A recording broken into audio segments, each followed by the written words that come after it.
No, that can't be right. Maya Voss slapped her palm against the wet, cold casing of the submersible's observation dome as if she could push the numbers themselves back into sense. The console's soft green digits blinked in a stubborn, impossible sequence. Jonah Park crouched beside her with the glow of his tablet painting his face a tired blue, did not meet her eyes. He never met her eyes when the readings made his stomach turn.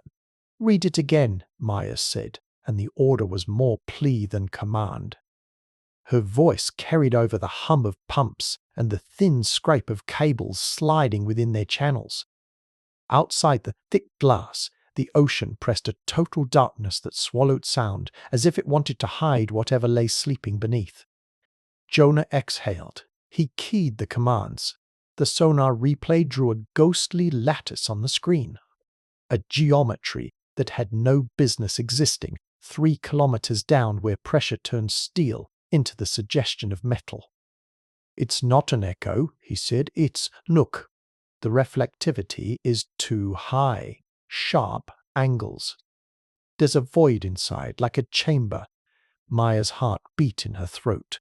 Years of proper caution lined up in her head. Calibrations, signal noise, biofouling. But another part of her recognized patterns like a muscle memory, a repeated arc of corners that refused to be natural.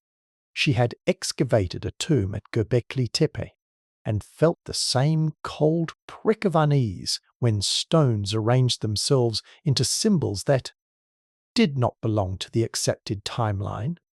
She had read the textbooks that codified humanity's rise in tidy diagrams, hunter-gatherers, Neolithic revolution, Bronze Age cities, then continuous progress.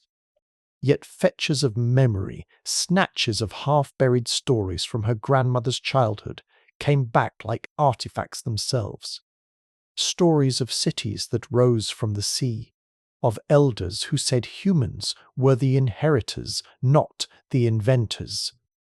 "You want to tell Professor Hale, then?" Jonah asked in a voice brittle with the weight of conspiracy. His hands trembled slightly as he thumbed through a folder of transmission logs that showed faint anomalies in gravitational mapping. "Or do you want to go straight to the museum board?" The word Hale landed like a pebble. Professor Adrian Hale represented the safe harbor of mainstream history, tenure, citations, a lifetime spent disassembling sensational claims into manageable footnotes. He would, by training and temperament, smother excitement with protocol. He would remind Maya of how science broke complacency, by skepticism, by rigorous proof. But he would not leap with her off the ledge. Maya hesitated. In the small, cold cockpit, time conducted itself in fractions, breaths drawn, light pulses, the slow tick of instruments. Her mind rifled through the consequences. If the readings were true, if there existed artificial geometry buried beneath the bedrock several kilometers below the ocean, floor predating even the oldest known architecture, then the canonical story of civilization's birth crumpled like tissue paper. Her palms were slick. She had built her career around the safe edges of taboo, teasing out anomalies and letting the world decide. But there were nights, long and uncelebrated, when she had pictured a world that acknowledged that humans might not be the first architects of the earth. It was a dangerous curiosity, and in the same moment thrilling as a knife edge. "Maya," Jonah said softly. The intimacy of his tone jolted something behind her sternum. "If this is what it looks like, you know what will happen. The press will want pictures. The board will want access. Governments, I know," she cut him off. Her voice sharpened. "And that's exactly why I'll take it to Hale."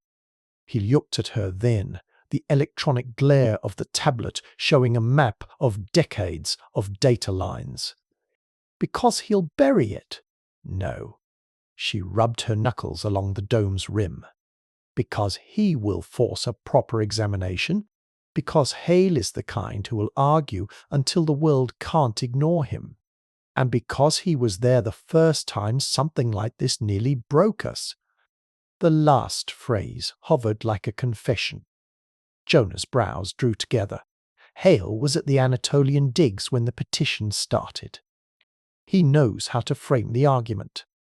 Maya remembered the day Professor Hale had stormed a televised debate and reduced a parade of conspiracy theorists into silence by disassembling their claims with patient, devastating logic. He had made enemies and allies by refusing to play sensationalism's game. Maya needed that voice now more than she needed the roar of her own conviction. She reached for the uplink. The cable felt heavier than it should, as if the gravity in the small hull were compounded by the weight of history itself. Her thumb hovered, and then, decisively, she pushed the send key. "Patch to Cambridge Archive," she said into the console. Professor Adrian Hale, emergency, priority, Alpha. Outside, the ocean remained indifferent. Inside the craft, their breaths sounded too loud. Part 1. A question worn like a scar. Back in London, in a room cluttered with journals and the soft glow of lamplight, Adrian Hale read the message twice. He had the 1,000-yard stare of someone who had made peace with being the voice of caution. Yet beneath that veneer, the question humming through the universe of his mind was a relentless insect. He remembered the archaeology of certainty, the comfort of stratigraphy, the sanctity of context.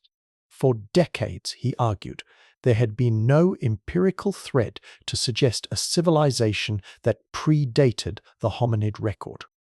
Fossil layers, lithic tools, the slow accumulation of cultural artifacts, those were the bones of history.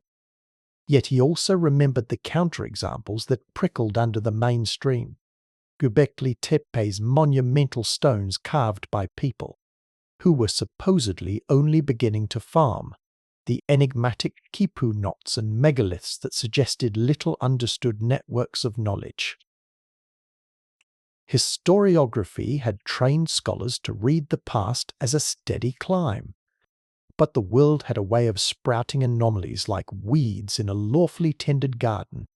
Adrian felt the old twinge of excitement. He stood, long legs bending as if gearing up for a walk he had not accepted in years. He had kept a file of anomalies, photographs, whispered accounts, skeptical essays, locked behind layers of bibliography and denial. He had promised himself never again to be lured into the theatre of speculation. Yet Maya's voice, in the margin of that urgent message, had called him back to the stage. He called her. Her voice, when it arrived over the crackle, was calm but thin at the edges as a cut. "Professor, Jonah's with me. The geometry multiplanar could be a deep ridge, but—" "Don't say the word artifacts until I see the data," Adrian said, and his tone was both rebuke and shield. "Send the raw feed, Maya. No filters." He knew how myths metastasized. He knew the hunger that grew when a single pixel of evidence was broadcast without context. Yet he also remembered the sense of awe that could not be rationalized away. If Maya's instincts were correct, the implication would be monumental. If she was wrong, the aftermath would be brutal: headlines, opportunists, and 10 years of academic scab-picking. He felt the old, urgent pulse of institutional responsibility. He would not send the boy to do the old man's dangerous work. He would go himself. Part 2. The First Pull. Into History's Edge. The first blow came not as a revelation, but a ripple. Maya downloaded entire sections of the sonar sweep to Adrian's archive. The files showed geometry, rectangular voids layered like a stack of combs, corridors that met at right angles, and a central dome measuring hundreds of meters across, features that hinted at architectural intention rather than geological whim. Radiometric proxies suggested sediments above the formation that had undergone cycles older than the last glaciation. The dates maddeningly nudged backward into a pre-human era for which no cultural artifacts were supposed to exist. Adrian's professional instinct kicked into overdrive. He cross-referenced seabed core samples, tectonic history, and thermal gradients. The sedimentary layers, if interpreted conservatively, could be older than any known constructed environment. This could be some sort of igneous anomaly, he said aloud to the empty study, because the physiology of denial demanded a spoken argument.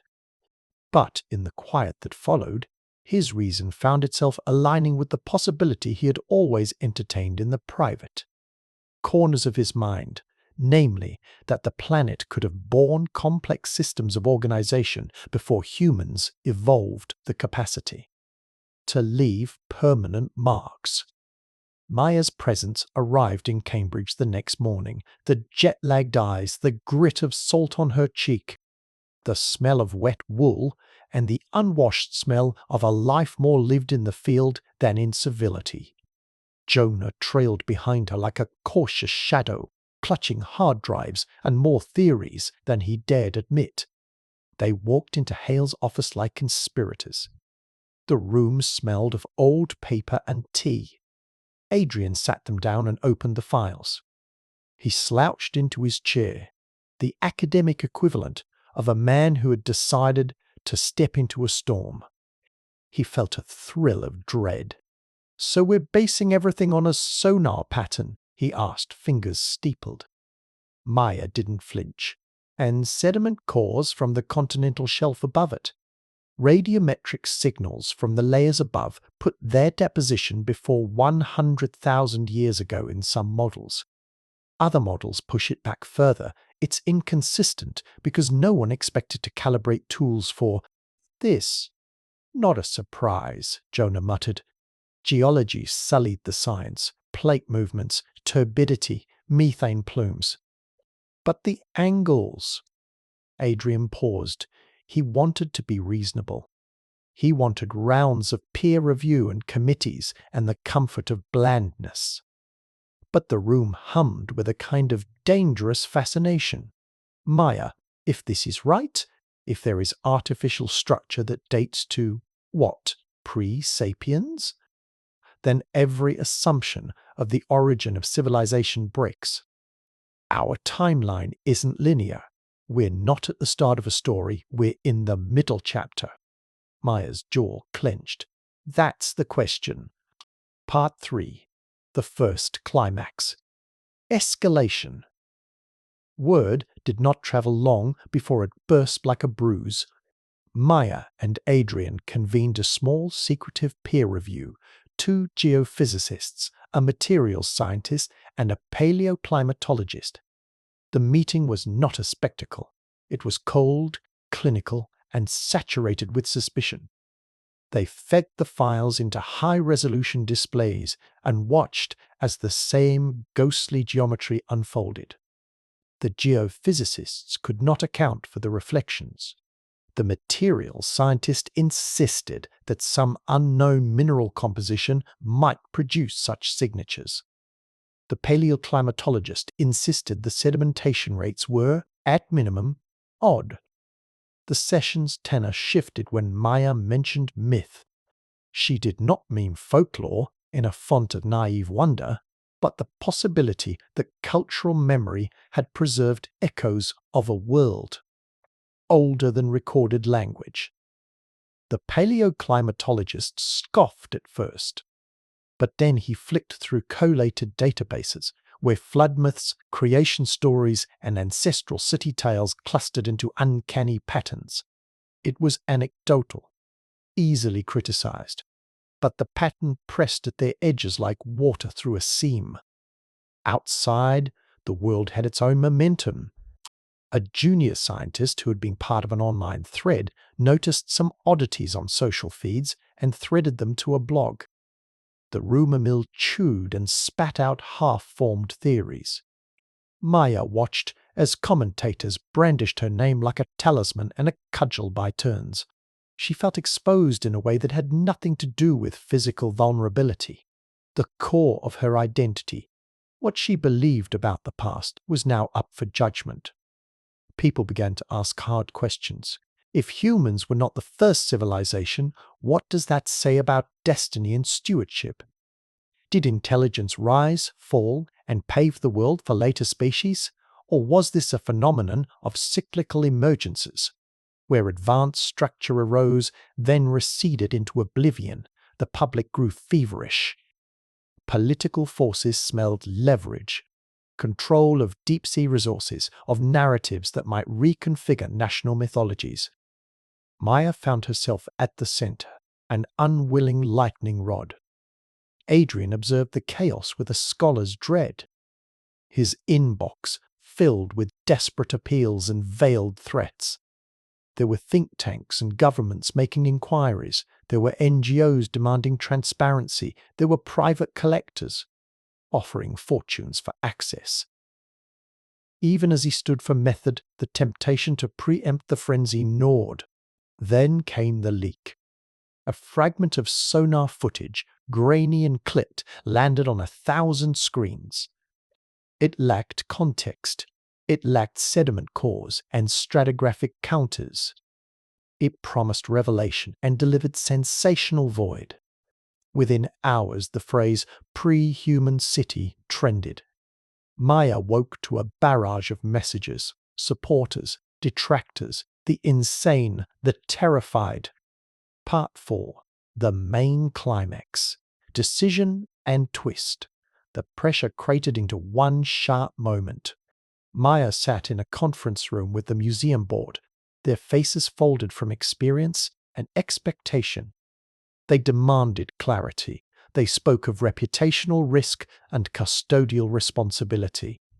They wanted her to hand over the files, to let their remote team survey, to avoid public debates until a controlled narrative could be constructed. Maya felt suffocated, framed by legalism and guarded by curators who had a duty to the present order of knowledge. And then she thought of a field notebook, fat with jottings and coffee stains, a record of small moments between seasons, between digs. She thought of Jonah's face when he saw the reflectivity sequence and could not lift his eyes. She thought of the hum in Adrian's tone that had shifted from skeptical to awed. "What if we let them silo it?" Jonah whispered, as if daring the notion would dissolve it. Maya looked up. The board's lawyer, a man named Clive Rees, spoke of liability and strategic partnerships as if a planet's history were a corporate asset. That phrase, strategic partnerships, was the final press on her nerves. The possibility of the past becoming proprietary enraged her. "Give it to us," Maya said before she reasoned through the implications. Her words were both a refusal and an offer. "I will not let this be sequestered behind locked doors. If this changes the story of life on Earth, it belongs to the people whose lives that story shapes." They balked. Clive's eyes became knives. "You would hand our intellectual property to be analyzed openly, with all the scrutiny the world can muster." Maya's voice was steadier than she felt. "I am not naive. I know we will be vilified. I know vested interests will try to co-opt findings. But secrecy breeds myth and monopolizes truth. If we are right, the implications are too large for any single institution to own." Adrian watched her, the old strategist seeing a risk worth taking. He had made his career by coaxing truths into light. He also knew the alternative. If they hid the evidence, they might control the narrative for a time. But suspicion would flourish, and rogue revelations would be used as hammers by bad actors. He thought of the sanctity of peer review and the brutal clarity it forced upon claims. He nodded once, almost imperceptibly. The board voted reluctantly to release a controlled packet of data. The decision was not an abdication of caution, but a bet on transparency as the best armor against exploitation. Maya felt the decision like a flint striking her ribs. It would burn her, and it would light a path. Twist. The first public packet did not do what anyone expected. Instead of convincing skeptics, it invited a different kind of reaction. A peer-reviewed group running cosmogenic isotope reanalysis found microstructures inside the sediment that predated even earlier. Models, not by a few millennia, but by tens of thousands. The recalibration, skeptical at first, began to point towards something unthinkable. The formation's overlay matched a sequence seen in places all around the world, loci of abrupt anomalies in the geological record. That had been dismissed as noise. Nathaniel Brown, a young climatologist whose papers had been overlooked, wrote an op-ed that stitched together a hypothesis. The planet might have experienced cycles of complex systems that emerged, flourished, and vanished, leaving behind ghost signatures in geochemical traces humans had learned to ignore. The implication was clear and terrifying.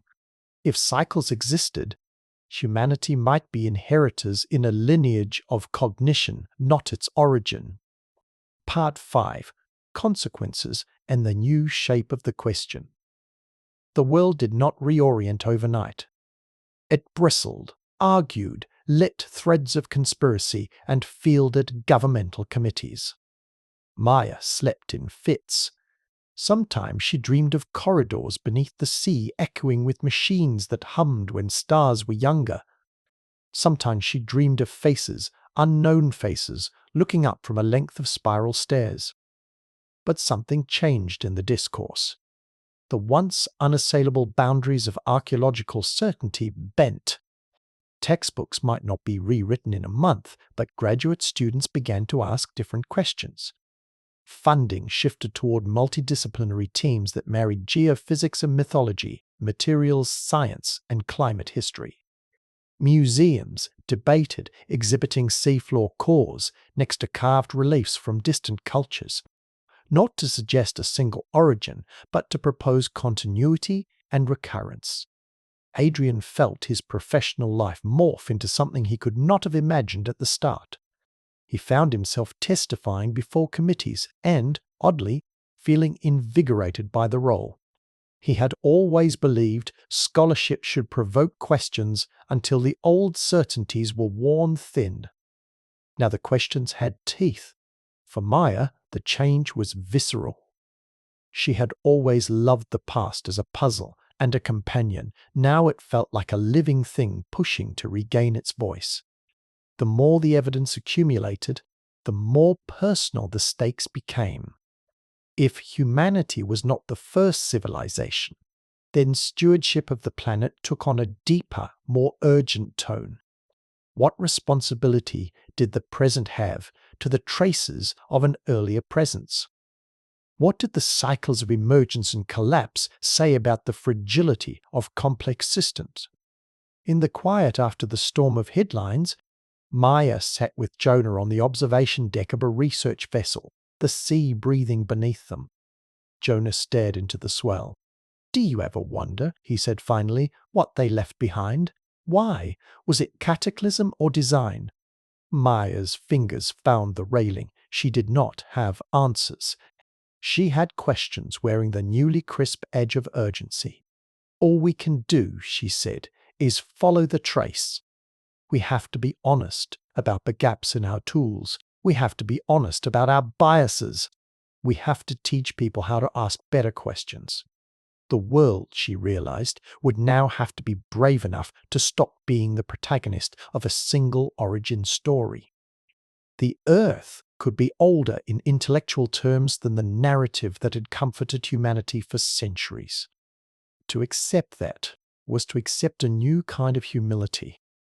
Adrian returned to his office that night and opened the file drawer where he had kept his old anomalies.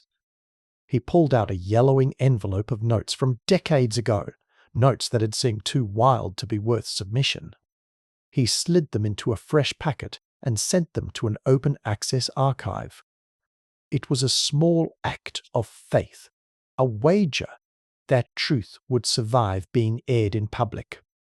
Maya watched the headlines but also watched the slow, quiet work, the teams analyzing isotopes, students debating in late-night seminars, fishermen who had once thought the deep only swallowed things now pointing to slight changes in sonar echoes as if saluting an old friend. She felt fear of censure, of being wrong, but beneath it an electric, improbable hope. If humanity was not the first civilization born on Earth, it did not mean people were less important. It meant their story was longer and stranger, threaded with inheritances they had barely begun to read. It meant stewardship demanded humility. It meant that the challenge to history was also a challenge to the present to tell its own story less arrogantly and more carefully. At the end of the day, when the cables hummed with the ocean's movement and the world murmured in fractured tongues about what might be true, Maya closed her eyes and listened, not for certainty, but for nuance. The question that had haunted the beginning of the project, are humans truly the first civilization on Earth, had become an engine. It pulled scholars from their old complacencies into the task of re-examining every assumption. The first act closed, not with answers, but with promises, and the first real fracture in the old narrative. It was enough to set fires. It was enough to invite scrutiny. It was enough to change the conversation. Outside, the sea kept its secrets. Inside, debates began to reshape the future. Adrian sat back and let himself consider how quickly the world could change when one question was finally treated as worthy of. All disciplines, not just archaeology or geology, but ethics, politics, and the very way societies told their origins. The question, like a stone dropped into deep water, would ripple for a long time. And Maya, Jonah, and Adrian had become unwilling stones tossed into a still pond that would no longer be still. "Count them," Maya snapped, as if the command could force the past into neat, numbered boxes. Her finger jabbed at the timeline projected across the lab wall. A luminous band of events stretched like a wound across 5 billion years. The projection shimmered, concentric markers pulsed where ice ages, volcanic floods, and the 5 mass extinctions had been catalogued. Jonah, exhausted and ink-stained from the last round of sample logs, rubbed his temples and did not answer. He knew what she meant. He knew she wanted a single, simple number that would make the universe behave. "How many cycles, Jonah?" she demanded. "How many deaths and resurrections did this planet live through? How many times has complexity gone to the grave and come back?" Jonah's laugh was a dry thing. "You'll make a better myth than a geologist if you keep talking like that." He tapped at the console. The isotopic timeline shifted under his fingers. 100,000-year scrolls of carbon spikes and rare earth pulses. If you mean mass extinctions, there are 5 big ones everyone cites.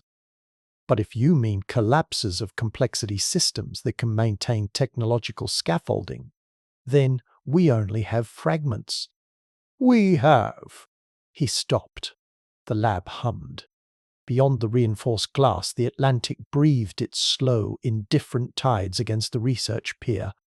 Maya swallowed. She could see the contours of the question like an ache behind her ribs. How many times had Earth been more than a stage for life? How often had life itself learned to order the planet into structures, then lost that order to catastrophe? The sonar data they'd recovered, the sediment cores from a seabed that had once been dry, the echoing architectural void beneath kilometers of rock. All of it suggested a number of things that a careful mind did not want to say aloud. Yet the more careful Maya tried to be, the more urgency accumulated. The question itself had teeth. Part 1. The same old obsession. Enlarged. Adrian Hale, in his office at Cambridge, watched the new files with a kind of professional vertigo. He had seen anomalies before. Göbekli Tepe, baffling quipu, anomalous tool complexes. But Maya's discovery had shifted the axis of his career. The decades had taught him to favour cautious sentences. In grant proposals he hedged, in lectures he salted speculation with caveats. But speculation had always been a muscle, and tonight it flexed. He remembered the first time he had let his curiosity overrun sobriety. A student had shown him a photograph of a carved slab whose iconography echoed motifs from a culture separated by thousands of years and an ocean. Adrian had felt then the thrill of a loose thread. He had spent years pulling at threads, sewing them into hypotheses, discarding others. Maya's voice on the phone, trimmed, urgent, had cut through his evening ritual of tea and papers. He had flown. Back at sea, Maya's motivations were sharper than professional curiosity. She had, as Jonah had said more than once over coffee and cramped bunks, never been content with tidy timelines.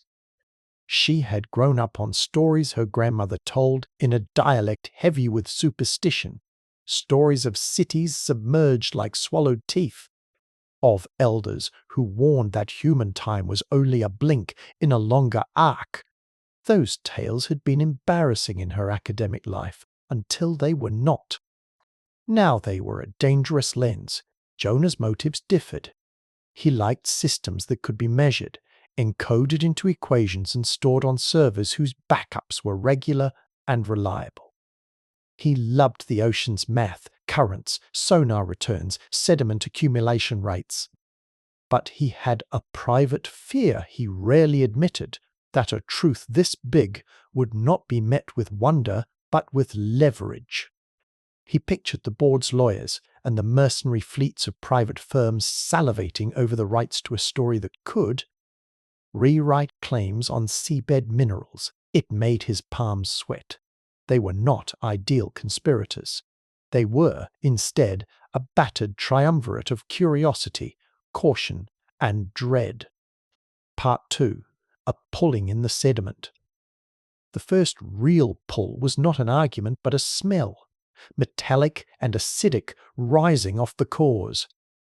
When the outer casings were split in the lab, technicians in protective gloves fed the slices into microscopes and spectrometers.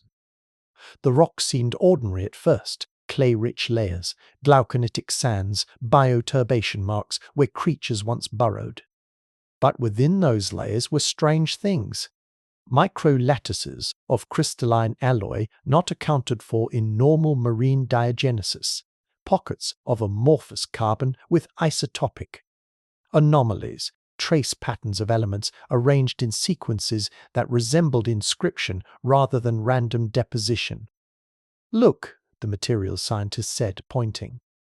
The sample's micrograph was projected on the wall, magnified until the mineral lattices looked like city blocks.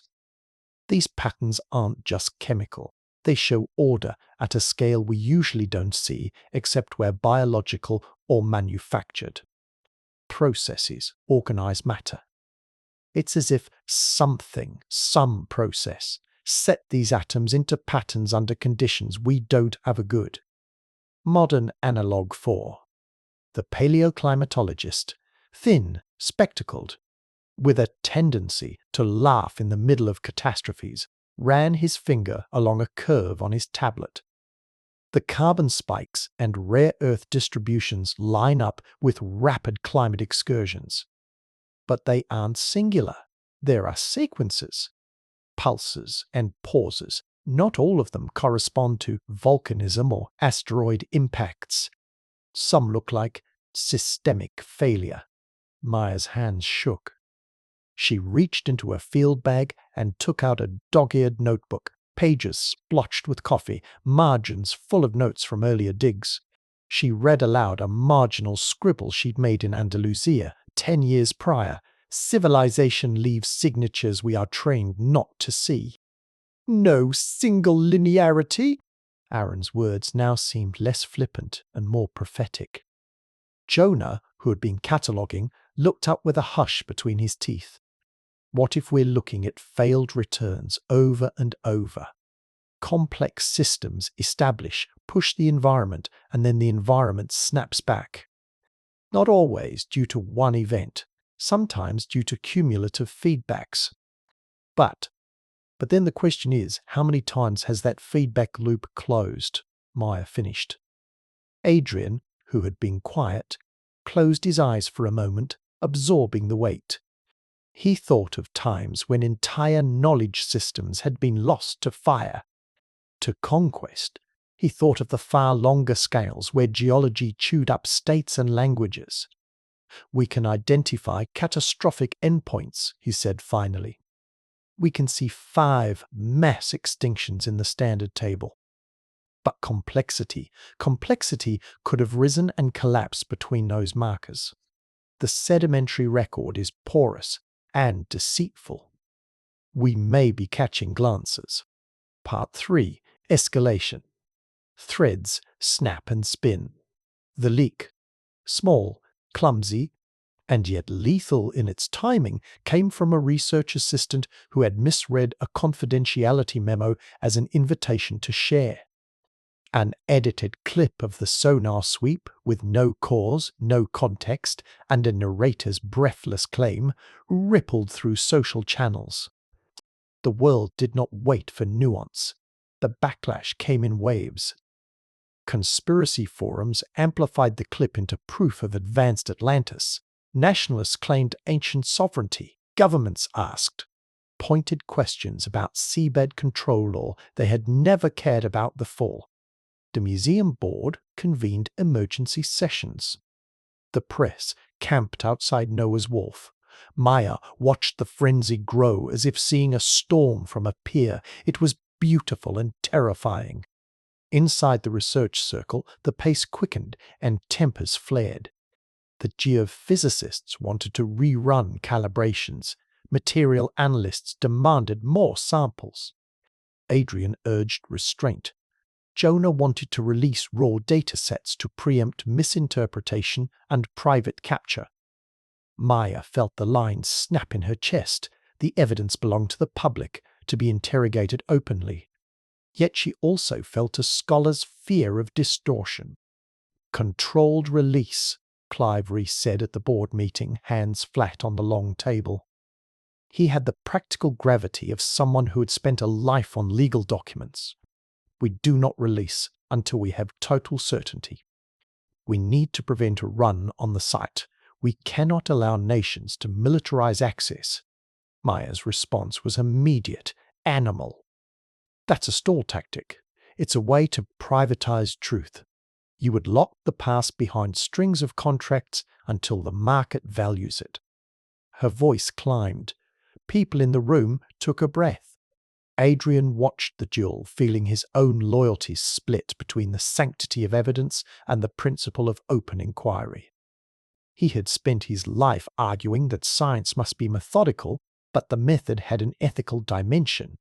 If the past could alter present power structures hugely, secrecy was not neutral. Between the formal arguments, small scenes gave the debate faces. Jonas snapped at a volunteer who suggested selling access to a private foundation. Maya cried in a stairwell, exhausted and ashamed at being used as a weapon. Adrian sat in his study, hands smudged with ink, reading a friend's email that begged discretion and another that demanded publicity. Nathaniel Brown, young, promising, often overlooked, sent an impulsive message. If we don't crowdsource analyses, we are complicit. Part 4. Decision and Twist. A flood of numbers. They chose, eventually, to release a controlled packet of raw data to registered researchers and to publish a public-facing dataset with the caveat open, annotated, and accompanied by an international call for collaborative study. Maya signed the agreement with a pen that felt like it was bent into a question mark. Then the twist unfolded in ways none of them had imagined. The first external team to assay the public cause was led by Nathaniel Brown and a coalition of isotope chemists from institutions that had not been in the room when the board debated. Their reanalysis used a technique that measured cosmogenic isotopes at an unprecedented precision, teasing out fine gradations in deposition that older methods blurred. Their report was short, clinical, and devastating. "The signals indicate recurring patterns," Nathaniel wrote, voice thin with his own disbelief. "Not one or two anomalous events, but cycles of establishment and collapse that recur across the stratigraphy.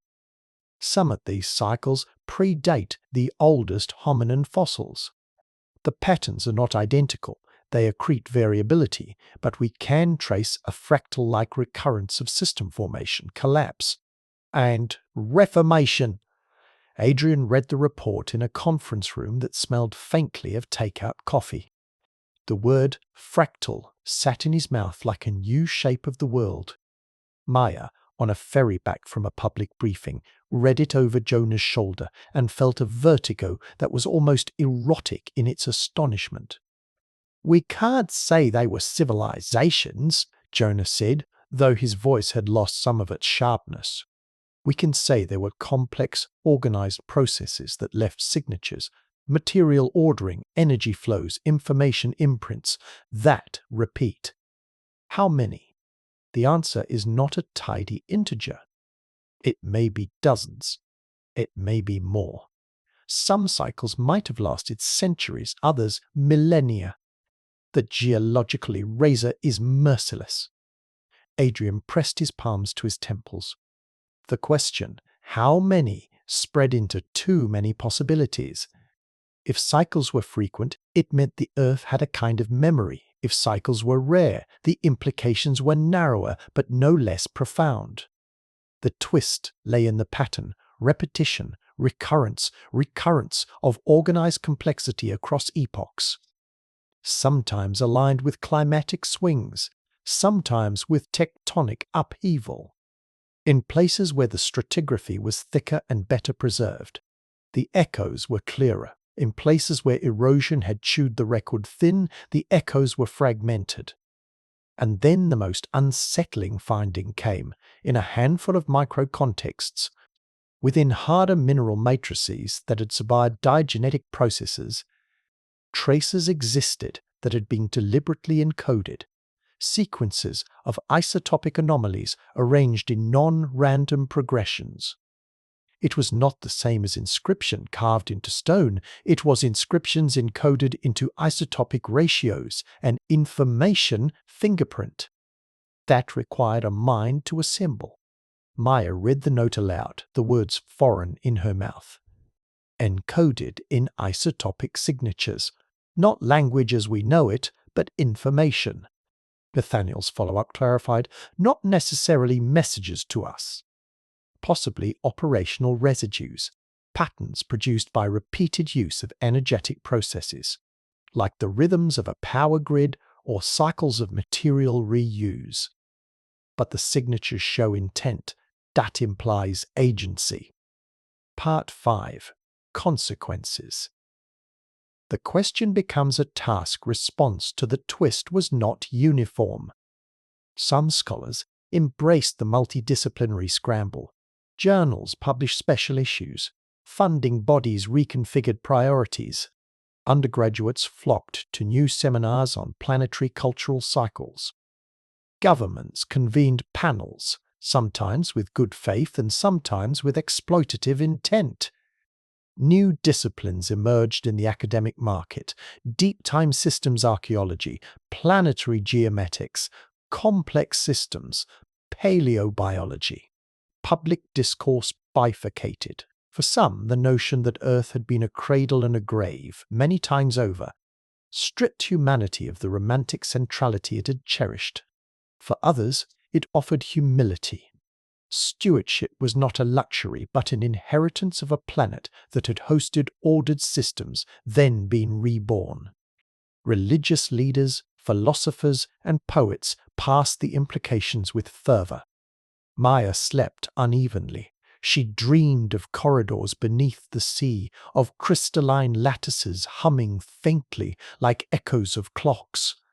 She found herself on sudden buses, listening to commuters lecture on the past like it were now. Jonah began to smile more often, a brittle, half-afraid thing, as if each day's new paper was both victory and hazard. Adrian returned to his anomalies file and began to digitize it, with the deliberate patience of someone who had learned the cost of secrecy. The practical consequences were immediate. Fisheries wanted assurances that seafloor surveys would not impede livelihoods. Coastal nations lobbied for sovereignty claims. Scientific teams argued about open access and the ethics of disturbing potential burial contexts. The museum board found itself transformed from gatekeeper to translator. Clive Reese, who had argued for garrisoned control, now coached legal frameworks for cooperative stewardship. Maya's conviction hardened. We have to teach people to ask better questions. She told Jonah one evening when the sky above the research vessel was a black bruise and the wind tasted of iron. Not because answers are clean, but because the wrong questions let others seize power to answer them for their own ends. Jonah leaned on the rail and said quietly, "Do you think they were like us, the ones whose tracks we slip on?"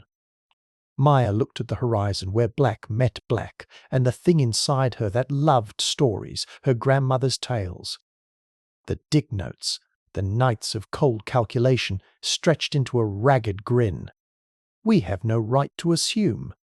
Complexity doesn't have to choose our shape. It could have been wildly different and still left these signatures. That's the terrifying and beautiful part. Adrian, in a lecture hall, told students that the discovery had changed him. "We have two jobs now," he said. "One is to map the numbers as best we can, the scales, the frequencies, the durations. The other, and perhaps the harder, is to translate what recurrence of complexity implies for responsibility.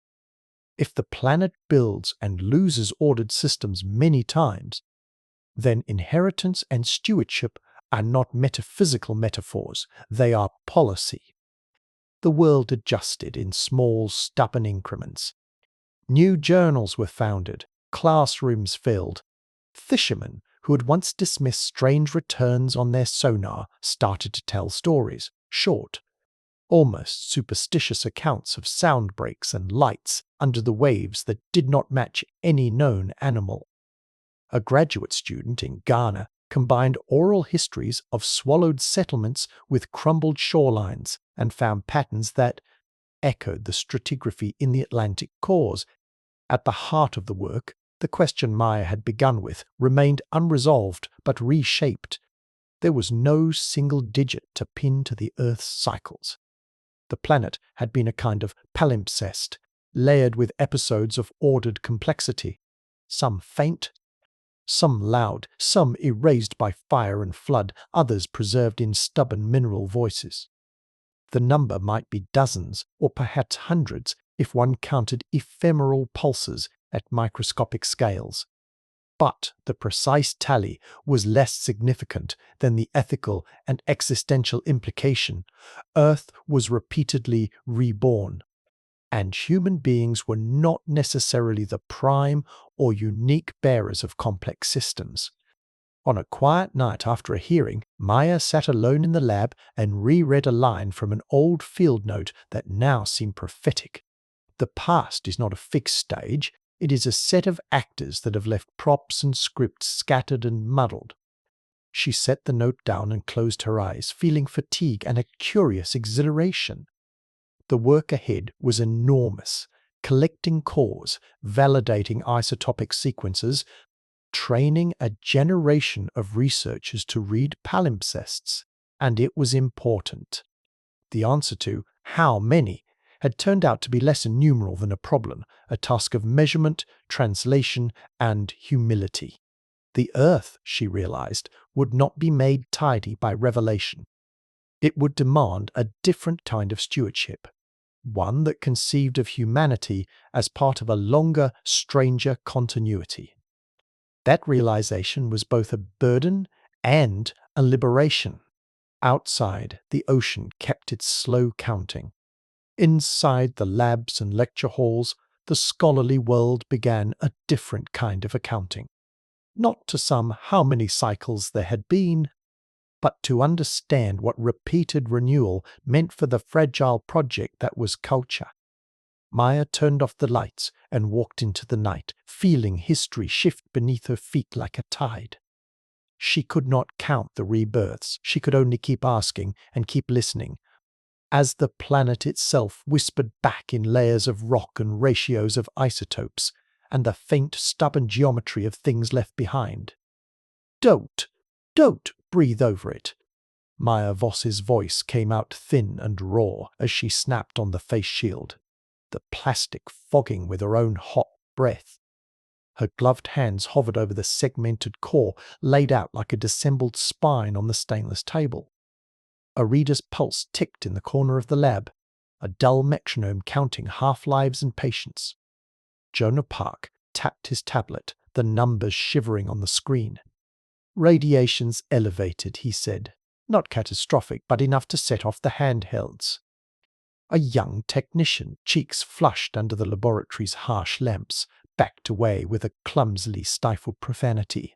The microtome's blade had revealed the seam, an abrupt, glassy layer sandwiched between fossil-rich clays and glauconitic sands. It shone black in the light, not like volcanic glass, but like something melted and frozen with intent. Maya pressed a fingertip gloved against the viewport. The sheen seemed to swallow the reflection of her hand. Where did this slice come from? Adrian Hale demanded from the doorway. Voice carrying the brittle calm of someone who had spent a life coaxing order from noise. He had flown in overnight as soon as the reanalysis packets hinted at more than repetition in isotope ratios, and old instinct nudged awake. Jonah gestured toward the labeled vial. Core. B14 continental shelf transect 3 kilometers east of the sonar void. Depth 2.8 kilometers below seafloor. It was a basal horizon, Maya hard to get, but intact. Adrian's eyes narrowed in a practiced appraisal. Radiation, he repeated. The word in his mouth had the weight of many meanings. He stepped closer, putting distance between the evidence and the public hysteria that had already begun to circle like gulls. Part 1. The evidence that wouldn't behave. Maya felt the old leer of obsession and dread like a bruise behind the sternum. The glassy layer was not the first oddity. There had been microlattices in the sediment, non-random rare earth element spikes, and isotopic quirks. But it changed the temperament of the data. Vitrification in the geologic record was not unprecedented. Lightning can make fulgurites, wildfires can fuse sands into glass, meteor impacts produce tektites. But those processes left signatures, shock metamorphism, spherules, indisputable impact markers. This layer bore none. Instead, it bore gradients, an energy profile that grew and smoothed, as if someone had pushed a controlled, high-energy process across a surface. Jonah watched Maya with the kind of close attention that had oscillated between protective and accusatory since they'd gone public. He kept thinking of the legal headaches Clive Reese and the museum board had promised. The mercenary fleets and private interests sniffing at the seams. But none of that distracted him from the practical thrill, a data set that resisted easy categorization. The lab's air tasted metallic. Adrian moved with measured steps that betrayed the years he had spent around ovens and microscopes. He thought of stratigraphy in moral terms, horizontality as truth, depth as constraint. If the chronology unraveled, the discipline unraveled with it. But standing over the core, he felt something younger than professional dread. He felt hunger, an old, dangerous hunger he had sworn to discipline for the sake of rigorous science. "Bring in the materials team," he said, "and quarantine the lab. No unauthorized devices." He added the last as an afterthought. After the leak, everything could become evidence. Maya's mind, always half memory, kept returning to childhood fragments. Her grandmother's tales. Cities like teeth beneath waves. Elders who spoke of machines humming when stars had been different had been heirlooms of disbelief. She had learned to keep them in her back pocket until someone else found them relevant. Now, relevance had a smell, ozone and fear. Part 2, patterns in the glass. The materials analyst, Dr. Real's analyst, Dr. Real, Priya Sengupta, arrived with a cart of sterile tools and a calm that felt like a counterweight. She had a way of seeing matter as argument. Her first brush under the scanning electron microscope was an inventory, surface vesiculation inconsistent with rapid quenching, elongated microcrystals aligned in lattices that didn't match volcanic flow patterns, and, most unsettling, tiny filaments of a metallic alloy embedded in the vitrified matrix. "These aren't random," Priya said, the words falling into a hush. "Look at the orientation. Look at the interface complexities." She adjusted magnification. The filaments were sub-millimeter, irregular but patterned. Their spacing suggested repetition. And repetition implied process. We see alloys in ancient bronzes and meteorites, not inside a vitrified horizon like this. "And not with these alignments," Jonah whispered, as if fearful of waking the stone. Could they be diagenetic, microbacterial precipitation? He was grasping at known levers, nature's catalogues of trickery.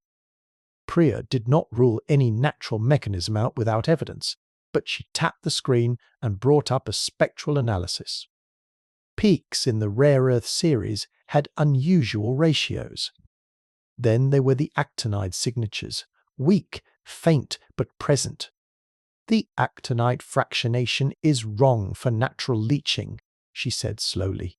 "It looks like exposure to a high neutron flux, either from cosmic sources under very particular conditions, or from some kind of energetic process in place." Adrian felt a cold line of logic form. Neutron activation leaves telltale signatures. Fission tracks, specific isotopic ratios of elements like barium, xenon, cesium.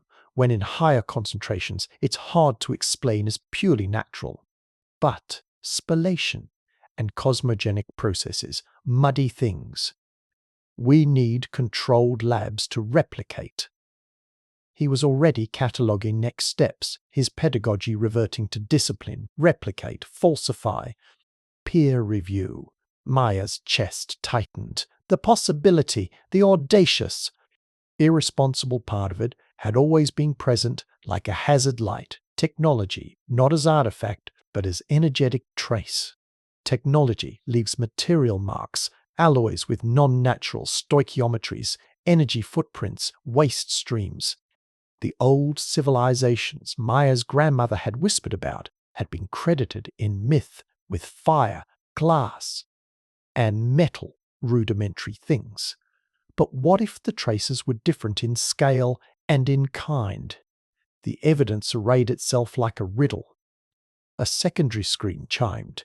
Jonah had been running comparative data against cores from disparate global locations. Lakes in Siberia, a Mediterranean basin, a Pacific atoll. The same kind of glassy horizons cropped up, not identical, but kinships in anomalous element, spikes and vitrified seams correlated in strata that matched roughly in age, age older than humans. The distribution is global enough that it's not a local phenomenon, Jonah said. voice thin with the weight of pattern recognition. We have vitrified horizons and elevated neutron activation signatures across multiple basins. The timing is variable, but there are pulses, discrete energetic events visible in disparate depositional settings. Mass events? Priya asked. Not exactly, Jonah replied. More like localized high-energy processes that left sedimentary fingerprints. Think of them as signatures of operations, repeated, distributed, but patterned. Priya's brows pinched. Operations? By what? Her question hung in the lab like charged particles. Part 3. How the world reacts. News of the glassy horizons filtered out like a chemical plume. The first leaked slivers of the micrographs and a speculative thread had already given the rumour mill a head start. This new hint of energetic processes upped the stakes. Religious groups convened, philosophers dusted off old arguments about human centrality, and militaries noticed the possibility of deep-time technologies. Clive Reese's emails multiplied with the efficiency of bureaucratic fear. Containment, Clive wrote in all caps to Maya and Adrian. We must prevent uncontrolled dissemination. Nation-states will weaponize this if they suspect usable technology. There is no precedent. Maya read the message and felt something like fury layered with a sorrow that was not purely professional. You would put it under bureaucratic lock, she told Jonah later in a stairwell away from microphones. You'd make history an asset. Jonah's shoulders hunched. You know how this plays. Once someone suggests energy use evidence, someone else will see resource claims. And national security will act faster than curiosity. Adrian, when he learned of the growing political interest, did what he always did. He leaned into the method. He organized a coalition of labs and insisted on blind replication. If there's a plausible industrial or military motive, he said to the small group gathered in the conference room, we have to make sure the science is unimpeachable. We cannot let manipulation begin with our data. The board, feeling pressure from donors and governments, wavered. Maya found herself periodically in rooms where men in expensive suits trotted out phrases like marketable heritage and controlled access. The language made her stomach lurch. At sea! Fishermen, who had once shrugged at odd sonar returns, began calling into the labs with stories that sounded like folklore. Lights under the hull that pulsed in grids, sonar shadows that behaved like corridors. Whether superstition or genuine observation, the accounts tightened the public frame into something mythic and volatile. Marianne reporters demanded footage, activists demanded transparency, and opportunists demanded rights. Part 4. The main climax. A pattern that looks like intention. The twist came from a collaboration nobody had expected, an unlikely convergence of isotope chemists, an advanced materials lab, and a group of linguists specializing in non-verbal symbolic systems. Nathaniel Brown's team at a remote facility in New Mexico had access to a high-fidelity mass spectrometer and a cadre of postdocs. Who cared less for headlines than for the purity of signal? Run the xenon, Nathaniel told Jonah when the cores arrived under layers of chain of custody. Xenon, isotopologues, noble gas fingerprints, had been used in the Cold War era to detect clandestine nuclear reactions. Nathaniel trained his instruments and then sat with the output like a man watching a script unfurl. The machine sang in peaks and valleys. When the report came back, the room felt as if it had contracted. There were noble gas anomalies, excesses in isotopes at ratios not easily explained by known natural processes for those depositional settings. The actinide fractionation patterns aligned with those produced by moderated neutron fluxes rather than cosmic spallation, or impact-generated neutrons. In plain terms, the signature looked closer to a controlled energetic process than to a purely natural phenomenon. Priya's hands trembled when she spoke. If we're brave, if we accept this, the most conservative reading is that some process produced neutron-rich conditions repeatedly at different times with similar energy distributions. The configurations in the vitrified horizons are consistent with directed energy operations, not blind geologic happenstance. Adrian chewed on the words while the young linguists presented their odd overlay, patterns in elemental spikes that, when plotted as sequences rather than magnitudes, resembled information patterns, non-random progressions reminiscent of encoding schemes. Not linguistic in the human sense, no graphemes or phonemes, but structural information, tempos, repetitions, hierarchies. Maya felt the room tilt. Her hands were steady now. She had wanted, with an almost religious insistence, to bring this into the light. But the light was harsh. It showed not just new knowledge, but a planet that had housed processes sophisticated enough to leave. Ordered energetic residues, not people, as she had envisioned them in kitchen fire terms, but agents, agnostic about species, capable of manipulating energy at scales that left chemical signatures. The decision was brutal in its simplicity. The board convened emergency council.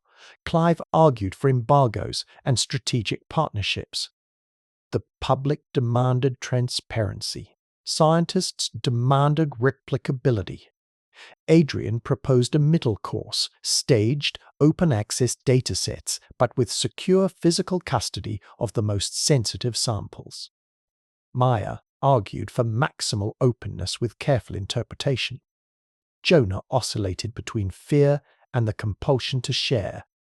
When the board voted to release a controlled dataset with full metadata and to invite an international, multidisciplinary consortium to replicate analyses under shared custodial protocols, a new chapter began.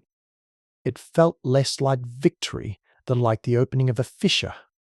The twist widened as teams across continents compared vitrified horizons.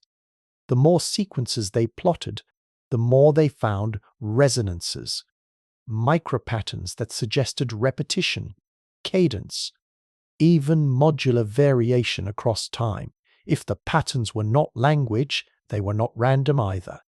They were residues of processes that had repeated, energy burned here, materials rearranged there, isotopic reconfigurations that left traces like fingerprints.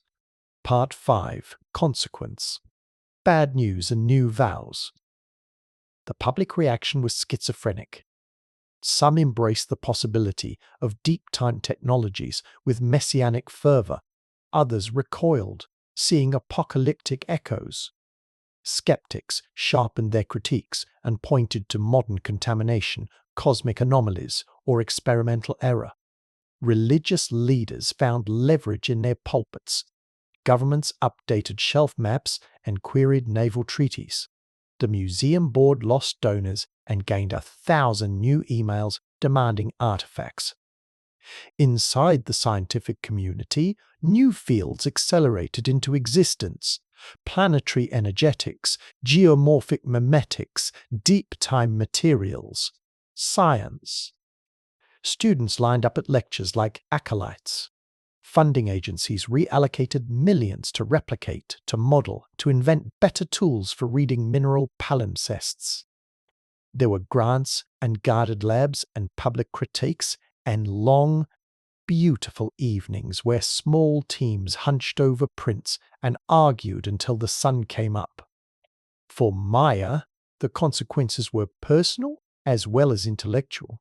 She found herself more vulnerable and more alive than she had expected. People praised her courage. Others accused her of endangering national security. Jonah began sleeping with the lab phone on his pillow. Adrian returned to his old habit of long walks at night, thinking through the ethics of revelation. He had never wanted to be a herald. Now he had become one. There were darker shadows too. A private fleet of researchers, some funded by resource conglomerates, tried to get exclusive access to the coordinates. International panels debated legal frameworks for deep-sea heritage. Some nations' navies began shadowing research vessels. Maya sat one night on the deck of the research ship, the wetter world rolling beneath like a patient organism. Jonah was beside her, eyes on the horizon, his voice low. "Do you ever hate that we started this?" he asked. Maya watched the black seam of sea meet the darker sky. Her hands were empty. She had given away custody of nothing, and yet the world felt irrevocably different. "I don't hate it," she said. "I fear it. I also think truth is easier to negotiate when it's visible. Secrecy weaponizes the absent." She paused. If these are signatures of energy use, then the question isn't just who invented what. It's how does a species, any species, arrange thermodynamic gradients to build complexity? That's a problem humans can study without owning. Adrian, reading late into the night in his study, assembled a syllabus no one had asked for. Courses that combined ethics and isotopes, materials and myth. He sent a note into the open archive he had curated and wrote simply, "We will be remembered by what we preserve and by how we narrate what we find." Nathaniel Brown, after the Xenon report, took a quieter path. He organized a consortium for blind replication, refusing to speak to reporters until his data had been through at least 3 independent lines of verification. His reputation rose in lab corridors because of his reticence. The world, in the weeks that followed, learned to make noise and to listen. The debate matured in some corners into disciplined inquiry, in others it simply blossomed into spectacle. The underlying fact that geologic layers contain traces inconsistent with simple natural models forced one inescapable change. Questions became broader and stranger. What counted as technology? Could energy patterns encoded in minerals be read as informational artifacts? Did stewardship now extend to strata as well as species? Maya walked back into the lab one morning and found a new core on the table. It was thicker than any she had handled, a cylinder of time cut into pale bands. She felt the same tremor of reverence she had at a dig when she brushed away sand from a carved face. The problem had not simplified into tidy answers, it had accreted into a task that would take decades and involve disciplines. That had never shared hallways. She set her gloved hand along the core's length and whispered, "Not to anyone but herself. We will map this together." Outside, the ocean kept its slow, implacable ledger.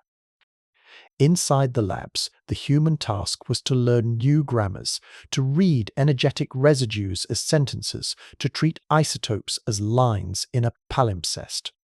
The possibility that the planet had hosted repeated engineered processes before humans demanded humility and rigor. It demanded frameworks for shared stewardship, for open science, for ethics that could contain the temptation to turn every old secret into a modern resource. When Maya turned the lab light off that night, the small beacon of her console blinked and then went dark. For a long time she sat in the doorway and listened. Listened not for voices in the stone, but for the patience science required. The core on the table would be sliced again, analyzed again, argued over, and perhaps misused.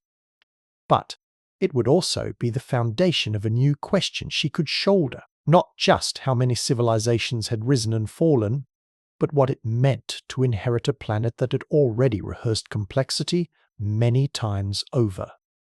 The glassy seam in the core would not yield its story easily. It would require humility, replication, governance beyond ownership. It would compel a shift in how humans thought about time and responsibility. Maya felt the weight of it, threaded with the impossibly bright promise that to learn such a grammar might save what was left to steward. "Count the striations again," Maya said, voice brittle in the thin mountain air. She crouched by the exposed face of the promontory as if proximity could coax an answer from the stone. Jonah knelt beside her with the Korah balanced between his knees, breath fogging. The tip of his glove stained a faint rust from the last cut. He ran his fingers along the face where the gulls had smoothed millennia into a single pale skin. There was nothing. No blocks, no lintel, no carved relief, only bedding planes and a maddeningly regular pattern of erosion that had erased edges until they read as natural. "It's flat," Jonah said, which was both literal and absurd. He tapped a stratigraphic chart into his tablet and swept the screen to show layered timelines overlaying the visible rock. At surface scale, there's no architecture, but subsurface signatures. Look, he handed her the device. The subsurface radar trace showed a whisper of anomalies, faint, discontinuous. There's a rhythm in the sediments, but modern weathering has eaten everything above 2 meters. Maya's fingers trembled despite the cold. For weeks they had traveled following hints, geochemical spikes at depth, isotopic fingerprints, echo-mapped hollows where a civilization's mass might have been. Each data point had promised something like a proof. Each had also required patience, the slow, careful dissection of time. Here, where satellite models had placed a high-probability marker for durable materials, the world had offered clean stone, smooth as the palm of the hand. The prospect of nothing, that nothing could be the consequence of everything, struck her like a physical blow. "Show me the cores," Adrian said from the comm unit clipped to Maya's jacket. He sounded tired in that way that meant sleep had been stolen by too many evenings in libraries and labs. But in his voice there was a thread of the precise excitement he had always carried under his studious exterior. "And send me the erosion modelling. If the surface has been planed flat, the story will be in the palimpsest beneath." They worked in a kind of choreography, Jonah cutting, Maya recording, technicians cataloguing. Little scenes unfolded like beads, a lab assistant with gloved hands passing over labelled vials. A field notebook opened to coffee-ringed pages, Adrian dictating instructions into a recorder he would later transcribe in Cambridge. The drone hovered a few kilometers away, its cameras peering for sediment patterns. On the cliff edge, gulls fussed as if offended by the intrusion of human curiosity. Part 1. The Weight of Absence. Maya's mind wandered even as her hands moved. She thought of the Bronze Age monuments she had measured in Anatolia. Their stones weathered but stubborn. She thought of combed terraces in the desert where wind had revealed and then swallowed walls in cycles. Those were ruins that still spoke. These places, this pale face, refused to speak at all. Time, she realized with a cold clarity, was not merely a slow eroder of things, but a systematic censor. Over the arc of millions of years, the grammar of human effort could be rewritten into natural seams. "You feel it?" Jonah asked softly, watching her. "Like a moral grief, because you had imagined a door and all we find is plaster." She smiled without mirth. "Except it isn't moral. It's physical." She tapped the core's label with a gloved fingertip. "But the absence carries information, if we can learn to read it." Her fingers traced the parallel lines on the tablet. Density dips, microstructure shadows, chemical anomalies splayed like seaweed on noise. Adrian, who had always been careful to separate the scholar from the believer, had begun to entertain a quiet, almost private fear. that the planet's patience had been withheld from memory. He had trained a career on layers, on the sanctity of context. If context itself had been washed clean, then the historian's toolkit needed more than trowels and typologies. It needed a humility about what the record tended to privilege, the durable, the exposed, the lucky. He pressed his fingers to his temples, recalling a phrase he had once written in margin of a paper. What is not preserved is often as consequential as what is. The thought had been rhetorical then. Now it hummed like an axiom. They took cores by the dozen. They tracked micromagnetism grain orientation, microstriations that might betray the footprint of human engineering compacted strata where foot traffic had beaten soil into a different signature, angular fractures held in clays that suggested load-bearing, micro-charcoal bands that could be halves smudged into the record. Each micro-signature was fragmentary, equivocal. Each invited argument. The team catalogued dissent as method. Part 2. The Pull of Deep Time. The first real tug came in the lab. They simmered tea beside the centrifuge, the mundane hour serving as counterpoint to the planet's long, slow erosions. A thin slice of clay prepared from a core, B19, pulled from a meter below the present datum, revealed, under cross-polarized light, a suite of oriented mineral fabrics. They looked almost like masonry in micro, lenses of compacted silts and clays sheared at right angles, pockets of compressed organic carbon, and the ghost of metallic residues dissolved into accreted matrices. "It's like a blueprint degraded into dust," Jonah whispered. He pushed his glasses up, voice reverent. The compaction lines show directional forces, consistent with load-bearing. We're not seeing blocks. We're seeing the obliteration of blocks. Time turned masonry into fabric. Adrian read the micrographs and found himself blinking at the tiny things that made big claims. Edge rounding on granitic fragments at this depth should be angular only if they weathered chemically, not by mechanical abrasion. The chemistry suggests dissolution. That implies long time scales of interaction, groundwater chemistry, acidic leaching. Monumental structures can literally dissolve. Priya, whose hands had been steady through metallurgy mysteries, leaned in. And the alloys we saw in the vitrified horizons? They're not immune. Metals corrode, migrate, form new phases. Unless sealed, even the densest sculpted forms can be erased at molecular scales. They mapped the processes: mechanical abrasion, chemical leaching, biological reworking worms, roots, burrowing crustaceans, each playing its role over enormous time spans. They ran models showing how a city of stone, left unmaintained for hundreds of thousands or millions of years, could yield not ruins but soils bearing the faint, almost accidental imprint of presence. Maya watched the time slices assemble and felt astonishment in the place where hope had lodged. When people explain the ancient past, they imagine survival through monumentality, she said. But in deep time, monumentality is only one strategy, and it's fragile. The planet recycles. Rocks become sand, metals become clays, inscriptions become isotopic shifts. Adrian added, "There's an irony. The things we thought most likely to last, stone temples, bronze statues, are precisely the things the planet targets. Thermal cycling, freeze-thaw, chemical weathering, given enough time, they disappear. What remains are lower energy traces, traces that we mistake for byproducts and not for the record itself."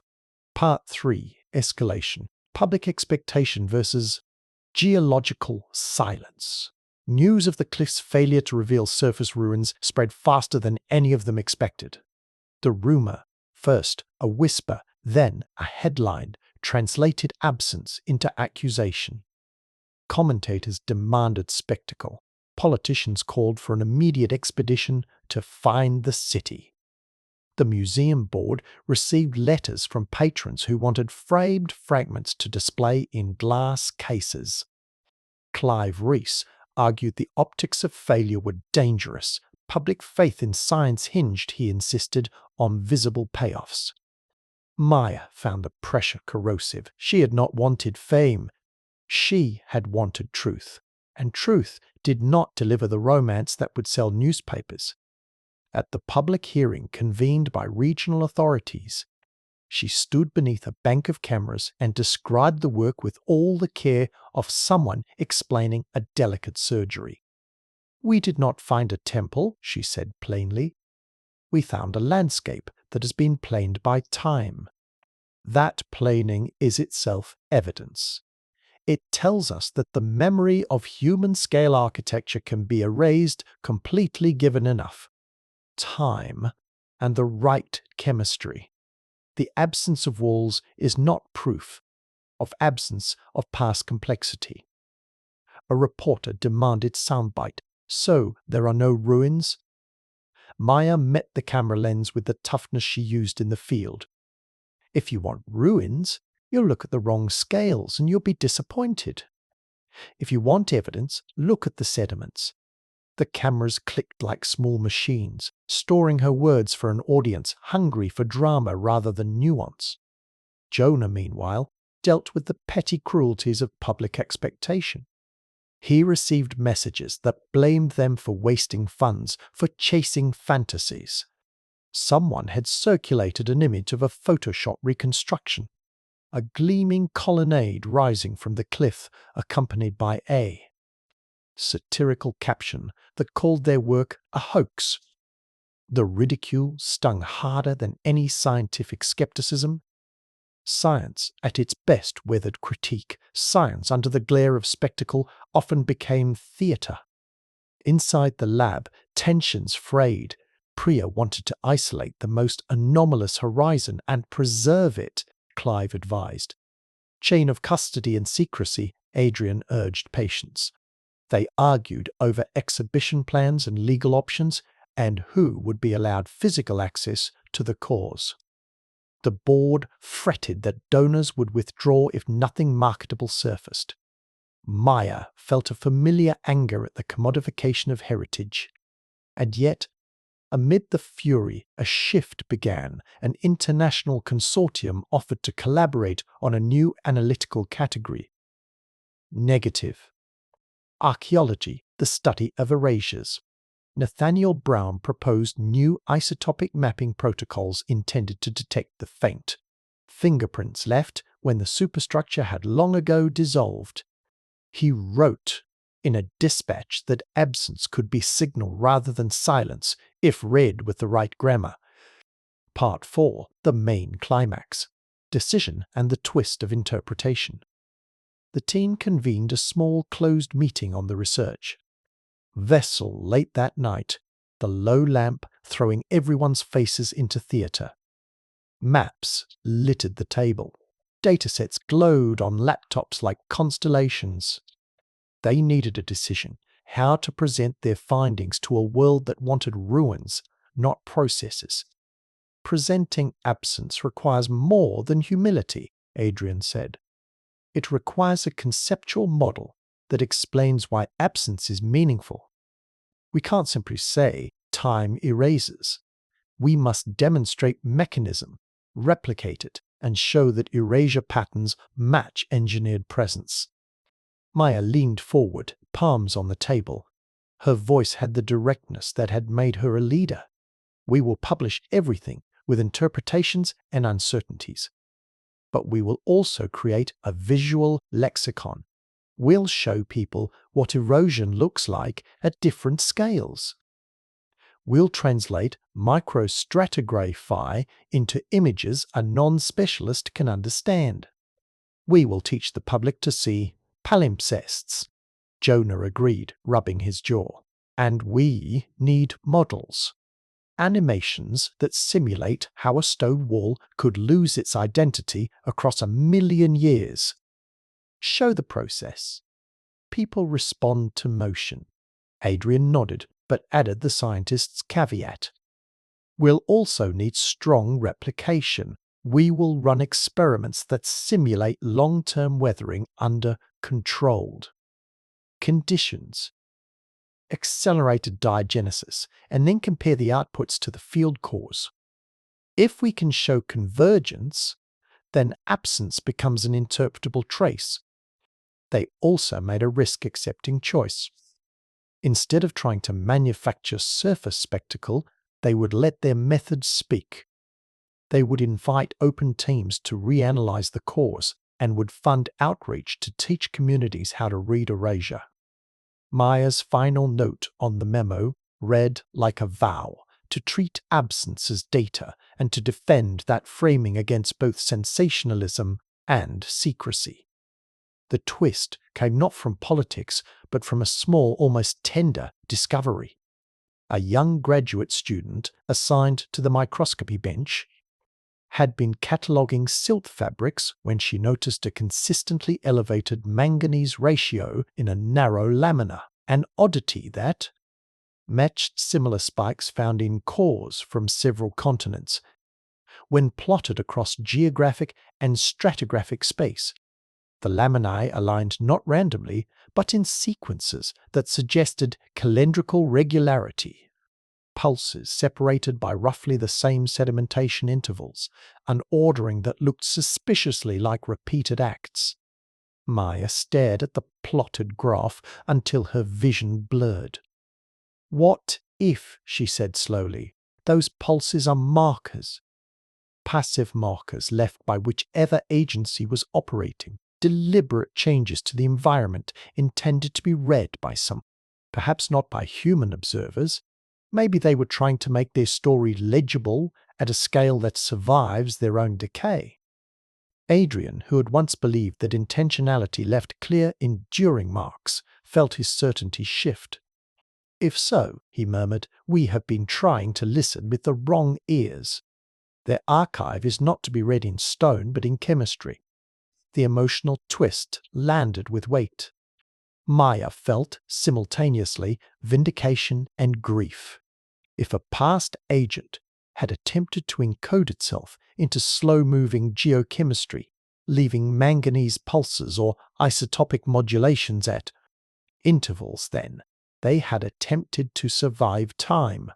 Time had still taken much, but it had permitted a faint, more durable language. Humanity had been listening for carvings and had missed the whispers embedded in the sediment. Part 5. Consequences and the new stewardship. The team's public release did not satisfy the sensationalists. Some groups continued to accuse them of fraud. Others hailed them as harbingers of a new, humbling understanding of human centrality. But among scholars and students, a new practice took root. Courses proliferated on how to read absence, how to reconstruct architecture from compaction lines, how to interpret isotopic pulses as potential markers, how to model long-term diagenesis. Adrian rewrote a syllabus. He began a lecture with a slide that was deliberately blank. A pale cliff face and then layered in data, like a magician revealing tricks.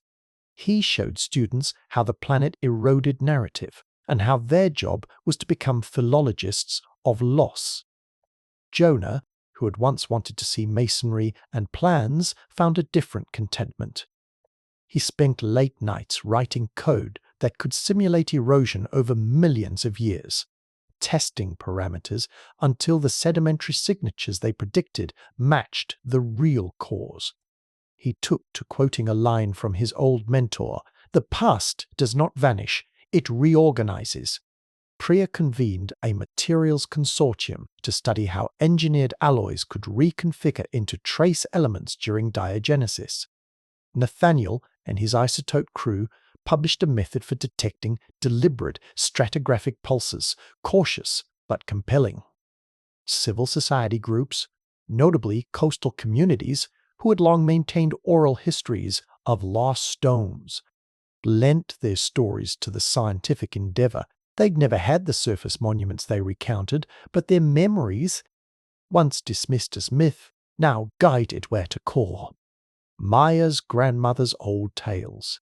Cities like teeth fallen into the sea began to read less like superstition and more like mnemonic devices. The elders' metaphors had been strategies for remembering loss. Maya thought of that small, stubborn transmission across generations and felt a tenderness. For once, myth and method had a handshake in the lab. There were practical implications. International law, always slow to catch up, convened panels to consider the rights and protections of erasure-sensitive sites. The museum board shifted focus. Instead of seeking artifacts for display, it funded multidisciplinary archives and public education campaigns. Clive Reese grew quieter and some said wiser. He drafted custody agreements that balance access and preservation. Maya, who had been so raw in the moment of failing to find a wall, now felt something steadier. Absence had become the lodestone of a new research ethic. She and Jonah and Adrian founded, in a modest building by the old pier, a centre dedicated to palimpsest studies, an attempt to train a generation to read geological silence as narrative. One evening, months after the cliff, they stood together at the observation platform where the sea beat slow and regular. Jonah fiddled with his tablet. Adrian held a thermos of tea. Maya had her hands in her pockets against the chill. The stars were clear, indifferent, their light older than any of them. "Do you ever worry," Jonah asked, voice low, "that we'll be judged by future beings the way we judge what came before? Clumsy, sentimental, destructive?" Maya looked at the black horizon and answered in a way that surprised even herself. "Yes," she said, "but I also think that if we can learn to read the way time rewrites things, we can do better at leaving traces that are less destructive. We can be the first generation that thinks about preservation on scales that matter, not for monuments, but for the continuity of systems." Adrian nodded. "Stewardship is not a romantic return to the past. It's reconfiguring how we make decisions in the present, so the future has resources, material and ethical, with which to recover or to remember." They walked back into the lab under a sky big with possible eras. The new centre's lights glowed like a single cautious promise. In the microscopes and mass spectrometers, and in the thick documents being catalogued, they would try to convert the planet's erasures into a language people could learn. They would teach others to find meaning in the margins, to treat absence as testimony. Time would continue to be the great eraser. It would, as it had for eons, smooth edges and bleach reliefs until monuments read as nature. Even so, they had learned to look not only for what remained on the surface, but for the signatures left deeper. The subtle marks of process and intent encoded into sediments and isotopes. Great works might vanish. Even so, traces would persist where patience and technique could find them. The new work was to listen to those traces and to teach a world how to keep its own memory alive long enough for the planet not to erase it again. "No, listen to her." Maya Voss's voice cut through the auditorium like a reef-splitting wave. She did not raise it so much as push it forward. The bluntness of a scientist used to commanding slides now aimed at a different audience, scholars in suits, journalists with pens poised like knives, and an elder from the island of Tavuni whose dark eyes had seen too many travellers ask the sane questions. The old woman's hands rested on a carved stick. Her story had been a low, rolling chant until Maya's interruption made it a thing to be noticed. The hall fell into a brittle silence. Jonah Park, sitting a row back, felt the strange tug of trepidation that always came before a public fracture. like the second before a camera flash. Adrian Hale watched from the periphery with a scholar's slow alarm, the folds at his eyes creasing as if the past were an ache in his jaw. The elder's voice continued, softer now, as if to herself, and the microphones caught a phrase that made Maya's chest compress. They came down with iron and fire, like the lightning that sleeps beneath the water. Maya did not need to say why she had called the panel that day. The auditorium was full of people hungry for spectacle, but she had asked for myth-makers on purpose. They had isotopes and vitrified horizons. They had numbers that suggested repeated, energetic processes across deep time. They had cores whose microstrata hummed with cadence. What they did not have, not yet, was a human shape to put at the center of those patterns. The myths, she believed, might be the only surviving architecture of memory that could bridge the noise and the narrative. But people wanted to see stones. Her phrasing matches a cluster we found, Maya said into the hush. She kept her tone low but firm because the room required guidance.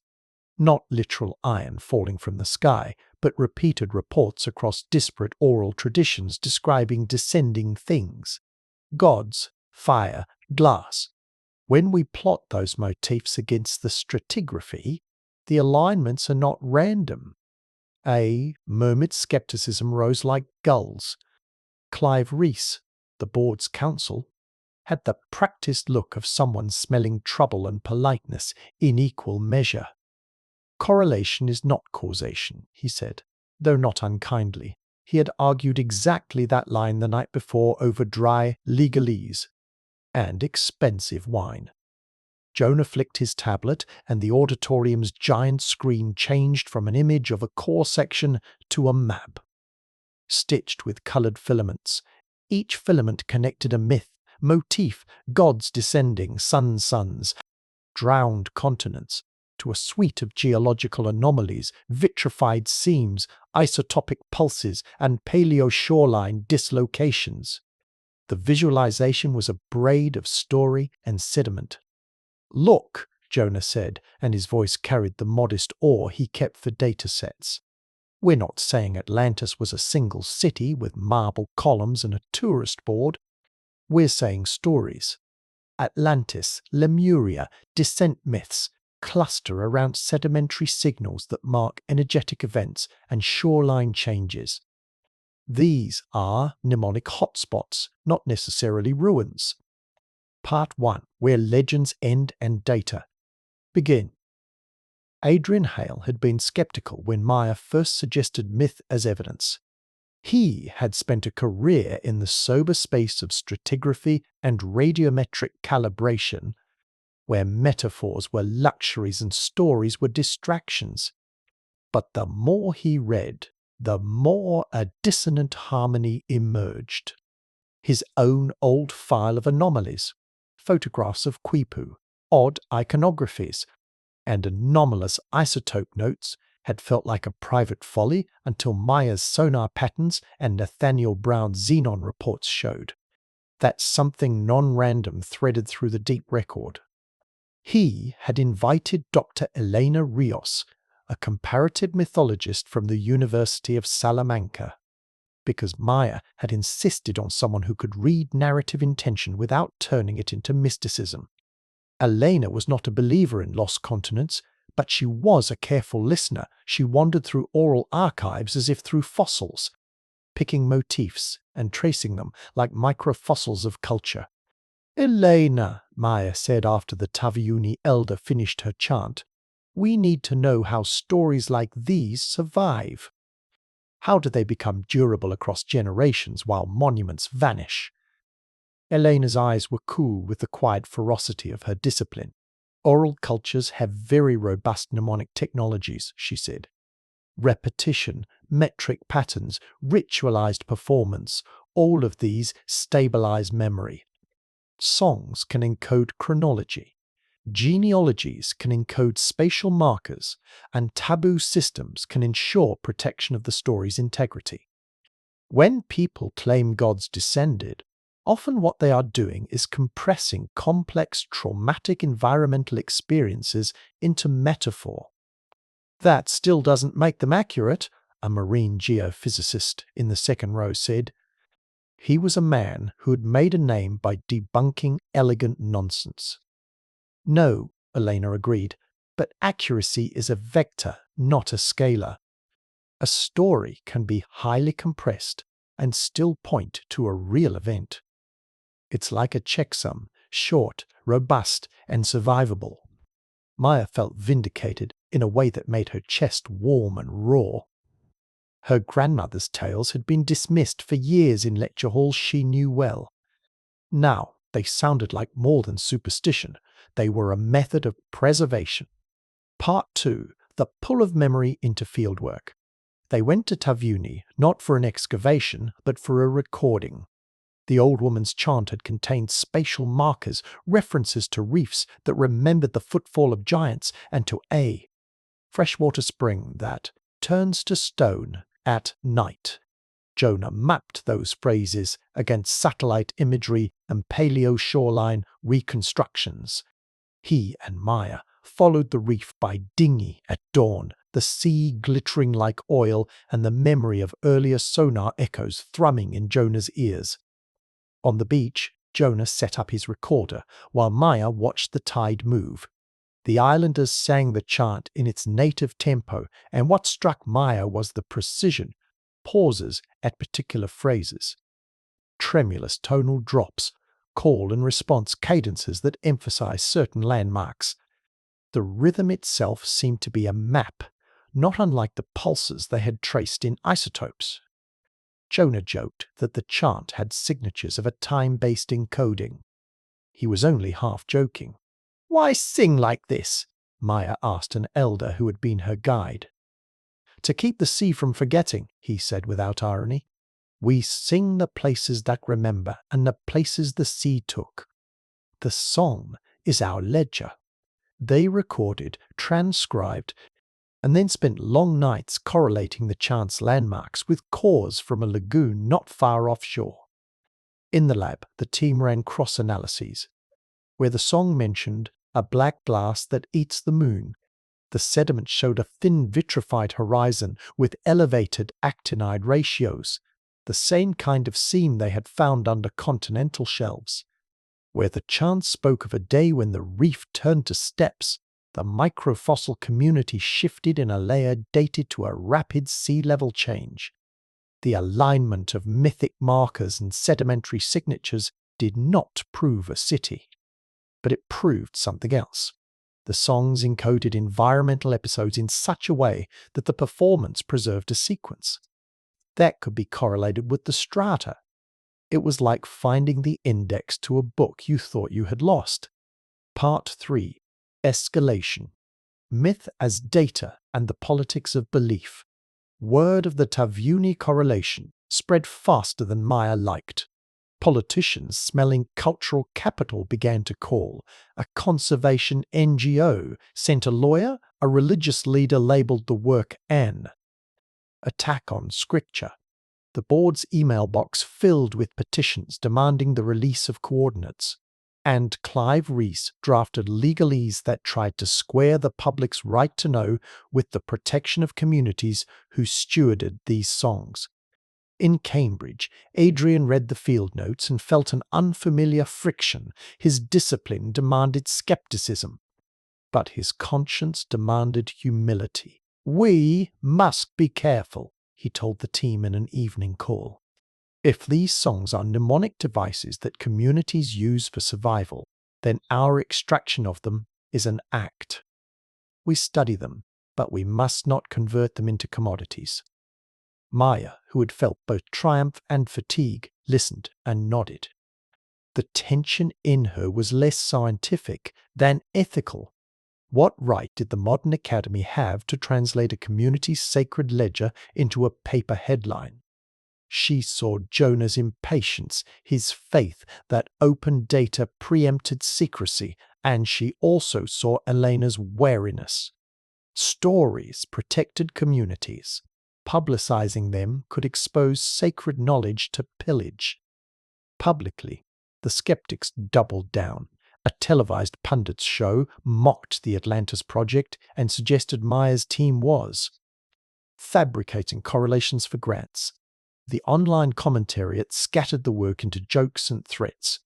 Maya found herself reading email threads at 3 in the morning where credulous believers stitched the Tavayani chant to modern conspiracy narratives. Within the laboratory groups, debates became personal. Priya argued that the material signatures were physical and deserved study irrespective of the politics Nathaniel insisted on. Blind replication, Elena argued, for community consent protocols and benefit sharing as an ethical imperative. The board leaned toward caution, worried about the diplomatic fallout if Islanders' stories were misused. Part 4. The main climax. A twist in interpretation. The twist arrived not as spectacle but as a cold, small detail. A pattern in the way myths lionized sky children and yet always anchored them with a practical piece of knowledge where to find.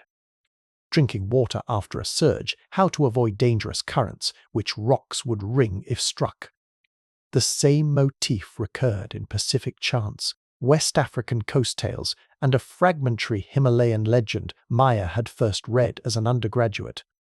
Jonah plotted those motifs against their sedimentary database and found an uncanny result. Motifs describing descending fire or gods were often adjacent, not in time, but in cultural geography, to motifs that carried logistical instruction. The descending god myths were narrative envelopes, but the core of the envelope held coordinates of survival. Elena's face lit when she saw the overlay. "These are compression protocols," she said. "You need a thing huge enough to encode fear, and inside it you hide the maps. Gods terrify. Survival instructions hide in the terror's folds." Maya understood then why clear, unambiguous evidence of a prior complex civilization had not been found. The rememberers were not trying to hand down a full catalogue of artifacts. They were preserving utility under performative veil. Time, weather, and deliberate social choices did the rest. Monuments erode, metals dissolve and migrate. But a song, reshaped and resung, could survive as a functional manual for when catastrophe came again. The realization reframed their entire project. The team was not looking for cities. They were reading a distributed protocol of survivorship that the gods' descending motif might be a cultural strategy for encoding information across generations, so catastrophic events could be navigated even when physical structures had vanished. There was a second, more unsettling implication. Some communities had rituals of deliberate forgetting taboos that erased the exact location of a resource after the collective had been saved, intended to prevent exploitation. In other words, the absence of ruins might sometimes be social design. Successor cultures often had incentives to hide the proof of a past advanced system, to protect resources, to control narratives. Even to maintain power, ruins could be erased on purpose. Clive Rees, reading the report, led a meeting where legal and diplomatic consequences were mapped with merciless clarity. If these songs point to resources that states might contest, he warned, or if communities prefer to keep them hidden, our publication could cause harm. We must be responsible. Maya felt her conviction harden like resin. "Responsibility is not the same as silence," she replied. "We will publish, but on terms. We will co-author with the communities, not extract from them. We will provide the tools they want, and we will refuse to hand coordinates to private actors." Part 5. Consequences. Rethinking evidence and stewardship. The immediate fallout was messy. The tabloids alternated between mockery and breathless prognostication. Donors pulled back when the story complicated their messaging. But something else happened beneath the noise. Scholarship shifted. Elena's team published a methodological paper arguing for ancestral protocols as an interpretive frame, an approach that treated myth as compressed cultural technology. Nathaniel formalized xenon and actinide metrics into standards that could be compared across cores. Priya and the Materials Consortium published on diagenetic dissolution of engineered alloys, showing how corrosion and groundwater chemistry could fragment any monument into dispersed chemical residues. Graduate seminars filled with young scholars hungry to learn how to translate chorus into chronology. Funding bodies reconfigured priorities toward co-produced projects that integrated oral history, isotope geochemistry, and community stewardship. In coastal villages, elders taught workshops alongside the scientists, explaining the ceremonial purposes of their songs and devising consent protocols for researchers. For Maya, the emotional shape of the work altered. Her grandmother's stories now had an academic and ethical architecture supporting them. She felt vindicated, but also bereft. Vindication could not return what had been lost. The realization that ancestor communities might have deliberately hidden or moderated their traces out of fear, strategy, or ritual left a hollow in her chest that no data could fill. Jonah found a new obsession: to write algorithms that could detect mnemonic patterns in chant transcriptions and match them with stratigraphic sequences. He worked late into nights, eyes bloodshot, fingers on the keyboard, producing code that tried to hear rhythm as data. He felt, as Maya did, that they had opened a different kind of archaeology, one that read sound and ritual as much as stone and alloy. Adrian, for his part, rewrote a lecture. He began to teach memory engineering, a module that combined deposits and performance, the physics of preservation, and the ethics of access. We no longer search merely for stones, he told a packed lecture hall. We search for the architectures that survive, chemical palimpsests, encoded chants, legal structures that decide what future generations may or may not know. The board implemented new protocols. Clive labored to create legal frameworks that respected communities' wishes and international law on cultural heritage. It was messy, often imperfect, mistakes were made. But a precedent formed: public science could be collaborative without being extractive. In a small ceremony on Tavyuni, Maya and Jonah returned the edited audio recordings to the community, along with copies of the analyses and a promise to support local conservation initiatives. The elder who had chanted took Maya's hand and, with a strength that surprised Maya, said, "We gave you a song. You gave us questions. Keep singing." When Maya later sat alone on the research vessel's deck, the wind smelling like salt and the world damp with its exhalation, she thought about why definitive proof had been so scarce. The answer lived in three registers: geologic erasure, cultural concealment, and mnemonic compression. Nature had been, over deep time, a meticulous destroyer. Successor peoples had sometimes chosen to obscure, and the memory keepers had encoded survival tools into artful, compressed forms because long time spans do not tolerate inventories. She also thought about what the discovery asked of the present. If myths could be protocols, then today's societies were writing their own palimpsests with technologies that left different. Signatures, satellites, microplastics, anthropogenic isotopes. If humanity wanted to be legible to any future inheritors, human or otherwise, it would need to think as carefully about mnemonic durability as it did about monuments. Maya did not romanticize a return to past ways. She understood the seductive danger of implying that ancient peoples were proto-scientists in the modern sense. They were not. but they had been engineers of memory. The panels debate months later. Another auditorium, a kinder audience, a community elder at Maya's side closed not in triumph, but trust. The elder's chant played again, and those listening heard, in the accumulated silence between verses, a logic as old as human fear and ingenuity. Survival is a story told well enough to outlast the catastrophe it names. Adrian summarized the new charge with the studied warmth of a man who had seen his certainties renewed. "We will not find the whole of the past in a single stone," he said, "but we will learn the grammar of forgetting and the art of remembering. That will be enough to change how we steward the future." Outside, the sea kept folding its horizons into themselves, as indifferent as a clock. Inside, a new kind of archaeology hummed, one that read myths as protocols, myths as maps, myths as the faint, durable footprints of intelligence.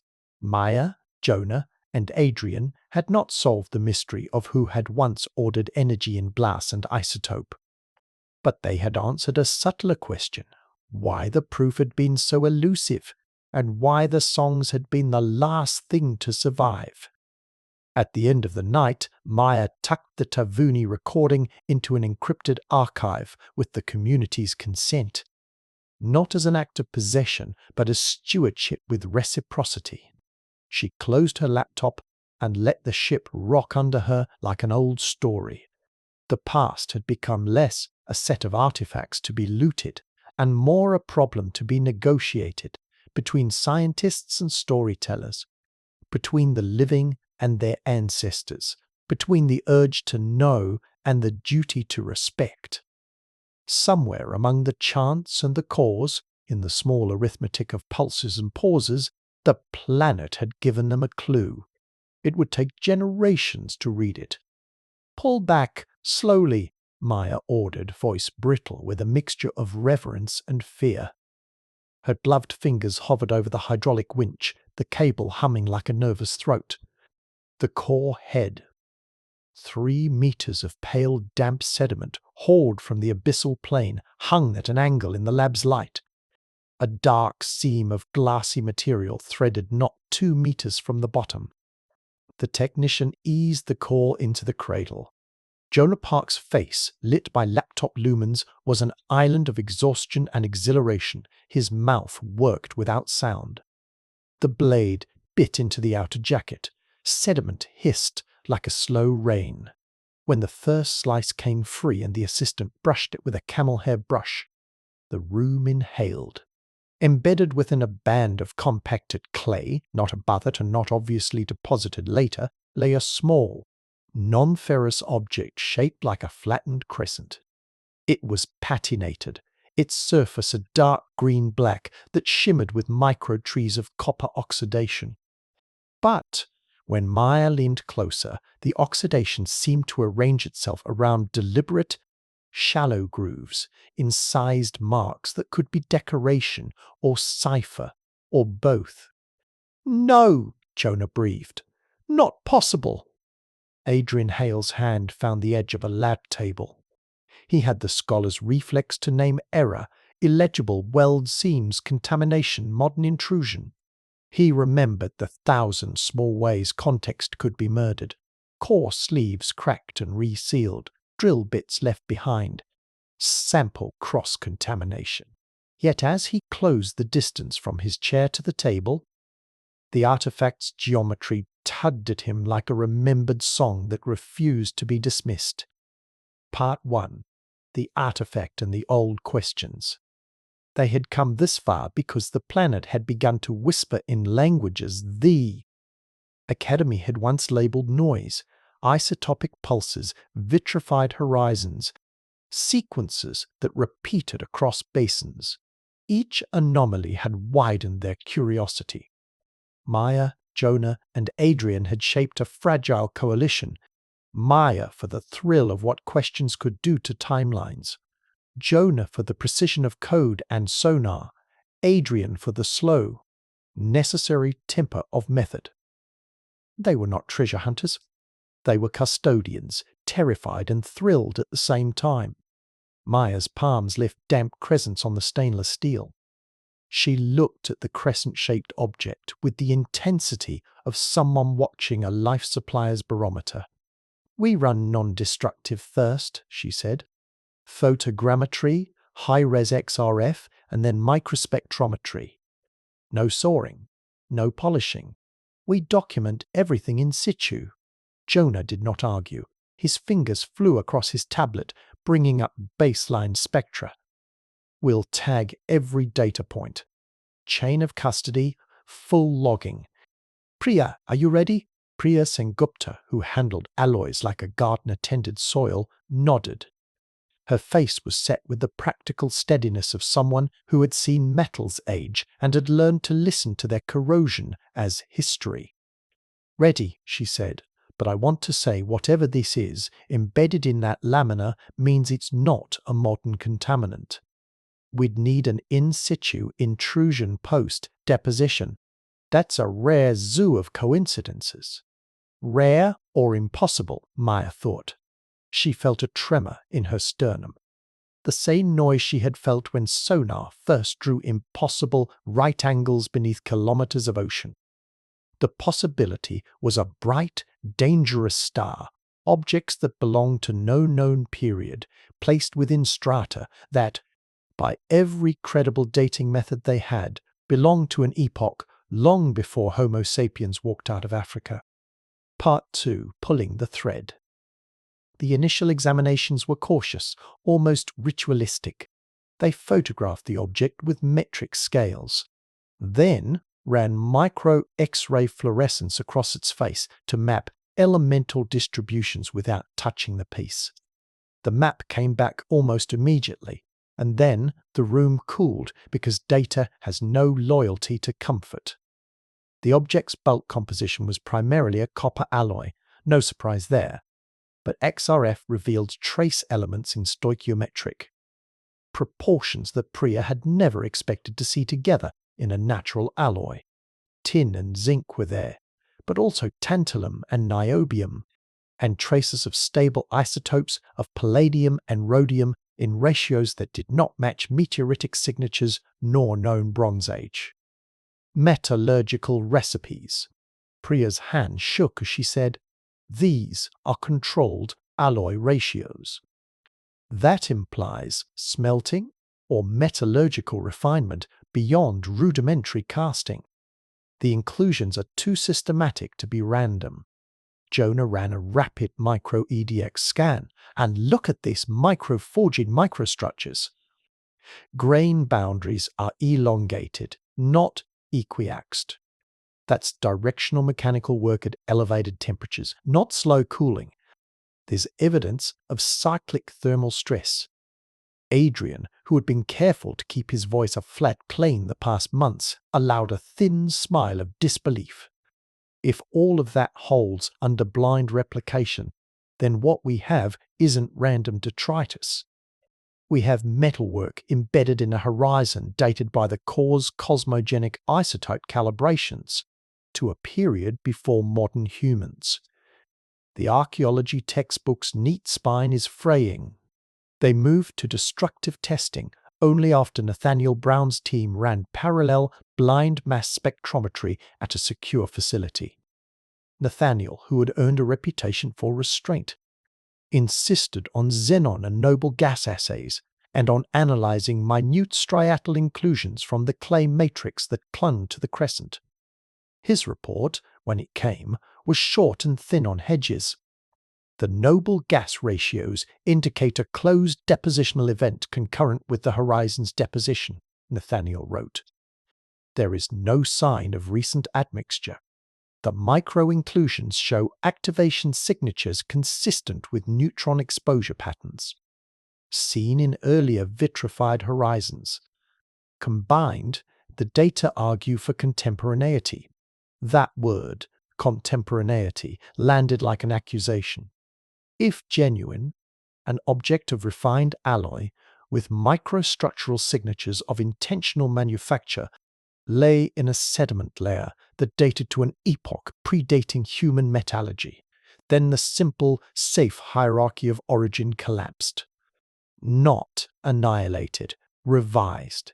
And the consequences stretched, like ripples from a stone dropped into the still ocean. Part 3. Escalation. When objects speak too loudly, they called the board, because there was no other option. The museum's conference room felt colder than the lab head. Clive Reese sat at the head of the table like a man who had been waiting for an avalanche to tell him how to issue permits. Donors, governments, and private firms were already breathing around the story in ways that felt predatory. Meyer laid the photogrammetry on the table and did not embellish. "This came from an undisturbed lamina in core B14, she said. "The alloys are non-trivial. Multiple labs have corroborated contemporaneity. We're not saying civilization as a blanket label, but the materials are manufactured in ways that imply intentionality and technological control." Clive's jaw worked. If this is true, the political consequences are enormous. If an older technological lineage existed intentionally or not, states will engage.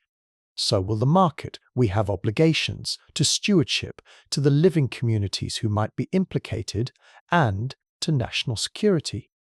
Jonah's chin tilted. We have scientific obligations too, to publish, to let replication occur. Secrecy invites fake narratives. Adrian inhaled, the old diplomat of skepticism. Both are true. We must balance openness with legal protections. But let me be clear, the evidence must be bulletproof. We craft the narrative, not to calm opinion, but to ensure the data can withstand targeted attempts to weaponize both science and myth. The board voted to assemble an international consortium of labs under a secure, transparent protocol. They would publish the raw spectra while controlling the coordinates of the core for security.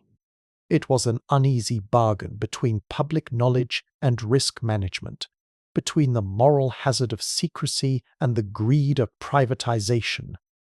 But, like every action in a globalized age, the choice had leaky edges. Before the data packet could be uploaded to the open archive, a grainy image of the crescent made its way into the wild. A social feed with a clickbait headline. "Ancient moon blade proves Atlantis," and 1,000 enraged, exuberant, and credulous comments in its wake. The leak was not a technical failure, it was human. Part 4. The main climax. Decision and the twist. The public outrage, wonder, and opportunism blurred into a press storm. Pundits argued on television in heated, ill-informed loops. Religious leaders declared omens. Investor groups sent emissaries with glossy decks.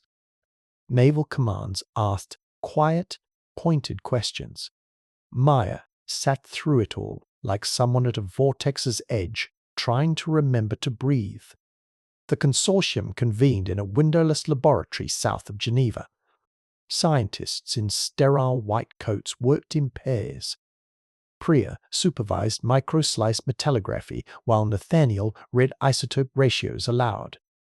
Elena Rios sat in the corner with a worn notebook filled with mythic motifs. Her presence, a constant reminder that narrative might bridge data and human meaning. The twist, the piece that turned speculation into a crisis of understanding, came from the micro-etchings on the crescent's concave face. The grooves, when magnified to 100 times and rendered as vector maps, formed sequences that were not random decoration. The rhythm of their spacing and depth corresponded to a base 5 modularity in patterns. It was the kind of repeated, hierarchically nested marking one might expect from someone encoding information, temporal markers, inventory codes, or symbolic signatures. Priya, who had spent years trying to disassemble mythologies of metallurgy, swallowed. "This looks deliberate," she said. "The marks are not wear. They're engravings applied before the lateral corrosion set in. The periodicity is not natural." Nathaniel overlaid isotopic pulse charts atop the engraving map. Where the grooves clustered, isotopic anomalies in the clay matrix shifted slightly. The correlation was not perfect, but meaningful.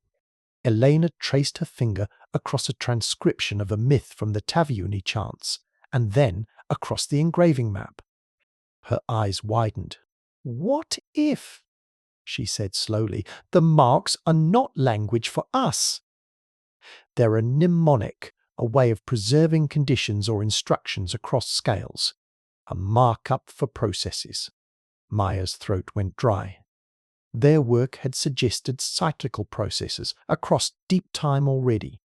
If artifacts bore encoded marks that referenced environmental pulses, if these were deliberate attempts to record operations in durable media, then the archaeological imagination had to expand beyond monuments and into hybrid messages designed for endurance. Adrian's calm broke, a thin exclamation. "If multiple artifacts show this pattern across different basins, and if isotopic signatures align, then we are looking not at isolated curiosities, but at a network of deliberate informational residues." The implications are enormous. They tested, replicated, and cross-verified. An object with a similar micro-etched motif emerged from a different core in a separate ocean basin. It, too, bore alloy, compositions outside known prehistoric recipes, and it, too, sat in horizons that predated human metallurgy. The pattern was not a single aberration. It was an argument repeated in several locations and epochs. Part 5. Consequences. Falling apart and reassembly. The release of the consortium's initial paper was less like a bell than a cracked drumskin. Headlines demanded answers and narratives. Underneath the clamour, serious institutions began to change. Funding agencies created emergency grants for deep-time technicity. Studies. International legal scholars convened to consider whether artifacts older than known civilizations demanded a new class of heritage protection. Naval commands updated seabed protocols. Private collectors found other means of influence. People made prayers and enemies. Maya received messages that ranged from teenaged adoration to death threats. Jonah fielded provenance requests from oil companies and was forced to refuse them with increasing firmness. Adrian's inbox filled with requests to testify. Elena worked with local communities to ensure recordings and artifacts were not reduced to commodities. The scholars' internal divisions hardened into working norms. Maya insisted on public, annotated data. Clive argued for controlled physical custody of original cores to prevent looting and militarization. Nathaniel demanded blind replication before any sweeping claims. Priya urged the community to invest in open-source analytical tools to democratize verification. At the same time, the artifacts themselves began to speak in a new register. Metallurgical curves suggested recurring refinement technologies. Micro-etching hierarchies hinted at shared modular systems of notation. Isotopic residues in the enclosing clays echoed previously detected neutron activation patterns. The material evidence began to converge on a single, uncomfortable conclusion. Complex. Intentional energy using processes had occurred in the distant past, leaving physical residues designed in ways that could survive the ravages of time better than monuments could. For Maya, the discovery reframed her childhood mythic hunger into a professional imperative. The old stories her grandmother told of cities pulled down by tide and of elders who claimed knowledge of strange iron took on a new interpretive weight. Not all stories proved literal, but some stories were mnemonic signals compressed for survival. Now they had physical artifacts that might be part of a distributed system of record keeping. As the world argued, the team did something both small and radical. They invited the communities whose oral traditions had first guided their fieldwork into the consortium as co-authors and custodial partners. They set up secure digital archives with community-controlled access. They drafted legal frameworks aimed at preventing private capture while enabling scholarly replication. It was messy, imperfect, and necessary. Part 6, Aftermath and Vows. Months passed, and the initial frenzy softened into a long season of technical labor. The word civilization stopped appearing casually in headlines. Scholarly language settled into more careful formulations, remnants of organized technicity, distributed informational residues, engineered energy processes, phrases meant to avoid teleology while acknowledging design. The artifacts multiplied, not into a hoard of treasure, but into a network of micro-objects and micro-residues that together made an argument stronger than any single piece could. Cross-disciplinary workshops convened engineers, mythologists, isotope chemists, ethical scholars, and coastal elders. The work required patience and humility. It required them to invent new vocabularies. Maya helped design a curriculum that taught both lab technique and community ethics. Jonah wrote algorithms that could map motif periodicities across artifacts and chants. Adrian revised his lectures to foreground methodological caution and civic responsibility. There were dark moments. A private drilling consortium tried to subpoena core access and was rebuffed. A nationalist movement used early leaks to hawk a reclamation narrative. A fraudster attempted to sell a forged crescent on the open market. But there were also quiet victories. A coastal village used isotope mapping to protect a lagoon from predatory mining. A student in Ghana synthesized micrographs and local songs to propose a mnemonic archival model that earned her a fellowship. In private, the team understood the core truth that had begun as an impossible whisper. The planet had, at earlier times, hosted systems that organized energy and materials in ways that left intelligible traces. Whether to call those systems civilizations in the full, culturally loaded sense remained contested.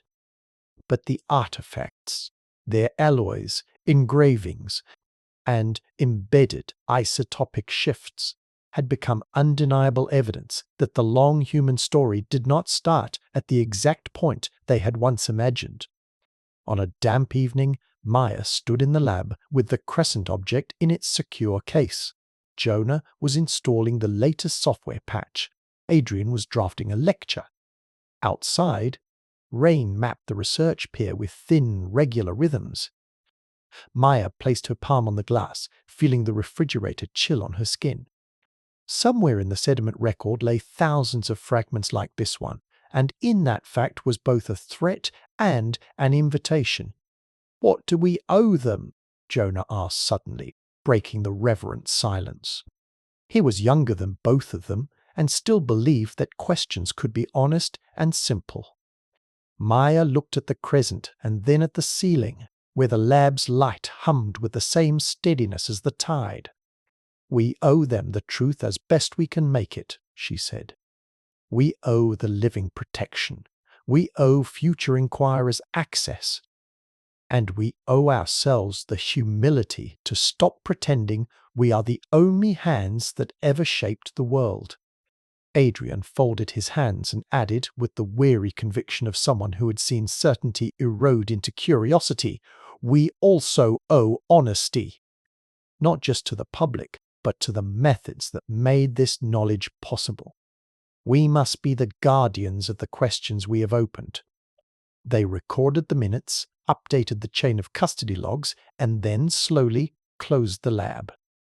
The crescent slept in its case, a small, dark relic placed inside an institutional promise to study openly, to protect fiercely, and to teach the world how to read a planet whose timekeeping ran deeper than their textbooks had ever accounted for. Outside, the sea continued its indifferent calculus. Inside, they began the work of translation, turning grooves and alloys and isotopic oddities into intelligible narratives that could be tested, debated, and, if necessary, revised. The evidence had said one thing plainly. A long before had once been an era of ordered processes. An after had inherited their fragments. Now, the modern human story had to stretch, awkwardly and bravely, to include that realization. Maya walked home under the rain and thought of her grandmother's voice. She thought of the ways stories had survived when stone did not. The artifacts did not provide neat answers. They provoked a set of obligations to listen, to verify, to protect, and to share. They had proven that an earlier intelligence whose species and culture remained unknown had left marks that could still be read. That was a revolution disguised as a fragment. The revolution would be slow. It would require a new ethics of discovery. It would demand new laws and new disciplines. It would change the curriculum and the politics of museums and mining and sovereignty. Most of all, it would require that humanity step out of a single, self-centered origin story and accept that the planet had been, before their story, already a site of ordered action that deserved inquiry, stewardship, and, when appropriate, grace. "Get a photo now!" the field technician shouted, voice cracking like a pebble struck in a hollow.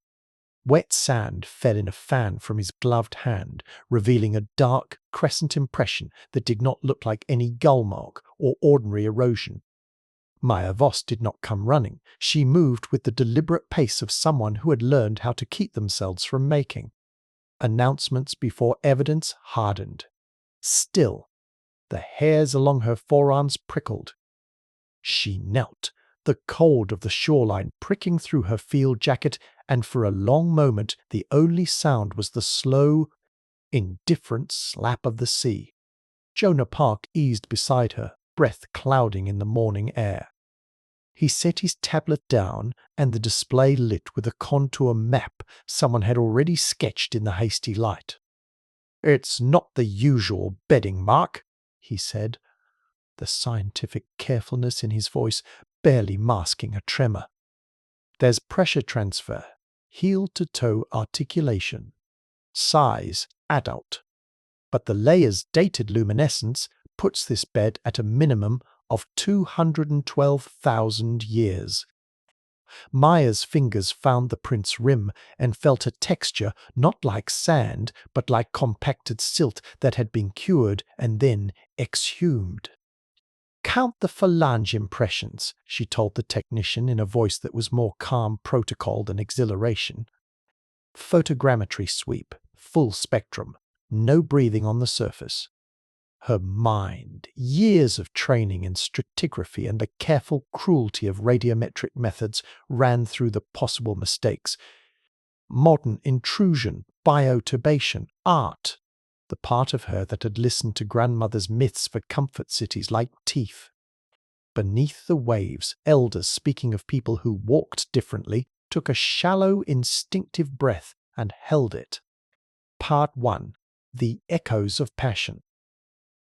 In Cambridge, Adrian Hale watched the uploaded images with a scholar's odd mixture of distance and ownership. He had felt the world tilt since the cause had first whispered about vitrified seams and isotopic residues. His life, defined by the slow glacial patient reading of layers, had become the front line of a cultural storm. He knew better than to leap. He also knew how anomalies recruited obsession.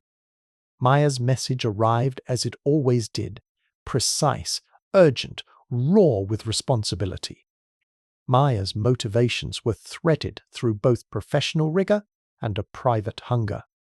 The public saw a scientist chasing evidence. Jonah saw a friend trying to avoid being eaten by the publicity machine.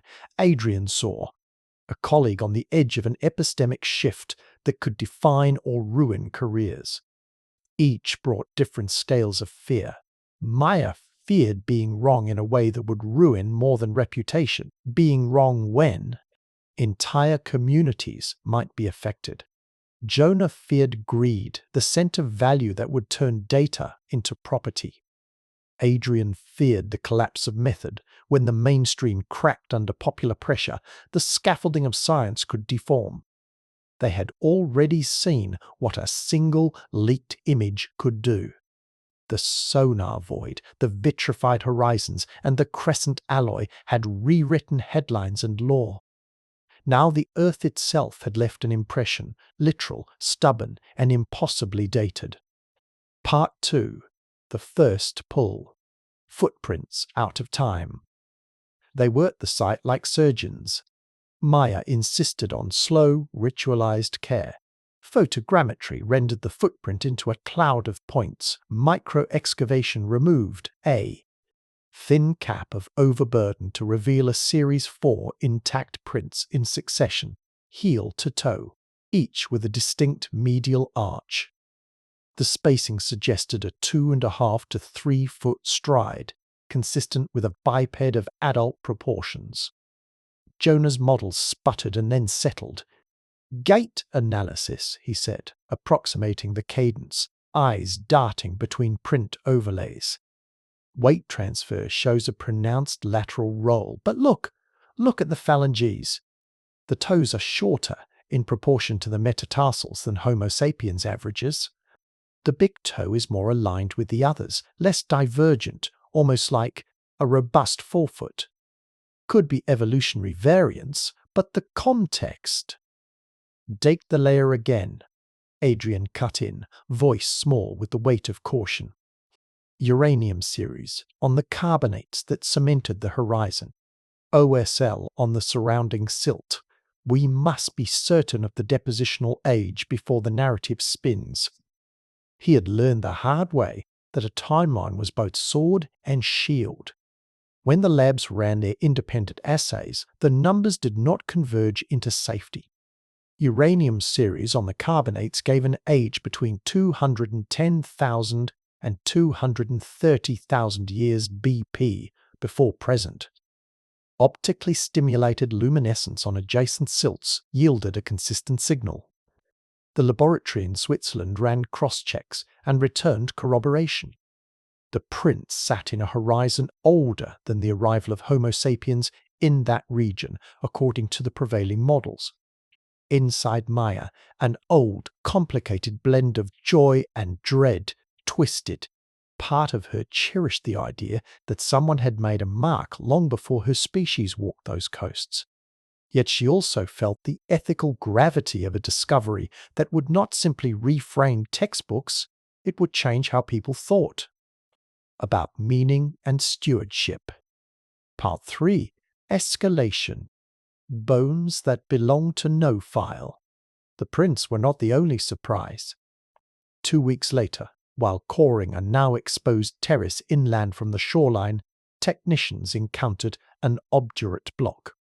When they split it, the inner geometry revealed what at first looked like a femoral shaft, protruding at an angle from silty matrix like a bone fossil of typical silhouette. But the morphology was off subtle, clinical deviations that set experts to arguing into the night. The cranial fragments came weeks after, in a sealed bucket from a different trench. On the face of it, the skull pieces bore features reminiscent of hominins, a pronounced nuchal morphology, sutural complexity, indications of sagittal curvature. But the proportions were inconsistent.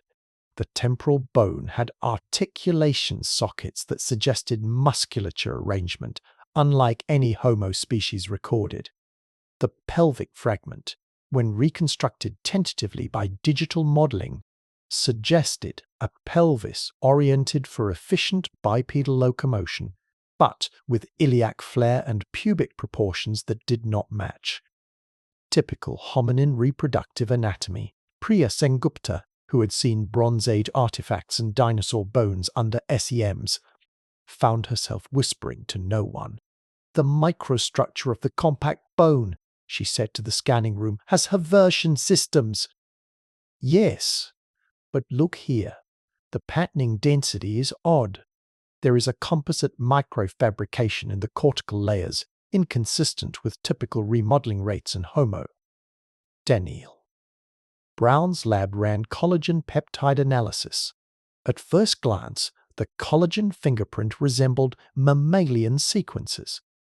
But as they pushed deeper using mass spectrometry and attempted to amplify surviving fragments, they kept hitting stretches of amino acid patterns not present in modern reference libraries. Ancient DNA labs attempted extraction. The fragments were too degraded for full mitogenome assembly. Where the sequences mapped, they did so partially to known primate clades and then diverged into sequences not catalogued. Adrian felt his hand go cold when he read Nathaniel's interim memo. "The DNA work is ambiguous but not noise," the memo read. "We must assume two possibilities: contamination or a lineage with partial genetic overlap to known primates and undetermined branches. We need more samples." Contamination was the first necessary hypothesis to test.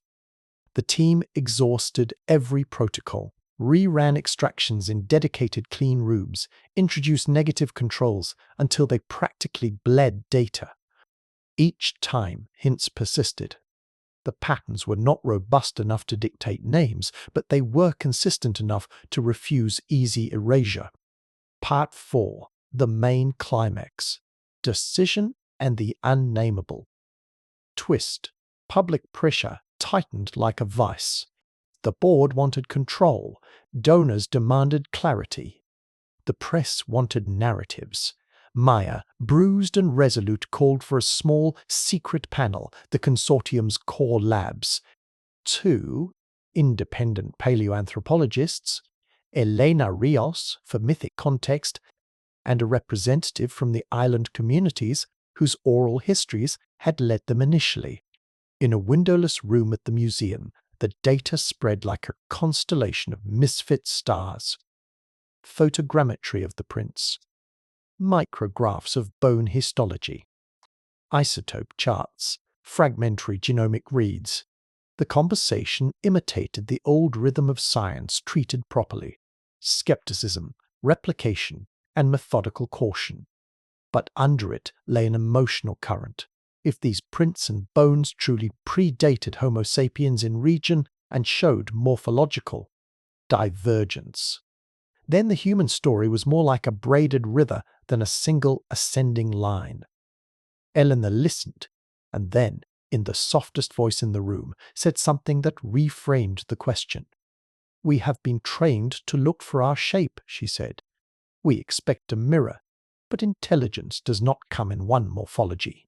The archive songs, bones, and prints can speak of beings with different balances, different foot proportions, different bone density, different reproductive morphology. We must resist the temptation to fit them into our taxonomy simply because it comforts us." That was the twist. The evidence insisted that agency, the capacity to manipulate energy and leave traces, was not uniquely human in form. The prints showed a gait. The bone structure suggested a creature adapted for prolonged bipedalism. Isotopic residues suggested diets and metabolic signatures that did not map neatly onto known hominin ecologies. The artifacts, the vitrified seams, the engraved crescents, they all began to form a network of residues that implied actors in the deep past, whose biology and technologies both intersected and diverged from the human path. The board convened an emergency press strategy meeting. Clive Rees hashed through legalities, the language of custody and diplomatic fallout. Maya interrupted more than once, insisting on a path of maximal openness with protections for communities and sample integrity. Jonah argued that public release would preempt conspiratorial monopolies. Adrian brokered, as he always did, a compromise. Staged release of raw data with embargoed coordinates and an international replication protocol. When the first controlled packet went live, the reactions were immediate and ferocious. Some religious leaders denounced the work. Others seized it as proof of scriptural claims. Political actors smelled leverage, but a quieter revolution took hold in labs. Anthropologists, geneticists, and isotope chemists formed collaborative teams to test and retest the bones and prints under diverse methodologies. Part 5. Consequences. New taxonomies, new ethics. The months that followed resembled both Renaissance and trench warfare. New papers appeared, some cautious and technical, others provocative and speculative. A working group proposed a taxonomy not centered on genus Homo, but on agents of environmental engineering, a deliberately non-teleological term to capture capacity without anthropocentrism. The idea outraged some and thrilled others. Within the team, interpersonal dynamics shifted. Maya felt a mixture of vindication and a new anxiety that sat like a rock behind her ribs. If these beings had shaped environments and left residues readable today, what did that mean for stewardship? If intelligence had appeared in other forms, did humanity's claim to uniqueness evaporate into humility and into responsibility? Jonah, who had feared seizure by corporate or national interests, watched the legal wrangling with grim satisfaction when the consortium produced chartered custody rules that prioritized open science and community co-ownership. He also felt the private grief of someone who realized that the hunt for answers was now a billboard of political interests. "We've opened the door," he told Maya one night on the lab's roof, the city below a smear of sodium light. "Now we have to teach people to walk through it without trampling everything." Adrian returned to his lectures with a new syllabus and a new phrase he repeated to anyone who would listen. Method is moral. He spoke publicly about the need to preserve samples, to build legal frameworks that protected communities, and to cultivate a scientific humility that allowed for multiple kinds of intelligences in the fossil record.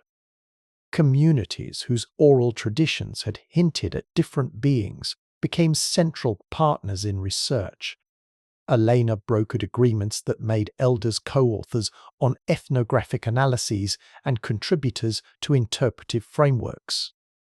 Their chants, once treated as quaint by some scholars, now served as context for where to look and how to read sedimentary echoes. The fossils themselves remained stubbornly elusive on many counts. DNA would not yield clean genomes, no matter how deep the sequencing. The bones could not be forced into neat classifications. The prints remained the clearest testament, an imprint of gait, of weight, of life that had once moved on the same beaches. They insisted that the planet had been occupied by complex agents long before the modern human narrative began. As the public and scholarly debate matured, a new field began to take shape. Deep-time bioarchaeology integrated with geominetics, the study of how organisms encode and leave messages in mineral and chemical media. Students flocked to courses that married isotopes with ethics, materials, science with myth. The board, battered by controversy, shifted mission statements and funded community stewardship projects. In private, Maya sometimes curled her hands around an old photograph of her grandmother, smiling, defiant, full of stories no longer dismissed as quaint. The prints and bones did not return her to the place she had imagined. They granted her a harsher, truer gift, a widened perspective. The human story she recognized now existed in a shared chorus with other, older lines threads in the braided river of planetary agency. On a rain-stiff night, Jonah sat with Maya and Adrian on the observation deck of the research vessel, the lights of the harbour swaying. "If they weren't us," Jonah said quietly, "do we owe them anything?" His voice was small against the machinery and the sea. Maya looked at the print's photogrammetry files glowing on her tablet, the lines showing ancient steps like a fossilized heartbeat. "We owe them curiosity and care," she answered. "Not because they're ancestors we can name, but because they were actors on this planet. Whatever their species, their actions shaped horizons that we now inherit." She paused, feeling the honesty of the admission settle. "We also owe the living the right to their stories. We'll study, but we'll not rewrite their pasts for the sake of spectacle." Adrian, who had spent the evening drafting ethical frameworks, added, "And we owe ourselves the discipline to keep testing. This is not a single find that answers everything. It is an opening. The only irresponsible move now would be to stop asking questions because the answers complicate us." The work ahead was vast. More cores to pull, more prints to map, more bones to compare, more ethics to draft, more myths to listen to. The discovery had not restored certainty. It had multiplied the world's questions. It had also made a different demand, one for institutional humility and cross-cultural trust. As the rain steadied, Maya closed the photogrammetry app and tucked the tablet into her jacket. The sea breathed below, patient and vast. The fossil footprints and the nameless bones had shifted the locus of human arrogance. For the first time since the sonar void had blinked on their screens, the team felt something like the rightness of unease. The world was stranger and older than their textbooks, and the story of intelligence on Earth was not theirs alone to tell. They would continue. They had to. The prints were not merely marks on a shore, they were invitations to listen, if humanity could. Learn how to do that without speaking over what it heard. "Stop the sweep now," Maya Voss barked the order, as if the words could halt the ocean's memory. Her thumb jabbed the touchscreen, the render of the magnetotelluric array stuttering and then freezing like a held breath. The image that filled the wall-size monitor was impossibly regular, a rectilinear lattice of conductivity anomalies. Sharp right angles forming a grid that spread for kilometers beneath the seabed.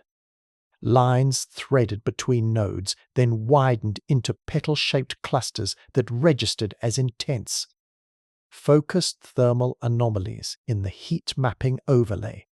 Jonah Park, leaning too close to the console with the tiredness of a man whose nights were never whole, did not remove his gaze. "It's not random," he said. His voice was a thin wire of excitement and raw fatigue. "Those nodes, look at the gradients, they're consistent with current-bearing conduits. Not modern and not volcanic. Energy flows, Maya. Structured." Maya felt something too old and too new at once, a scientist's caution and a private, irrational skyrocketing of hope. She thought of the crescent artifact, the vitrified seams, the isotopic fingerprints, and the prints on the shore. Each of them had been a whisper that converted into a shout. Now the shout had a shape. "Patch the raw feeds to Geneva, Nathaniel, and Priya," she said. And the command left her like a stone thrown into a deep, quiet pool. "And get Eleanor. Tell her to bring those oral maps now. If those nodes map onto any mnemonic landmarks, we'll need her eye on this from the first pass." Adrian Hale, who had been awake long enough to feel time as a personal obligation, read the data twice before he allowed his chest to unclench. He had the habit, like a fisherman's twitch, of fishing for the trivial error. But this field's triviality was stubborn. He pushed a hand through his thinning hair and said simply, "We document everything. No touching the physical cause until we understand the electromagnetic integrity of the region. If there are buried conductors, they could be passive or they could be the ruins of a planetary grid." The room hummed with instruments and a new force. The sense of being in proximity to an architecture not made of stones and lintels, but of directed energy and engineered gradients. The monitors layered into one another. Sonar, magnetotelluric, thermal, isotopic spikes, and, like a ghostly overlay, mythic loci that Elena had been collating, stories of lanes of fire, skywater, lines that hum at night. The coincidences were more than curious. They were insistences. Part 1. A question enlarged, into scale. Maya had always been practiced in holding paradox like a tool. Rather than a burden, she could sit with two opposing truths: that a dataset could be wrong, and that it could also be the most important thing she had ever touched. In private, she sometimes blamed her grandmother's stories for training her to listen for the improbable. In public, she framed her work in the language of method. The image on the screen wanted a translation nobody had written yet. Jonah, who loved patterns the way others loved novels, traced ligand-like shapes across the monitor with his finger. "If those nodes are substations of a sort," he said softly, "the lines between them show impedance drops at regular intervals. That's engineering for distribution voltage regulation. Whoever made it knew to manage losses across distance. That's advanced grid architecture." Adrian's skepticism did not evaporate. He thought of every way nature could imitate art: basalt columnar jointing, hydrothermal mineralization, and even networks of burrowed microbes that produce electrical gradients. But the architecture's modularity and the actinide traces associated with vitrified seams in the same strata demanded a different hypothesis: deliberate energy distribution designed to move heat and charge on scales that altered sediment chemistry. It implied an intelligence that could do planetary engineering and suffer, perhaps, the consequences. They had, in fragments, found evidence of processes that had once moved matter and electricity with purpose. Now they had, for the first time, a clue pointing to the scale and the plan of those processes. Maya felt the gravity of it like a presence in the cockpit. If energy architectures had existed before, they could explain why those earlier engineers had left so little obvious stone. The latter's signature might have always been ephemeral: heat, current, isotopic change, things that time could erase or transform into noise. Only a patient and cross-disciplinary gaze could read. Elena Rios arrived with her notebook open and her hands smelling faintly of coffee and island salt from recent fieldwork. She traced the monitor with a slow, reverent hand. "The myths say paths where fire runs like rivers," she murmured. "I always thought they were metaphor for the lightning of storms, but this looks like lanes of intentionally routed energy. The aural maps highlight nodes, certain reefs, certain promontories. They're called keepers' memory spots. They could align with substations." Her eyes met Maya's. "People don't invent useless metaphors." Part 2. The first pull. Architecture in the deep. The team mobilized like a small, well-drilled ship crew. Sensors were recalibrated, new corers readied, and a low, careful choreography began, because with discovery came the risk of destruction. The energy signatures suggested buried architecture, but also fragility. If those conduits were made of reactive alloys, they would have corroded, their products redistributed into sediments in ways the team could now read as palimpsest. Priya Sengupta, who had the quiet, fierce rigor of a materials scientist who loved the story metals told after they decayed, wanted to sample along the projected grid's nodes. "If those nodes are junctions," she said, "we should expect localized vitrification, sintering, elemental fractionation. But the pattern will have a grammar. If we can read it, we can map the architecture's functional design." Jonah wrote code that sliced the volumes into analytic kernels. "We'll run inverse modeling of heat flow and conductivity," he explained, tapping at the keys. "If the grid was meant for power distribution, the nodes would correspond to energy sinks and sources. We can test whether the observed patterns match engineered load balancing versus natural heterogeneity." Adrian pushed for caution, always the watchman, yet even he felt a peculiar hunger. He imagined a vast, ancient system of energy channels, conduits running like a city's veins beneath the planes and shelves, their nodes housing the equivalents of transformers, capacitors, perhaps even storage. If true, those were architectural choices, grids that implied planning, maintenance, and collapse modes. The more he thought about collapse, the sharper his unease. Systems that moved planetary-scale energy could also push planetary systems beyond thresholds. They deployed an array of micro-samplers over the next week, microthermometers, magnetometers, and high-resolution corers that could extract millimeter layers. The first cores, sliced and scanned with surgical patience, revealed microstratigraphic zones where element ratios shifted abruptly, concentrated copper and nickel bands with unusual phase distributions, localized vitrification that matched the positions of the conductivity nodes, and tiny fused beads that bore mineral signatures of magnetite and rare earth inclusions arranged not haphazardly, but in gradients consistent with directional heating. Priya's voice had a small tremor when she spoke. "This is not just metallurgy. These are residues of sustained high-temperature processes. The gradients indicate active regulation, pulses consistent with an on-off cadence, and cooling profiles that look controlled." She tapped the spectrometer readouts. "That suggests operating cycles."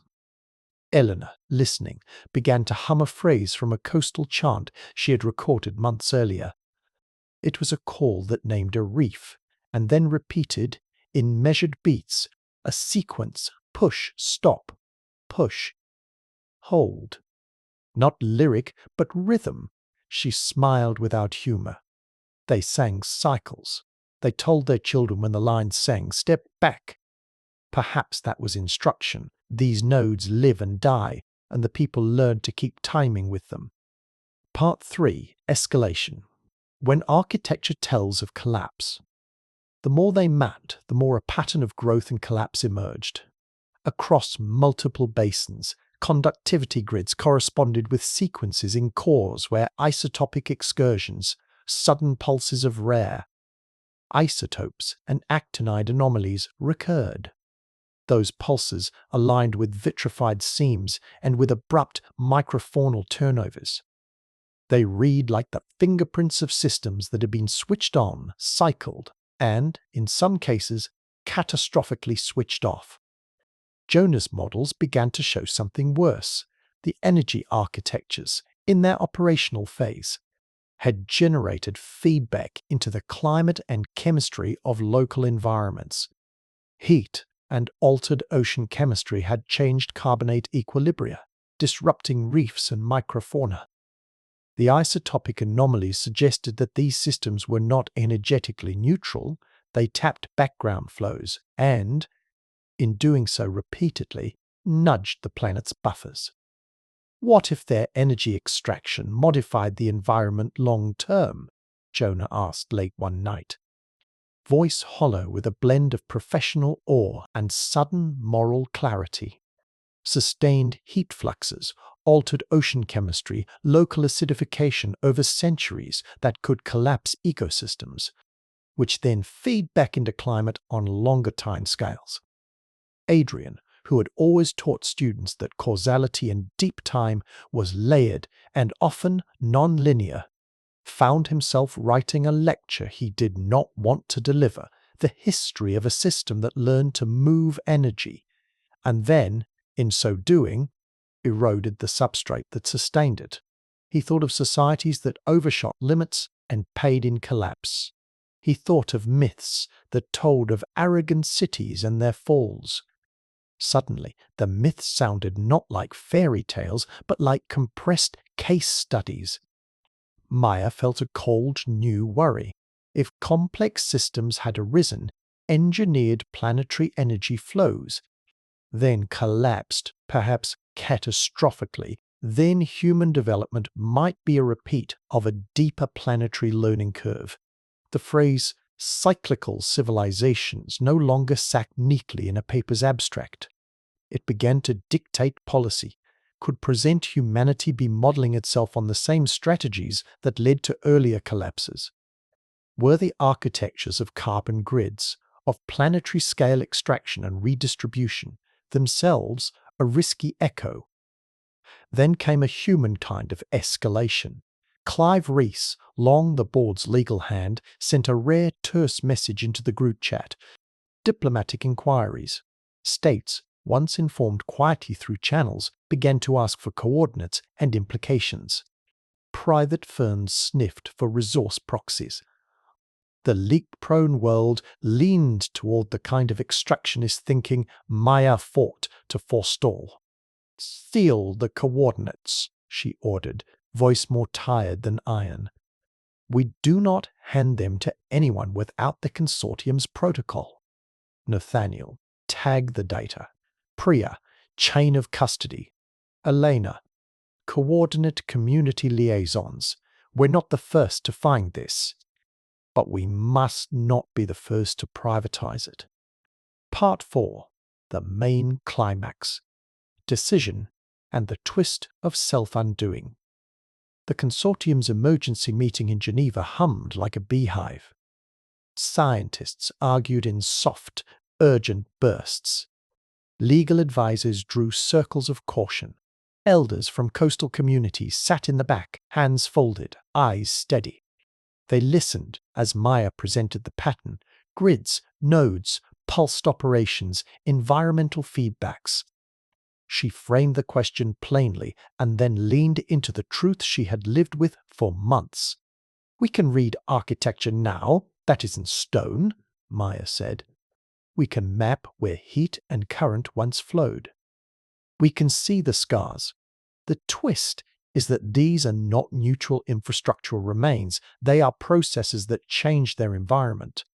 It looks, from the stratigraphy, that some cycles ended with collapse. We must treat the data as a warning and as knowledge."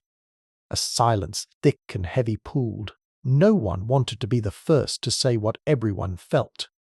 Adrian was the first. If past systems achieved technological complexity and then destabilized their ecological base, then the history we thought linear may instead be iterative, an inflow of complex systems followed by systemic failure. The question becomes normative. Did we inherit technologies and then forget the failure modes? Or are we repeating an experiment that nature has already failed? His voice softened. Either possibility should compel caution. There was a harsher, more personal twist beneath the scientific one. Elena rose and spoke with the translator beside her. "We have always sung of cycles. Times when the sea changed, times when the lines of heat sang," she said. "Our people are not merely recording events. They are encoding policy. Do not rebuild this way. Tend the lines carefully. Never cross the node at the right cadence." The elders' chants carry a kind of legislation from memory. The meeting's decision was agonizingly pragmatic, a staged, open data release that prioritized replication and community input, but withheld precise coordinates until international. Stewardship protocols could be ratified. The goal was to prevent unilateral exploitation and to foster collaborative sense-making. They also passed a call for a formal collapse analysis, an interdisciplinary audit to model how energy architectures could precipitate environmental tipping points. The directive read like a vow to learn history's engineering lessons before the lesson arrived as a second disaster.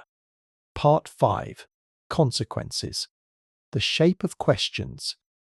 Changes. The aftermath reshaped the conversation in ways that no press cycle could manufacture. The public, hungry for simple narratives, oscillated from wonder to fear.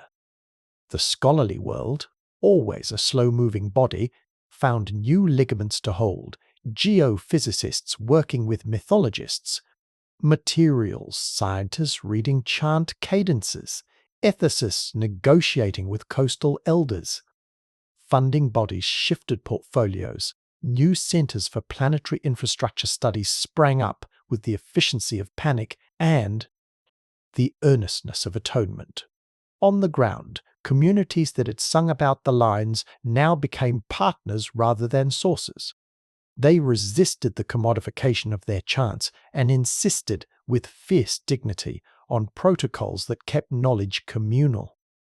Maya found herself learning how to be a steward in ways the lab never taught, how to sit with elders, to ask when to listen and when to press, to draft agreements that honored both scientific curiosity and cultural rights. Jonah, who had once been a coder alone with his arrays, felt an ache that was close to prayer. He wrote models that showed how a grid's cumulative energy withdrawals could shift carbonate saturation and thereby accelerate. Reef collapse. Feedbacks that matched the isotopic record. He also wrote outreach code, visualizations that could teach children what systemic collapse looked like without turning them into alarmists. Priya mobilized a consortium to study the metallurgy of the conduits, how alloys patinated and diffused into sediments, how deliberate alloys could be designed to be more or less recoverable, and how engineering choices could carry intergenerational consequences far beyond immediate utility. Nathaniel's xenon analyses deepened. He found cyclical isotope resets that matched the operation cycles the grids seemed to have. Adrian drafted his public lecture on the ethics of infrastructure, a talk that would travel to parliaments and classrooms. He stopped once in the middle of a paragraph and rewrote a passage until it did not sound like a heresy. We are the clever species that can design the instructions to our own undoing, he wrote. That is both a moral failing and an opportunity. The archaeologies of energy are now as much warnings as they are invitations. The twist, the unbearable, luminous moral twist, settled into Maya's bones when she stood at the helm of the research vessel. 1. Night under a cold, clinical sky. She thought of the grids beneath the waves, of node fires pulsing like heartbeats, of the chants that taught timing, and of the footprints from a shore that predated her species. A single, terrible possibility hovered at the edge of her mind and then folded in. What if humanity, newly armed with planetary-scale energy, was not inaugurating a first-time experiment, but opening an old one? What if they were? With their own grids and extractive logics, stepping into a loop the planet had already rehearsed? Jonah watched her and then, quietly, said what she had not allowed herself. Do you think we're a new cycle? The question was not accusation. It was a trembling, honest fear. Maya swallowed. She looked out as the slow churn of the sea caught the vessel's lights and turned them into streaks. We are in a cycle, she answered at last, voice small but steady. Whether we are a repetition or a novel node, we have to assume the planet remembers. Memory is recorded in chemistry and in myth. The wiser we are, the sooner we'll listen. Part 6. New Stewardship, Promises and Precautions. The work that followed was not cinematic revelation, but slow, institutional metamorphosis. International accords convened mechanisms to lock coordinates into shared stewardship, protocols for ethical sample distribution, and funding agreements that prioritized replication over privatization. The consortium produced guidelines for planetary infrastructure ethics, documents that read like a cross between engineering manuals and covenant law. Maya, who had always been better with questions than with policy, sat in committee rooms until her joints ached and argued for one non-negotiable principle. That knowledge of past collapses must be taught widely and used to inform present infrastructural decisions. Eleanor and a coalition of elders wrote a companion manual, an oral history protocol that translated chant cadences into annotated maps, prioritizing context and consent. Communities were paid not as informants but as partners, their intellectual property recognized in the same ledger as isotope datasets. It was messy, deliberately imperfect, and, to Maya's surprise, deeply human. The scientific side matured too. The idea of architecture grew beyond carved stones to include gradients, flows, and rhythms. Students learned to read energy signatures as ruins. They learned to hear in isotopic pulses what earlier societies might have. Intended to survive them, grants funded labs that simulated energy grids at millennial timescales to explore failure modes. Publications shifted toneless, triumphalist, and more circumspect, because now, with evidence of cycles, claims carried prescriptive weight. Maya, Jonah, and Adrian found their roles changing. Maya taught classes with an elder's voice in her head. Jonah became a translator between code and community. Adrian pushed for new standards in peer review that accounted for the ethical dimensions of discovery. They all carried fatigue, but also a hard, luminous hope. On an overcast morning months later, Maya stood before a group of policymakers and read a short list she had memorized. Openness, consent, cross-disciplinary replication, and humility. She added a final, almost private clause, one she could not legislate but could attempt to seed into culture. Teach the children the sounds of the lines. The room listened. Some dismissed it as sentimental. Some recorded it for policy briefs. Elena's elder, present in the back, nodded in a way that made the gesture feel like benediction. In the months that followed, small, practical acts accrued. A coastal community stopped a mining concession after isotope maps showed a grid node might be disrupted. A university institute closed, a project that would have weaponized conductivity imaging. A school in a port town included an oral history unit in its curriculum, teaching children both chants and spectra. These were not dramatic, world-changing coups. They were instead the laminar shifts that might, in time, alter the arc of a cycle. Maya sat once more on the observation deck, watching the sea tally its slow arithmetic.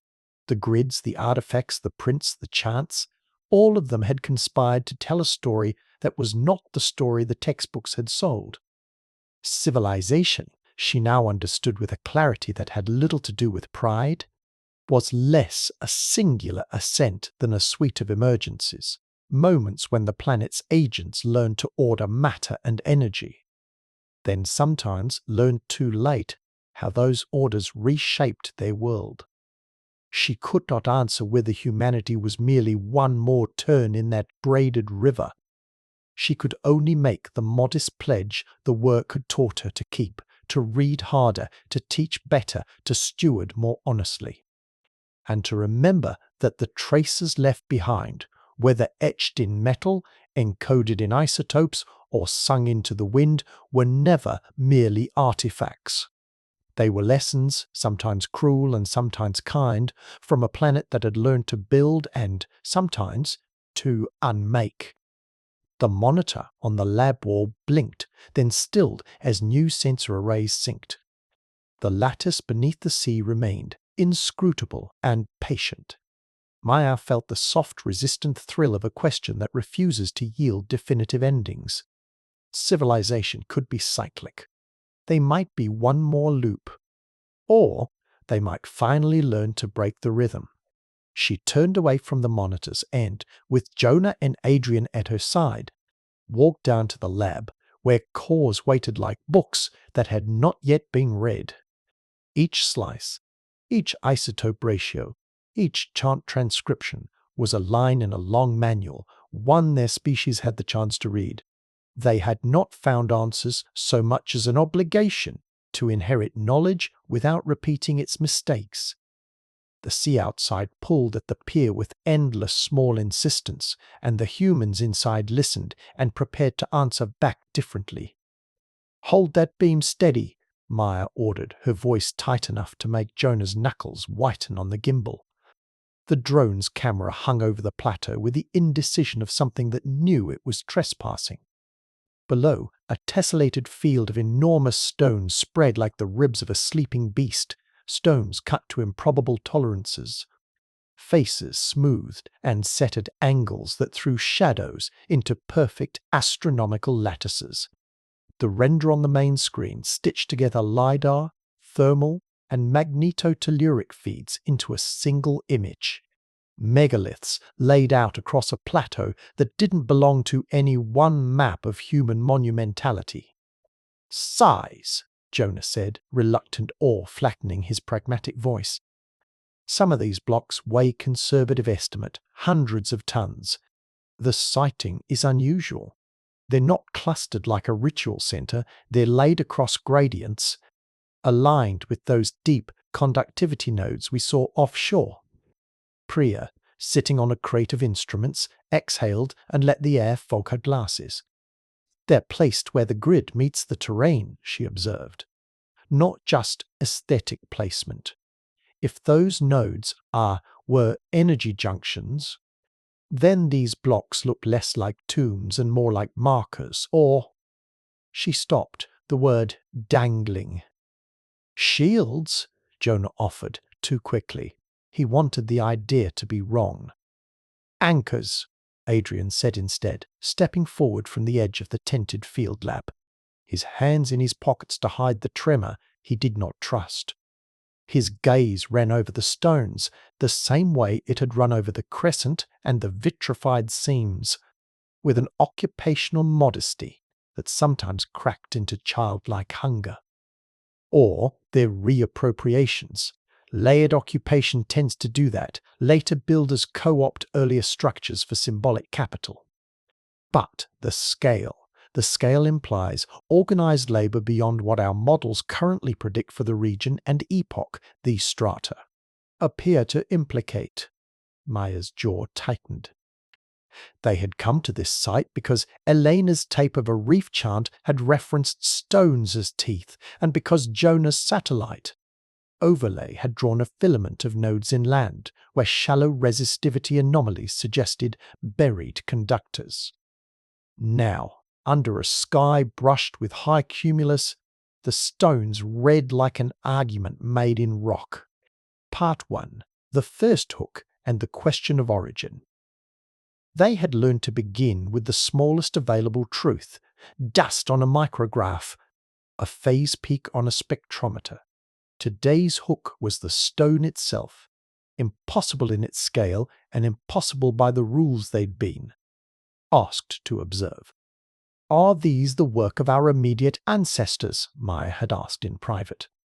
"Or are we looking at the after-image of something older, an older civilization or older agents?" The question had libs in different rooms. For Maya, it was the intellectual temptation she'd lived on since Göbekli Tepe had been a professional tremor in her early career. For Jonah, it was a puzzle with variables to code. For Adrian, it was a historical moral, the need to resist neat narratives. For Eleanor, megaliths were folklore's public face, the shout of memory made stone. For Priya and Nathaniel, they were testable matrices. They began with non-invasive mapping. Photogrammetry painted every tool mark, every logarithmic spiral of weathering. Magnetometry and ground-penetrating radar traced subsurface anomalies under the stone bases. The result was persistent. The stone sat on, and sometimes directly over, the residual signatures of the same energy grid patterns mapped offshore. Below the visible weight of human-shaped stone lay the invisible contours of a distributed, engineered network. "You can't have labor architecture without logistics," Jonah said, scrolling through his model. Moving blocks of this mass requires coordinated energy and organization. If this isn't recent, then either a previously unidentified level of social complexity existed here earlier than we thought, or people with different morphologies or technologies did the heavy lifting. A gust of wind tilted a cloud's shadow across the plateau, and Maya felt the old unease resurface. Every new mapping made the timeline muddier. The public wanted headlines. The ocean wanted time. They had to suffer both. Part 2. The Pull, Palimpsests and Patterns. The first pull came in the lab's quiet hours, when the group bled small slices into instruments. A microsample from the mortar under a monolith returned a pattern. All of them recognized vitrified microlayers, actinide anomalies, and isotopic pulses that had shown up in ocean cores, in the crescent artifacts matrix, and in the vitrified horizons elsewhere. The mortar itself was a palimpsest. Later mortars, seemingly baked by different thermal regimes, overlaid older geochemical episodes. "Look at the sequence," Nathaniel said, rubbing his eyes under the harsh fluorescence. His voice had the professional calm of someone who'd trained himself to announce data and not the implications. There are distinct pulses of high-energy signatures embedded within the foundation. They match, within error, the actinide patterns we saw in the vitrified seams offshore. The chronology suggests multiple episodes, operational phases followed by heavy mineral recrystallization. Elena's fingers found a photograph of a carved face in an old anthology of island myths and sat there like a talisman. She traced its features, then looked up at the lab monitors. "People use the visible to talk about the invisible," she said. "Giant stones are durable. They survive ritual change. It's possible that later groups built massive stones at these nodes to codify memory, either to preserve what was there or to overwrite it for their own ends." That suggestion sat uneasily with Maya. Are the megaliths memory preservers or memory eroders? Were successive cultures trying to smother older energetic traces under monumentality? Or were they honoring and stabilizing inherited infrastructure? The team split into camps. Field archaeologists argued for layered cultural sequences and reuse. The materials scientists read the energy signatures and suggested technological continuity. The mythologists argued that oral songs encoded warnings and coordinates preserved to survive ruination. Each perspective had its evidence and its self-protective anxieties. Part 3. Escalation. A world of stones and a world of arguments. News of the megalithic overlay leaked. No one could say by whose. Hand into a media environment already raw from the crescents, the prints, and the grids. Suddenly, the world debated whether the great stones were outgrowths of human monumentality or the last monuments of a much older. Engineering imagination. At the public hearing in a vaulted room of the museum, a politician demanded a straight answer. Are these monuments evidence of a previous human civilization of advanced capabilities? Adrian, who had learned to carry nuance like an old coat, answered with the method he trusted. "We have evidence of large-scale organization here," he said. "We also have evidence of non-random energy signatures embedded in these same places. Correlation is strong. Causality needs more demonstration. We must gather more stratigraphic data and expand blind replication. It is possible that later peoples reused the sites, intentionally overbuilding older infrastructural remnants." Clive Rees listened and thought of the legal implications, claims, sovereignty, tourism, and perhaps, in darker chambers, extraction. He drafted cautious language that would become the consortium's public response, not a claim but a call for collaborative study. The public reaction was a familiar blend of wonder and predation. Spiritualists and nationalists both pointed to the stones as proof for their narratives. Investors began to ask about mineral proxies. Indigenous groups demanded involvement and recognition, rightly assertive that their myths and their stewardship be part of the conversation. Part 4. The main climax. Decision and the unexpected synthesis. The twist, when it came from a place no one had expected. The megaliths themselves began to speak in a language of palimpsest. Under Pria's microscope, tiny glassy blebs within the mortar bore trace matrices. The high-temperature residues included alloys, whose microstructures matched neither Bronze Age nor known prehistoric recipes, but echoed the patterns in the crescent. Object, directional grain orientations, cyclical thermal stress signs, and a subtle periodicity in engravings visible only when mapped as waveforms rather than marks. Elena noticed something else. "The myths don't tell of a single city," she said, voice low in the lab's late hours. "They sing of a network, places where the land remembers. The stones are not simply monuments, they're nodes in a human-scale ritualized grid that overlays an engineering grid. Later, peoples built stones to remember the nodes. They weren't the original engineers, but they recognized the nodes' meaning and translated them into monuments." The consortium convened in a raw, full-day session to reconcile data with narrative. The synthesis that emerged was catalytic. The megaliths, in many cases, were not the remains of an older technological civilization, but cultural reinscriptions, monumental acts of remembrance, and control laid on top of older energy architectures. Sometimes the overlay preserved the nodes, sometimes it obscured them, sometimes it converted them into something socially legible. Altars, markers, centers of ritual authority. The twist cut two ways. First, it vindicated Elena's insistence that oral cultures encoded real coordinates, but it also suggested coming. Successor communities might deliberately hide or sacralize nodes, preventing others from accessing the underlying infrastructure. Second, it reframed the debate about origins.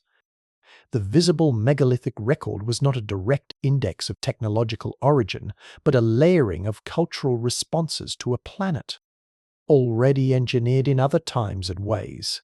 Part 5. Consequences. Rewriting stewardship, not simpler. Histories. The consequences rippled through disciplines. Archaeology curricula accepted palimpsest studies and negative archaeology as core training. Funding shifted to interdisciplinary grants that asked teams to pair isotope labs with ethnographers and engineers with elders. The museum rewrote interpretive panels to explain the difference between monumentality and infrastructural residue. Communities whose songs had first guided fieldwork were entered into custody frameworks as co-authors and co-owners of data. Politically, the synthesis tempered extremes somewhat. The most opportunistic predators retreated when community protocols and consortium oversight raised legal and reputational costs. Yet the demand for access remained fierce. Maya learned to hold her responsibility as fiercely as the board's council learned to draft agreements. Both sides had to become guardians. But along with the institutional changes came a deeper, existential adjustment. If megaliths were, in many cases, cultural overlays on older engineered nodes, then the human story could not be smoothed into a tidy ascent. Remembering was a strategy. Building huge stones could be a way to preserve or erase memory, to claim continuity, or to fabricate it. The planet had been written in many hands. They had one more lesson to face, one that had, in an earlier age, removed vast families of life from the surface, extinction. The team increasingly returned to the stratigraphy, not simply to read artifacts, but to read episodes of erasure. Fossil beds mapped adjacent to vitrified horizons showed pulses of biotic turnover. In multiple contexts, isotopic excursions that corresponded to energy usage spikes preceded or co-occurred with abrupt declines in diversity. Maya sat alone in the night lab, hair escaped from its braid, watching a pale print of a megalithic layout on her monitor. She thought of dinosaurs, their triumph and sudden removal. She thought of how easy it would be to transfer a pattern energy-intensive processes leading to systemic disruption across time. The planet's sedimentary memory seemed to carry warnings. Part 6. Lessons from Extinctions. The Big Teaching. They began to study extinctions as case histories of system failure, not to argue inevitability, but to understand mechanisms, how cumulative energy extraction, feedback loops, and abrupt forcing events could cascade. Dinosaurs, the team acknowledged in public lectures that would be met with both fascination and scorn, had been felled by an external shock, an asteroid that produced immediate and global consequences. But later, collapses in the stratigraphic record carried subtler signs. Sustained perturbations that eroded environmental resilience until a tipping point was crossed. Jonah ran models that showed how local energy architectures could, through chemical alteration and heat flux, degrade reef systems, which in turn accelerated regional biogeochemical shifts. "It's not an asteroid every time," he said, voice tired as they watched the model sweep across millennia. "It's 1,000 small pulls that make one big fall. If an energy grid is poorly buffered, it can push beyond thresholds and the system reorganizes, sometimes with catastrophic loss." Priya's materials were connected to the ecological pictures. High-temperature residues altered mineral cycles, which changed soil chemistry and plant communities, which changed the animals that relied on them. Nathaniel's isotope records read like obituaries, pulses where biodiversity dipped, then slowly returned, but not to the same composition. Mass extinctions were not only big erasures, they were resculptings. The moral clarity settled in a small, hard way. The planet's past contained both accidental catastrophe and probable hubris. Whether earlier agents had intended to destabilize their world or had failed to perceive the long-term feedbacks, the outcome persisted in the strata as advice written in mineral voices. Complex systems are fragile, cycles of building and collapse recur. Maya read the data and the myths with equal care. Myths often encoded warnings, songs about heat that came like a slow burn, about stones that marked dangerous places.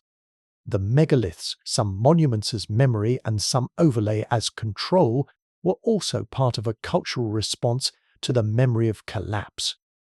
If the ancestors, human or otherwise, had built stones where the grid burned, they might have been trying to ritualize restraint. Keep distance, remember the cadence, not repeat the same mistake. The consortium framed a new public message, not apocalypse as headline, but stewardship as obligation. They taught communities and policymakers to treat the stratigraphic record as a ledger of experiments, sometimes experiments that went wrong. They emphasized mitigation, building energy systems that recognized planetary thresholds, monitoring for early warning isotopic shifts, and co-producing local knowledge systems that made cultural memory a governance tool. The emotional twist was subtle and bitter. Maya felt both privileged and terrorized by the privilege. She had always loved the past as puzzle and companion. Now she loved it as an admonition. Jonah sometimes woke with the thought that their own generation might write future palimpsests, artifacts, and isotopes that future. Beings would comb through with the same careful moral horror.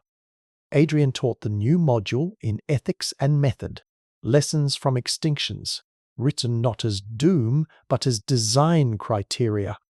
If we have inherited sites where energy once flowed and sometimes failed, he told a packed hall, then our urgent work is not only archaeology, it is engineering ethics. We must learn to build systems that add to planetary resilience rather than subtract from it. In fieldwork, they began adding a new practice. Every survey now included an ecological audit, a reading of biodiversity resilience where they mapped nodes and monoliths. Each project required community co-designed stewardship plans that prioritized local livelihood and conservation. They wrote protocols to prevent the extraction of megalithic locations for profit, and insisted that any research publish not only its data, but also a mitigation plan. The megaliths remained ambiguous, some clearly later monuments, some older construction, a few utterly ambiguous.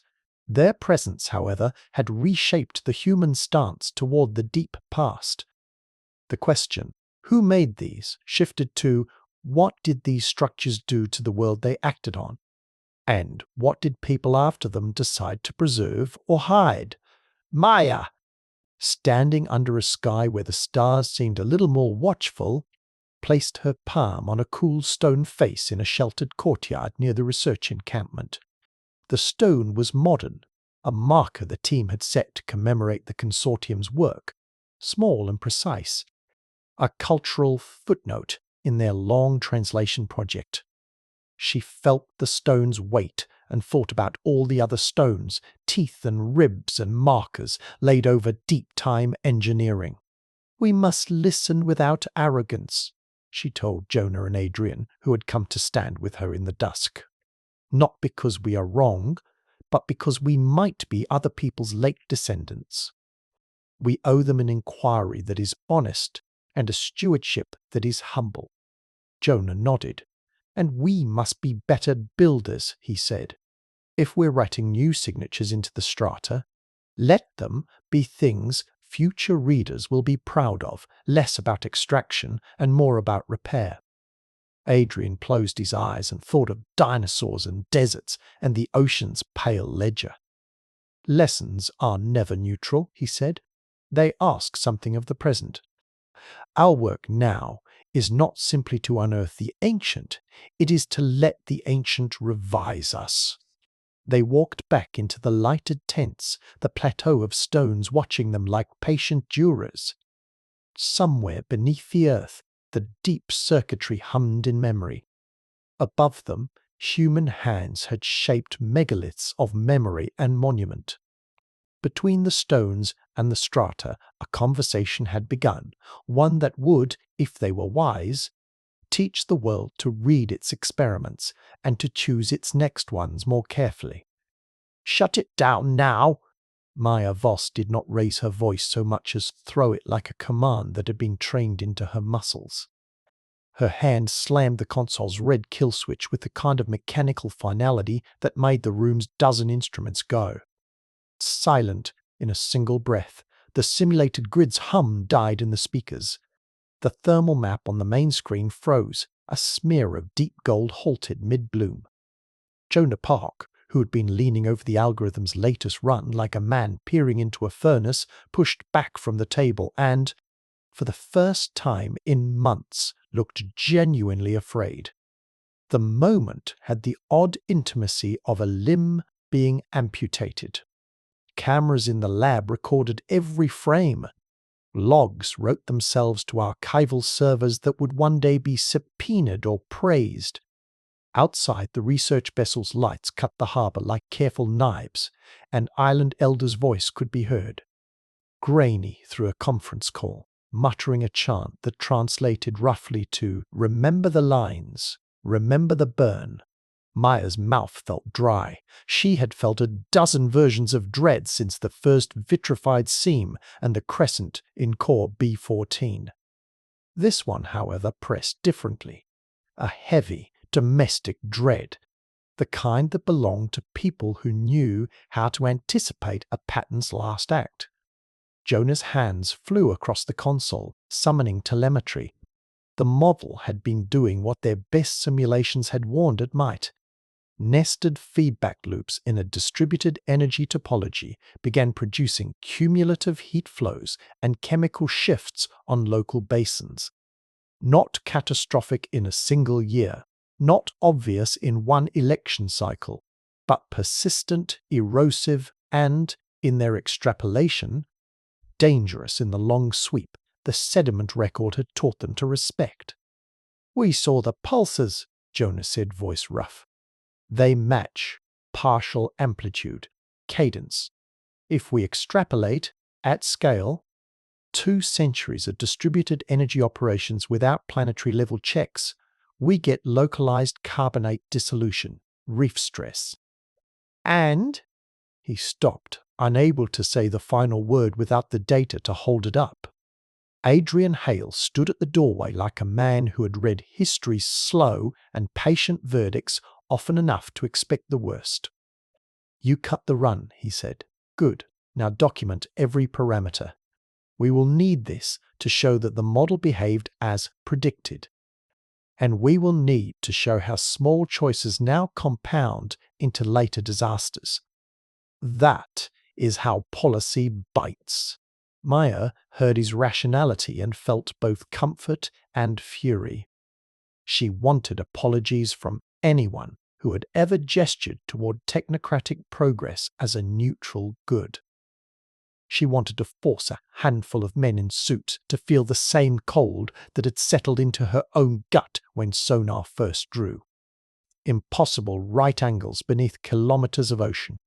Instead, she steadied herself to do what she did best: translate the alarm into a plan. Part 1. The Past as Promise and Threat. In the months since they had exposed the grid-like anomalies beneath the seabed and the vitrified seams that hinted at high-energy processes, governance had followed fascination. Private labs proposed scaled trials. Naval Research Divisions sent quiet inquiries with legalese. A technology consortium in Shenzhen called to ask whether ancient grid architectures, if they were indeed architectures, could be reverse-engineered into high-efficiency transmission networks for renewable power. The rhetorical move was swift. If the past had solved distribution, why not learn and leap? Maya thought of the sediment cores, of Pria's micrographs where alloys had turned into improbable lattices, of Nathaniel's xenon readings that smelled like controlled neutron flux rather than meteor impact. She thought of the Elder's chants, of Elena's careful translation of mnemonic protocols, and of Jonah pacing the lab at odd hours writing code that tried to make sense of teeth marks in the planet's memory. The past, they had learned, could not be politely folded into their hopes. It spoke the language of both technology and warning. "It's seductive," Adrian told the small team a day after the emergency kill. They were gathered in a cramped conference room, screens off and coffee cooling. If the ancients engineered energy distribution at scale, we could be standing at a library of engineering tricks. But libraries are not neutral. They contain both tools and traps. Jonah's mouth twitched.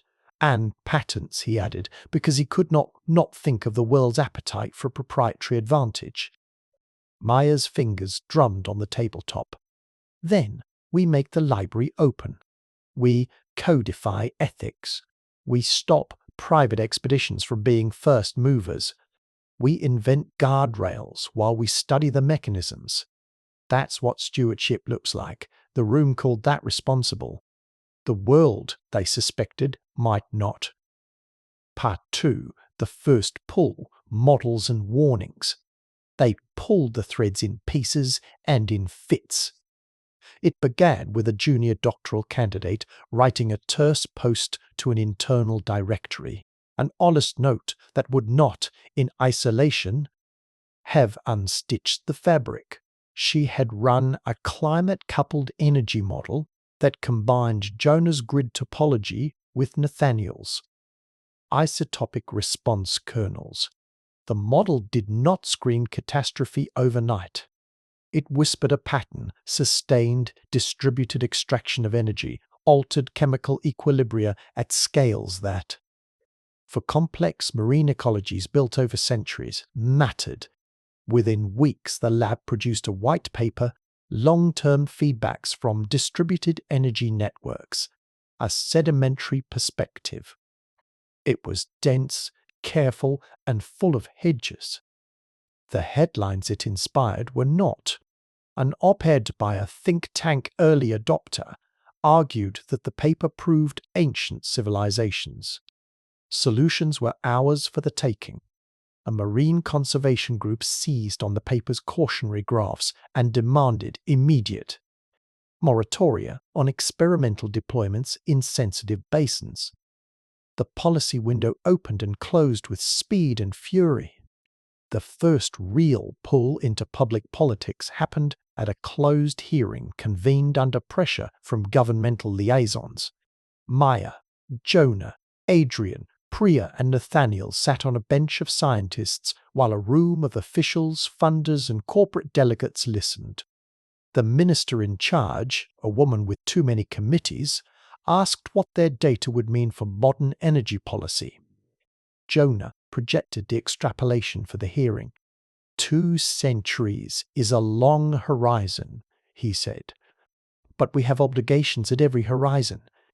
If you allow unfettered replication of these grid designs without planetary-level mitigation filtering, temporal caps, chemical buffers, local systems that underpin fisheries and coral reefs will change. You might not notice in your term, but the cumulative traces will be there in the record, like the vitrified seams if you ignore them now. A rich man in the front row, the kind who signed large checks and had panels named, smiled too broadly. "We are not asking for blind replication," he said. "We are asking for controlled trials. Show us where the danger is, and we'll bankroll solutions." The unspoken clause, who controlled showing and who wrote the solutions, hung like a gaudy sign. Maya's jaw tightened. "Controlled trials can become beachheads," she said. "We have to build international oversight into the early stages before any one private actor gains access to scalable prototypes. The fossils of the past show what happens when technologies spread faster than governance." Part 3. Escalation. Public theatre, private pressure.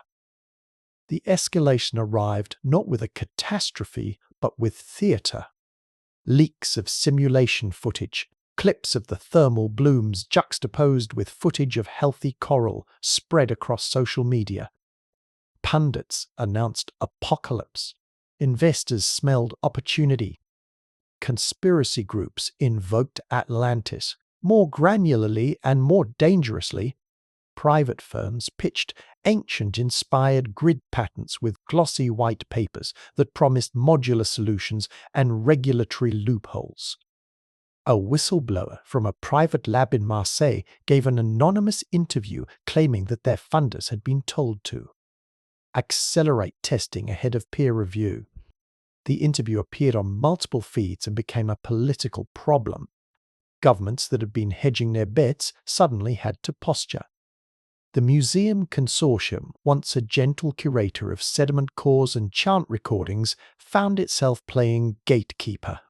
In the research vessel's cramped galley that night, Jonah poured 2 cups of coffee and slid one across. "We made the file public in good faith," he said, voice flat. People assumed open data means easy access to sites.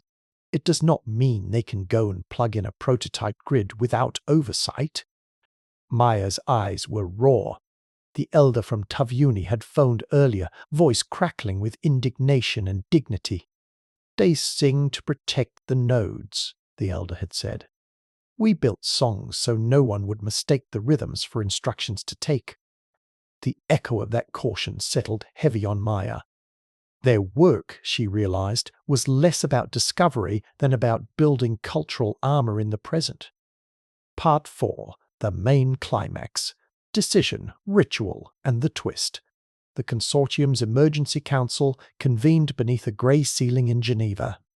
Scientists, legal scholars, community representatives, and 2 UN observers circled a table. Maya presented 3 options: unilateral moratoria on prototype deployments, an international planetary infrastructure treaty. That would require independent verification and community consent for any experiment influencing planetary processes, or a market-driven approach where companies pledged voluntary restraints and paid into mitigation funds. The room divided along familiar lines. Private research lobbied for innovation with safeguards. NGOs wanted strict moratoria. Nation-states hedged, preferring frameworks that preserved sovereign option. Then Eleanor rose and did something none of the men in suits had expected. She pulled out, carefully, a recording they had made in the field. Old people from 3 different archipelagos singing what she had. "For months," called the disabling chants. They were simple sequences, call and response, a rhythm that mimicked the cadence Nathaniel had found in isotope pulses. But the lyrics were prescriptive lines about takers, lines about closing, lines about ritual acts that severed circuits. "Elena, this is symbolic," one delegate scoffed. "We can't base policy on song." Elena looked at him with an elder's patience. "Symbolic is a strategy," she said. "The songs are designed to create behaviors. Ritualized dismantling, safe timing, community consensus. They are safeguards invented by people who survived. They are a protocol. We can codify protocols without taking their soul. We can respect them and learn their function." In the silence that followed, something shifted. The council did not simply accept myth as evidence. Instead, they recognized a different form of knowledge: procedural, cultural, and durable. The twist was this: the ancient memory keepers had not only warned future generations with story, they had encoded practice rituals intended to disable certain infrastructural forms if they grew dangerous.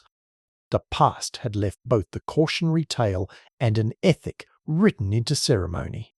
The Council's decision, unglamorous but profound, was to draft a treaty that fused law and ritual. Nations would agree to a planetary restraint protocol that required any experimental scale-up of architectures capable of altering sedimentary chemistry or thermal baselines to meet 3 tests. First, open, peer-reviewed replication of predicted long-term impacts. Second, demonstrable community consent in affected regions with co-authored stewardship frameworks. Third, an agreed disabling protocol, technical and cultural, that could be enacted to dismantle experimental systems if long-term. Monitoring indicated persistent injurious feedback. It sounded clumsy and ceremonial on paper. But, to Maya's surprise, it carried the force of a ritual, and rituals had teeth in human societies. The clause that made diplomats uncomfortable, the one demanding culturally grounded disabling rituals be integrated into. Governance was exactly what some elders had demanded. They wanted their chance to be respected as part of the check and balance system. The world, for once, agreed to bind ignorance with humility. Part 5. Consequences. New vocabularies, new institutions. The treaty was not instant utopia. It was paperwork, compromise, and slow international law. The first consequence was practical and bureaucratic. The consortium built a publicly accessible registry of test sites and prototypes. It created a funded program, the Stewardship Accelerant, which financed community-led monitoring and co-management. Funding agencies reallocated grants to groups that included Indigenous partners as co-PIs. PRIA convened a materials ethics lab to study how alloys could be designed to self-decompose harmlessly over centuries rather than persist and push chemistry beyond safe bounds. Nathaniel and his team created isotopic early warning indices that policymakers could use, numbers that meant less to television anchors than to coral ecologists and fisheries. There were also smaller human consequences. Maya found, to her private relief and inevitable sorrow, that having her grandmother's tales recognized as strategic memory rather than quaint stories made the old woman's life feel less erased. The elder from Tavueni, who had been cautious, accepted a role with the consortium as a cultural liaison. Jonah wrote clean code with new parameters, not to maximize power distribution, but to model resilience and reversibility.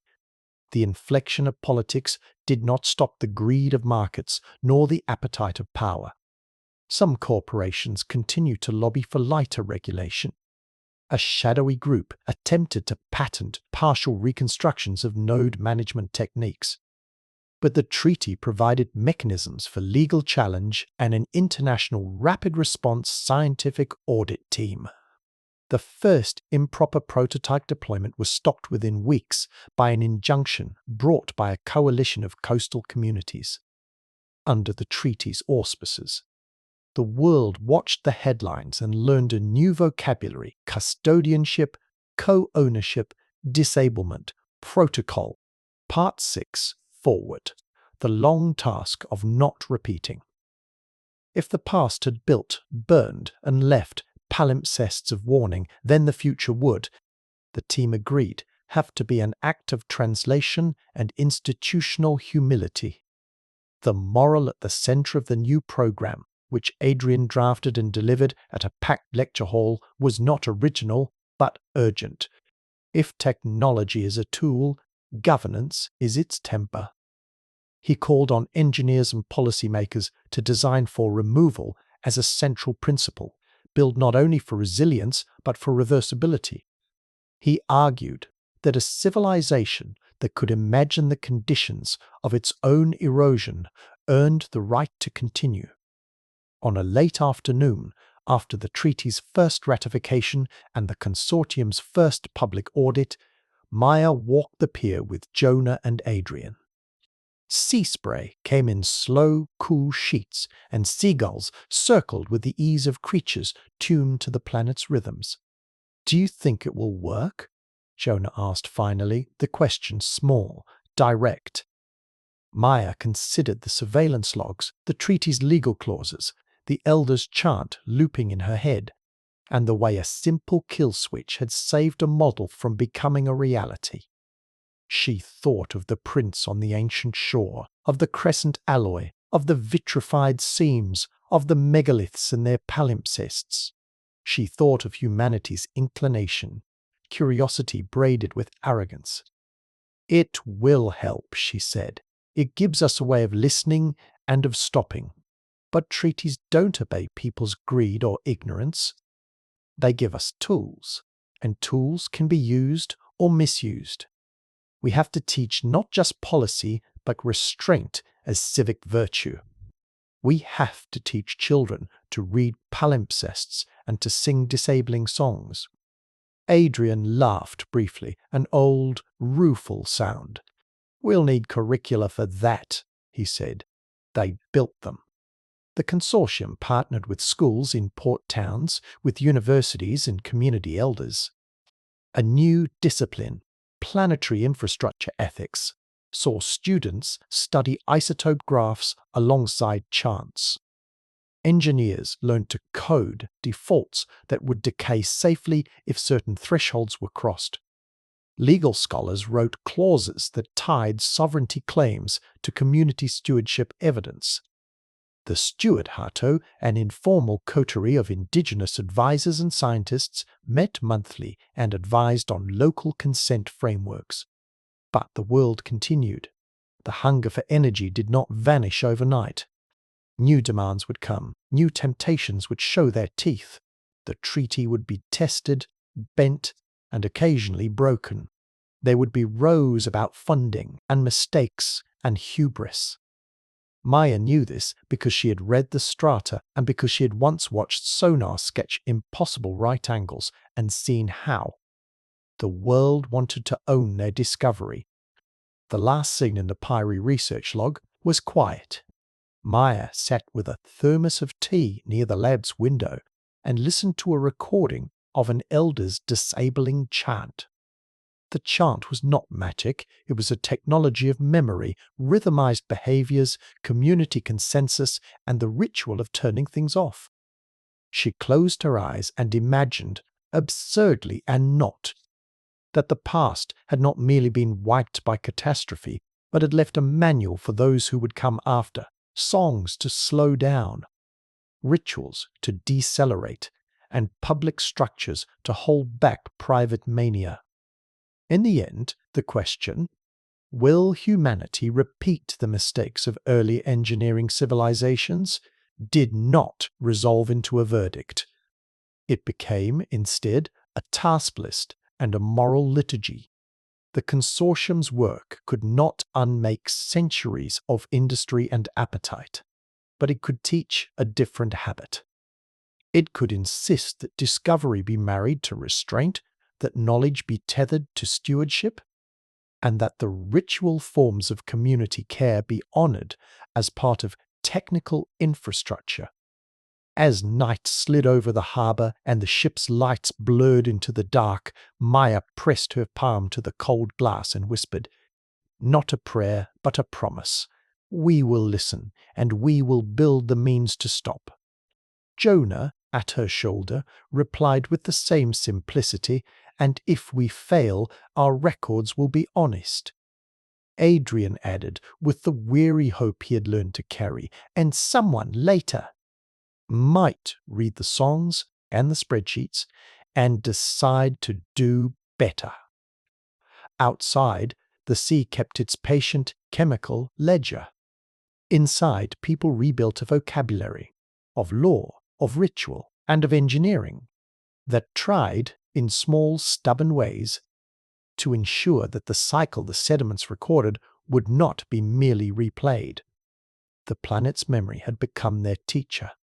The students were young, the institution imperfect, and the horizon long. It would be enough if they kept asking the right questions and kept the kill switches within reach. "Read it aloud," Maya said, not to the room but to the instrument rack, as if speech might steady the data. Her voice was thin, threaded with exhaustion and an unshakable hunger for certainty. The lab hummed. A low chorus of refrigeration units and server fans, and Jonah's fingers paused over the playback controls. He obliged. The output was a series of clicks and rises that, once translated by the algorithm, unrolled into a pattern. No one had expected this late in the game, a staggered cadence of isotopic markers that, when aligned with the old mnemonic chant, Elena had archived from Taviuni formed a sequence not merely of warning, but of instruction. Across the room, Adrian Hale read the waveform with the careful reverence of someone who had, in a half-century of scholarship, learned to be suspicious of miracles and grateful for puzzles. The world, it seemed to him in that moment when the waveform's cadence matched the chant, had offered a bridge between song and chemistry, an encoded procedure, a how-to sewn into sediment and rhyme. He felt, paradoxically, both older and more naive. The past had not only cautioned, it had taught. Part 1. The last act's first breath. The treaty's ink had barely dried. The Planetary Restraint Protocol, an uneasy alliance of nations, indigenous communities, and an international scientific consortium, had ratified early safeguards, an obligation to disclose, a duty to consent, and, most peculiarly, an acceptance of ritualized disabling as part of governance. The world's political machines liked clauses. They could file away. They liked checklists. They could convert into budgets. The clauses that asked governors to recognize song and ceremony as legitimate parts of engineering governance made them uncomfortable in precisely the right way. Maya's motives had never been purely academic. She had chased anomalies because they answered something older in her. A curiosity braided with the unquiet tales her grandmother had told on winter nights. Jonah wanted to map and make sense, to turn rhythm into code. Adrian wanted to keep the work honest and slow enough to withstand history's storms. All three had learned, in different ways, that their obligations had multiplied. There were shards to analyze, and communities to listen to, patents to resist, and children to educate. The small coalition they had forged now bore global attention. There were nights when Maya felt famous, and nights when fame dried into exposure. Both were uncomfortable. Fame brought money, bureaucracy, predators. It also made possible the treaty, the educational programs, the co-authorships with elders. She understood now that discovery and stewardship could not be separate acts. They had to be braided into one practice. To do that meant more labor than any grant would admit. Part 2.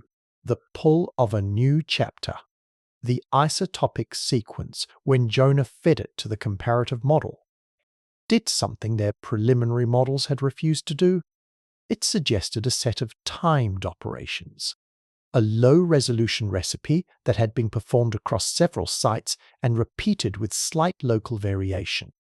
The chant provided the rhythm, the isotope ratios provided the timescale.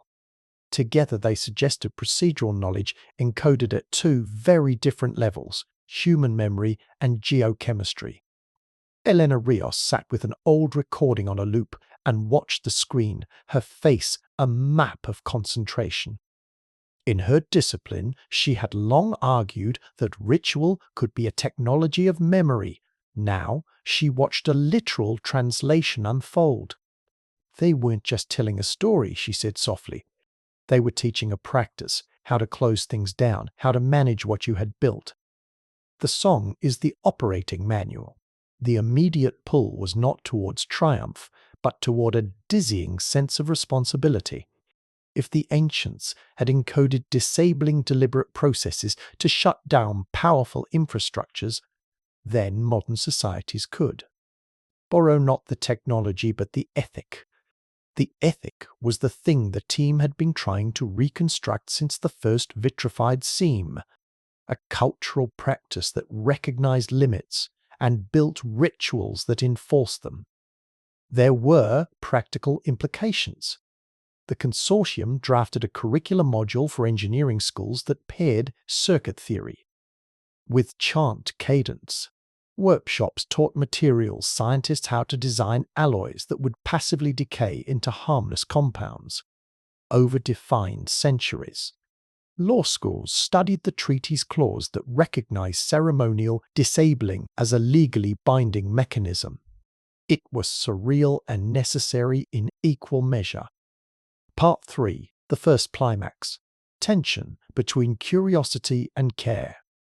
Public appetite had not calmed.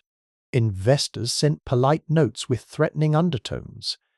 Naval attachés asked jurisdictional questions cloaked as national security.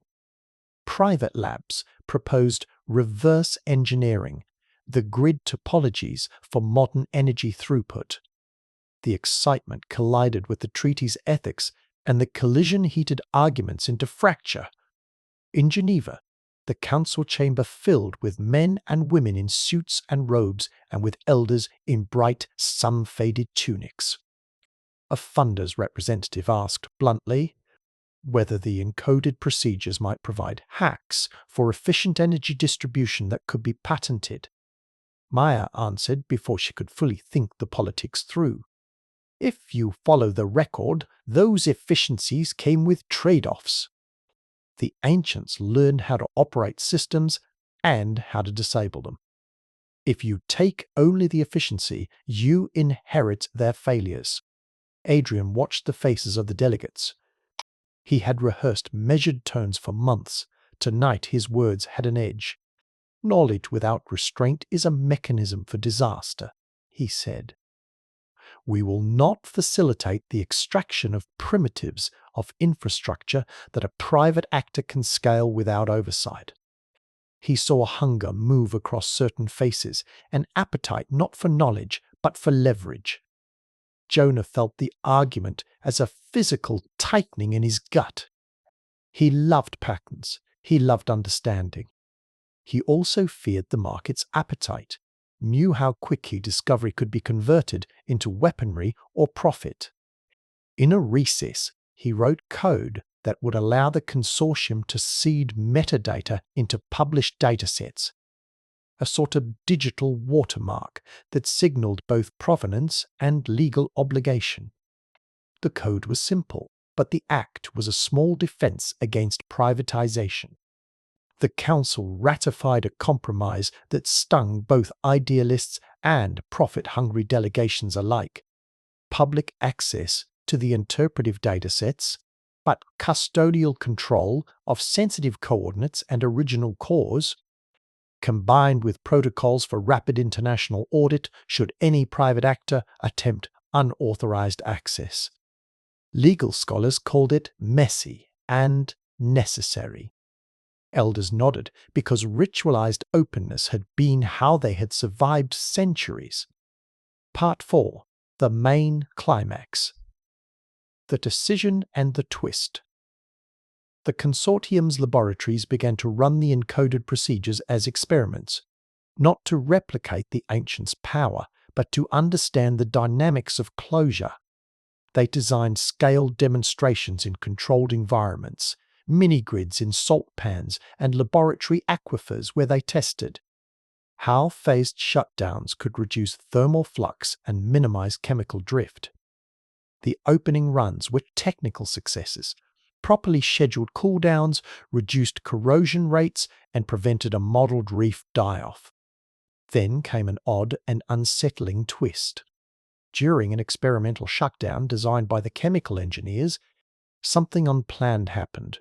A community ritual was convened by an elder living near the test site, performed in the prescribed cadence recorded in the field. Nothing mystical occurred, no lights in the sky, no sudden reconfiguration. But the participants' behavior changed the human dimension of the experiment. They paced their movements, timed their actions to the chant, checked instruments together and, in the process, caught a procedural error in the engineer's protocol that would have caused localized stress on the test ecosystem had it been scaled. The twist was not the discovery of magic, but the revelation that ritual was a governance technology, a social protocol that improved technical safety by embedding checks into communal practice. The ancients, the team realized, had not merely encoded machine instructions into isotope graphs, they had encoded human rituals. That made the instructions survivable and safe across generations. The chant was an instruction manual for both hands and hearts. From that moment, the consortium's ethos shifted. No test could proceed without community ritual. The decision was not merely symbolic, it was protective.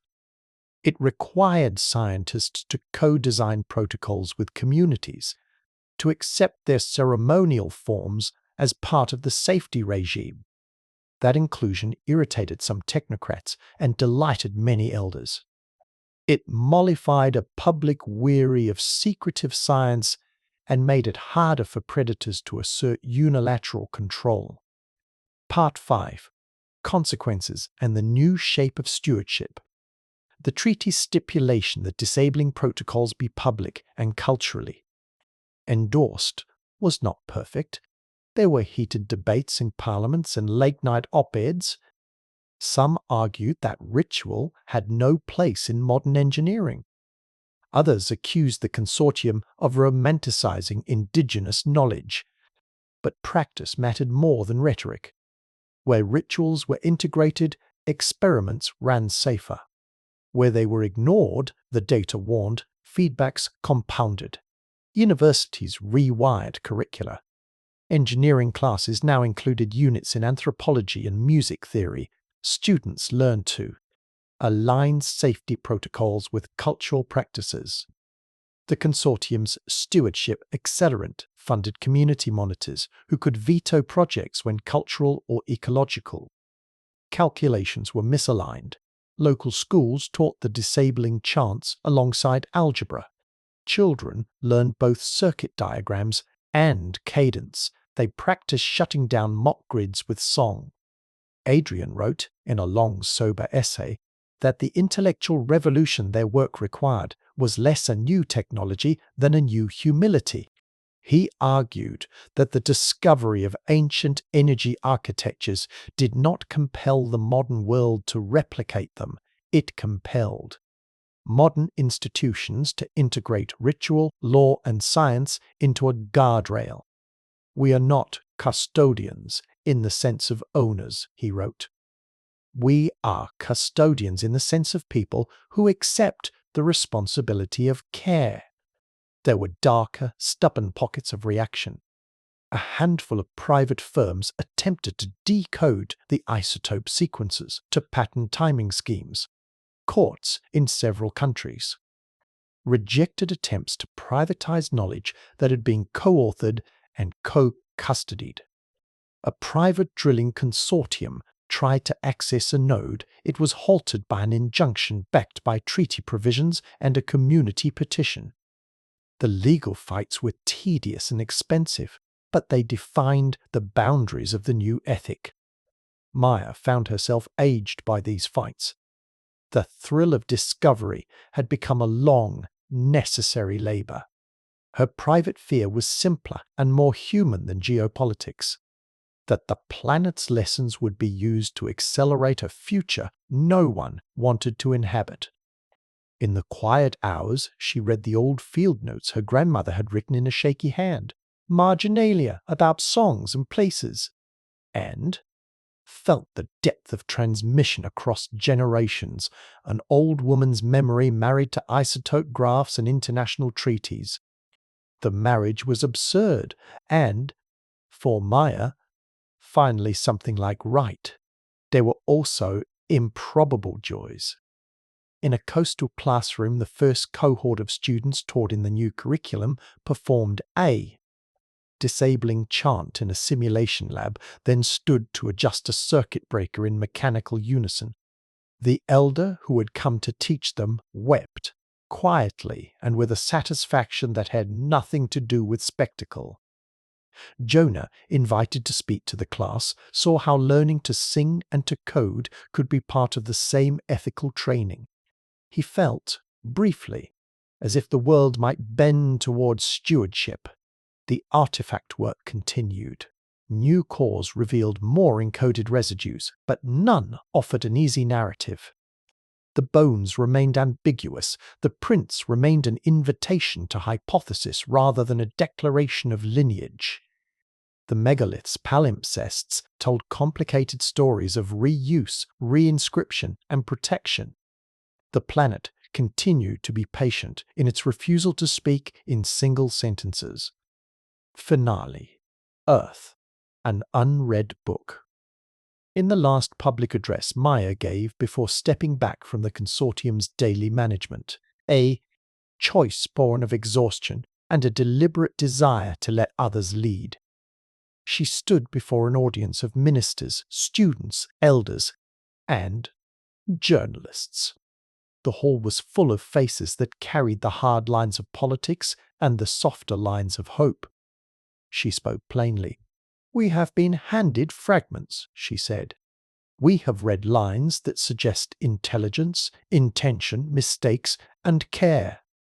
We have learned more than we imagined and understood less than we hoped. The planet is an unread book. Some chapters have been torn. Some pages are palimpsested. Some margins hide the ink of people who left instructions because they feared oblivion." There was a murmur. In some rows, a child clutched a field notebook. In others, an elder's hands folded, steady as boulders. "We can pretend to be the first readers," Maya continued, "or we can accept that we are readers in the second act. That acceptance comes with obligations to read carefully, to teach the grammar that makes sense of erasure and encoding, to build protocols that make our constructions reversible, to include the living keepers of memory in our authorship. And to accept that humility is a technical requirement." Adrian had written the legal appendix to the consortium's stewardship manual and smiled when the crowd applauded, not for the applause, but because in the murmur after her speech he heard something resemble comprehension, a willingness to treat ancient warnings as governance tools. Jonah, who had been reading the last of the isotopic cross-correlations that morning, thought about the students who would one day choose between rapid extraction and careful closure. He hoped they would choose differently. When Maya left the stage, she walked to the observation deck of the research vessel. The ocean, patient and vast, glowed under a sliver moon. Jonah followed, carrying a thermos. Adrian paused in the doorway with a hand on the frame, looking like someone who had just turned a page he could not yet summarize. They stood in silence. The world had changed, not by revolution, but by the patient accretion of protocols, curriculum, and consent. The treaty was imperfect. The predators still prowled. But a movement had begun to teach children how to sing and to code, to make law on a song, to design alloys with decay built in, to put kill switches into systems before anyone could monetize an error into an empire. Maya inhaled the air and, for a moment, allowed herself a private and terrible thought that perhaps humanity would fail at this experiment, that hunger and speed might outpace restraint. It was the honest fear she had carried since the sonar first drew impossible right angles. Yet she also carried another thought, quieter and stubborn, that the planet's unread book was not a condemnation, but a possibility. Chapters remained. Pages could be written in ways the ancients could not have imagined. Their marks were not the end of the story. They were invitations to write more carefully. Jonah broke the silence. "Do you think they ever read like we do?" he asked, not specifying who they were, ancestors, other agents, the future readers who might decode their isotopic signatures. Maya smiled, unexpectedly, at the uncertainty. "If they did," she said, "they taught us the two things that let a civilization survive, how to make and how to unmake." "That's a hard lesson. It's also a gift," Adrian added with the flat, warm conviction that had become his signature. "And if they didn't intend us to read them, that's their choice too. We will still have a duty to learn. Stewardship is not an answer. It is a practice." The three of them stood, small against the dark, and watched the sea keep its ledger in salt and mineral. Somewhere beneath the waves, a grid hummed in sediment memory. Somewhere on shore, an elder adjusted the cadence of a chant with a weathered hand. The work would be long. The book would not be finished this lifetime. But as the research vessel cut a line through black water toward the next site, Maya felt the old hunger abate into something steadier. The planet was not merely a resource nor merely a mystery. It was a manuscript written in many hands, some lost, some thriving, some only beginning.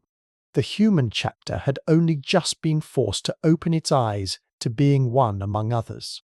She folded her hands, thought of her grandmother's scripts and the chants that kept fisheries and rituals alive, and finally allowed herself to hope that readers could learn restraint.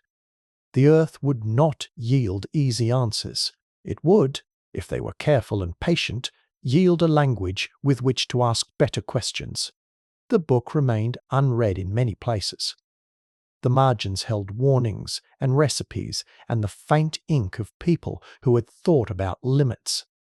Maya, Jonah, and Adrian would keep reading, and they would teach others to listen for cadence in chemistry and for law in lullabies. The planet's pages were long, and the work of interpretation would be longer.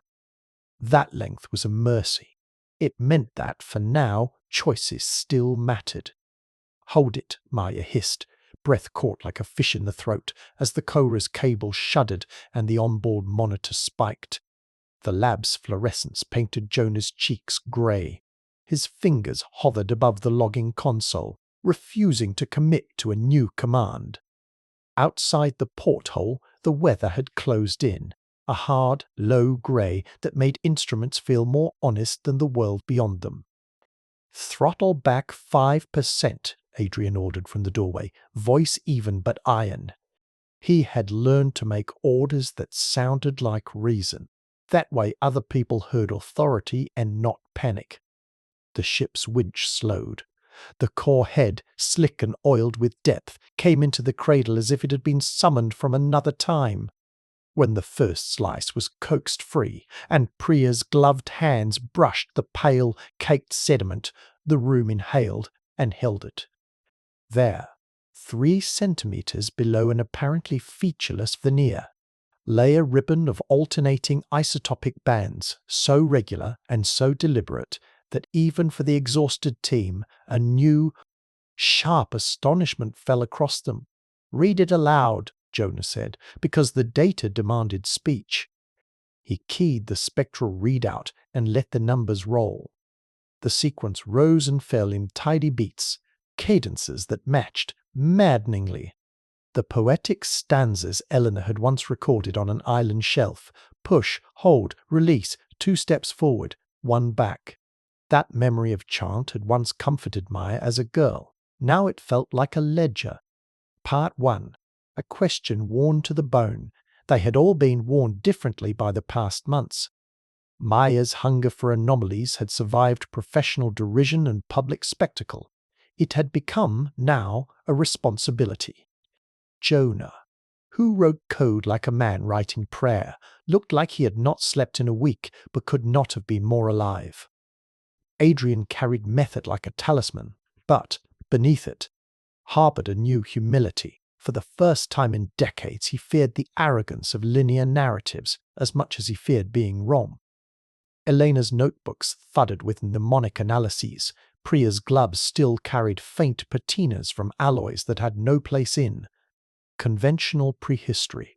Nathaniel, who had insisted on blind replication and bore the xenon assay like a relic, watched the readouts with a gravity that could quiet rooms.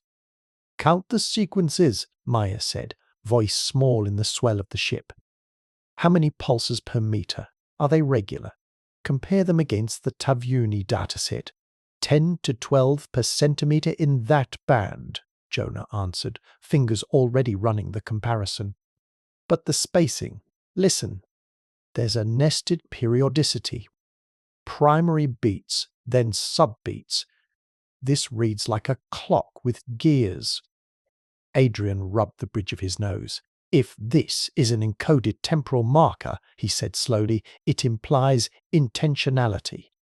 And intentionality implies agents who thought beyond seasons. We've argued about possibility for months. This would be active inscription into geology. He left the sentence unfinished so that it could hang with all its consequences.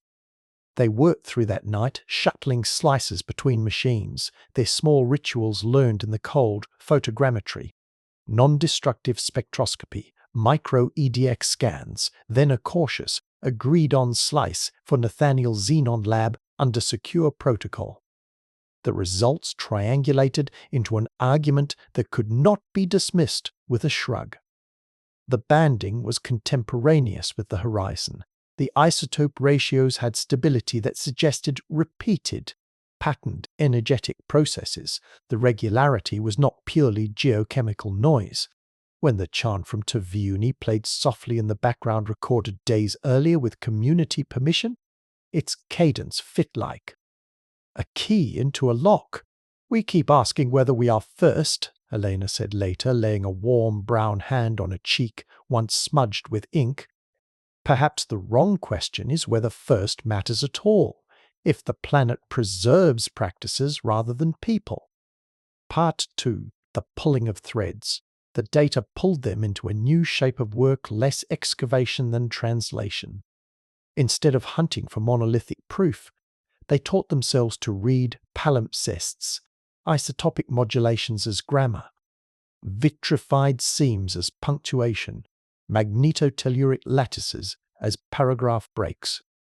Students arrived in waves to learn the new discipline, filling labs that smelled of solvent and tea.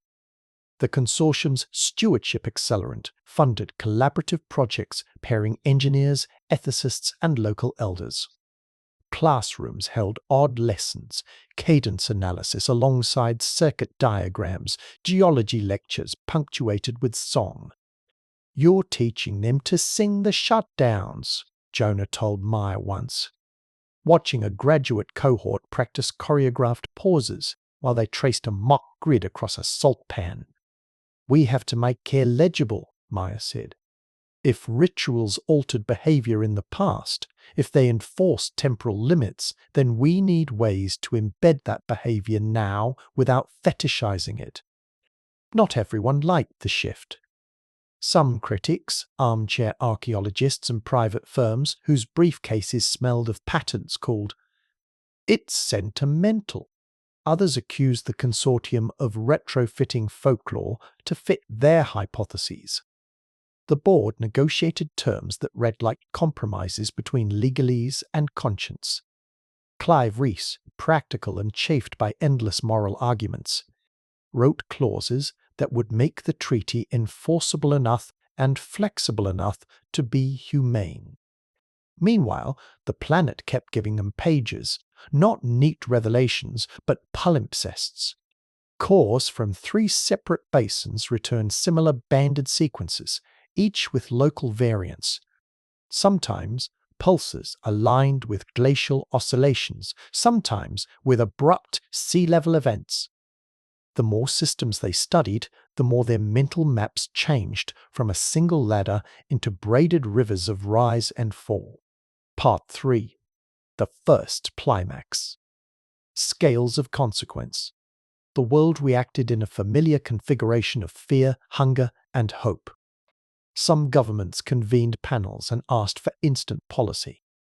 Religious leaders found metaphors to console their flocks.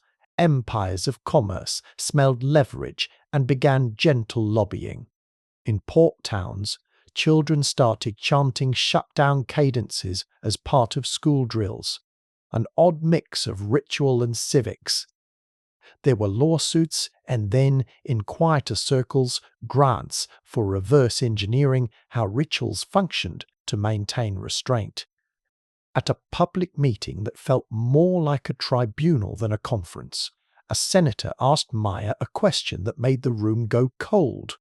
If the planet is a library of failures and instructions, who has the right to the index? Maya's reply was steady because she had rehearsed it 100 times in the lab. when the monitors were honest and the noise of opinion absent. "Nobody owns the index," she said. "Everyone inherits it.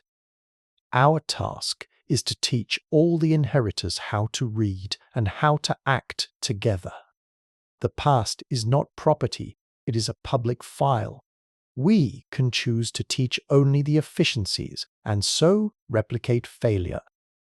Or we can teach the parsimonies and safeguards that kept some groups from annihilation. That answer, bland as governance must often be, fed the political theatre and also planted practical roots. The planetary restraint protocol's influence grew, new requirements for community consent, mandatory auditing, and rituals as recognized safety mechanisms. Corporations grumbled but eventually adjusted investment portfolios. More importantly, students and citizens learned new civic capacities to pause, to sing, to demand that systems include off-ramps. Part 4. The main climax. Decision and twist, months into coordinated replication efforts. An experiment in a controlled marine basin produced the clearest demonstration yet of the twin nature of the past's authors, utility and warning. Engineers had built a small patterned grid modelled after nodal layouts inferred from the seabed anomalies and ran it under strict monitoring. Thermal profiles matched historical pulses, chemical signatures in the water changed in ways the models predicted. The system delivered predictable energy distribution. It also, quietly and inexorably, altered carbonate chemistry in microzones in ways that would, over centuries, degrade structures like reefs. At the conclusion of the trial, an elder from a nearby coastal community stood to sing the disabling chant she had taught the team.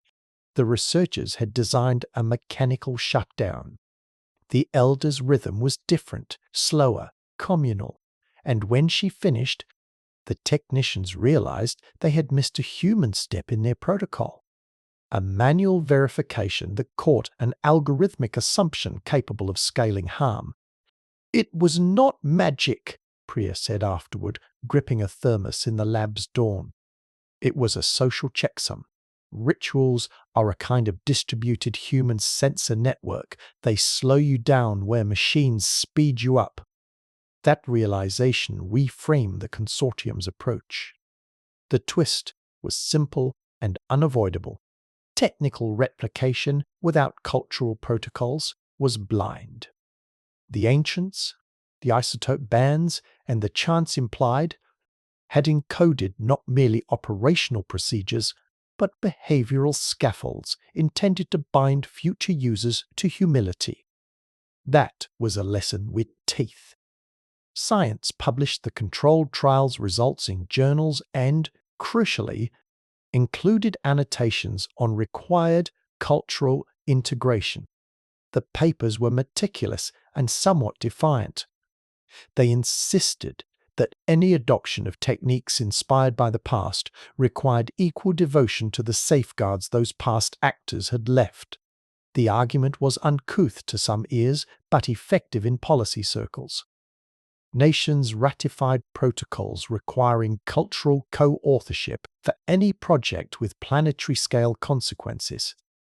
Part 5. Consequences. The world rethinks stewardship. Years folded into policy. Curricula changed. In engineering schools, the first module on reversible design and ritualized governance became a graduation requirement. In coastal communities, elders and students sat at long tables with engineers and lawyers, drafting localized disabling rituals that were meaningful both as ceremony and as emergency protocol. Museums began to curate palimpsest exhibits, cores displayed next to recordings of chants, alloys alongside consent agreements. Children learned to sing shut-down cadences as easily as multiplication tables. Jonah and Maya visited a coastal school where a dozen children practiced rhythms while toggling mock breakers. The elder who had taught the chant watched from the doorway, eyes soft. One child, maybe 9, looked up at Maya and asked bluntly, "If there were many before us, why should we be nicer?" Maya smiled. A tired, honest smile. "Because nicer means you last longer," she said. Some things survive bones and stone-like stories that keep children alive. We've been told how to stop. Now we must learn to want to stop. Adrian, who had written for Parliaments on ethics and method, found himself in a new role, a bureaucratic midwife. He helped draft the institutional frameworks that would support the treaty, audit teams, community recompense funds, and a public open archive with seeded metadata to prevent privatization. He argued for public guardianship of cause and for citizen science projects because wherever data was hoarded, conspiracies grew. The consequences reached further. Some conservative governments resented the treaties. Some corporations tried to game the system. There were legal skirmishes and one judicial injunction that forced a private firm to reveal proprietary tests. But the default, the cultural heuristic that rituals had to be respected, took root in many places. It was not universal, and it would be challenged again and again, but the seed had been planted. Part 6, The End, or The Unfinished Question. Decades later, in a lecture hall designed with acoustic panels that softened the sunlight, Maya, now older, edges softened by years at the helm of the consortium, stood before a class of students whose hair was streaked. With colours no one had worn this summer, she had first stepped on a ship. She still moved with the precise economy of a field scientist. But her voice now carried the low warmth of someone who had learned how to hold contradiction. "Each layer is a page," she told them, and the students listened like people in love. "Sometimes the ink is smeared. Sometimes the author wrote in a language we do not fully understand. Often the last reader erased parts of it on purpose. That does not mean the book is unreadable. It means we must learn the grammar of erasure and the technologies of remembering." A graduate raised her hand. "Were we the first?" she asked. The question that had haunted Maya since the sonar first drew impossible right angles. Maya looked at the students, at Jonah in the back, who had grey at his temples and a child's crinkle at his eyes, at Adrian, who sat with notes and a patient smile. She felt the weight of all the palimpsests they had read, all the rituals adopted, all the treaties signed and litigated, all the nights of stolen sleep over spectra that refused to lie. "We are not first," she said carefully. "We may not even be next in a simple sense." The record shows resurfacing, intermittent bursts of complex organization followed by collapse, and then again renewal. Each episode left different marks, some in stone, some in isotopes, some in story. What matters is not whether we came first, but whether we choose to be the generation that learns the grammar of limits. An echo of applause rippled through the hall, polite and hopeful. Maya let it be, and then turned away toward the window where the sea was a flat grey. Beyond the pier, the harbour's lights blinked, then steadied. She thought, not for the first time, of her grandmother's hands, of chants taught in warm kitchens and cold labs alike, of the elder who had once looked at her with a sternness that felt like mercy. The earth had been hospitable to ordered systems of many kinds. Their signatures had become the ledger from which all future policy would learn or ignore. At night, on the ship that now bore the consortium's name, Maya and Jonah and Adrian often walked the deck together. Conversation had softened into a litany of practical hopes, more open science, stronger treaties, curricula in every school that sent out engineers and poets in the same fold. But on the last such night, Maya allowed herself the private truth she had guarded for years. "Do you think," Jonah asked, voice lost to the salt and their shared tiredness, that being next is any easier than being first. Maya watched the horizon where a small light moved like a thought. It's different, she said. If you're first, you build without blueprints. If you're next, you inherit the ruins and the memos. The job is not smaller, it's more complicated. You have to read more languages. Adrian, who had learned to find comfort in method, added simply, and you have to choose to be responsible. Maya nodded. She could not claim final answers. The planet's palimpsest remained stubbornly, generatively ambiguous, layers upon layers of attempts to order energy, patterns of collapse, songs that slowed hands and mind. Each layer was a page, smudged and sacred. They had not found a single origin myth. They had found multiplicity and persistence.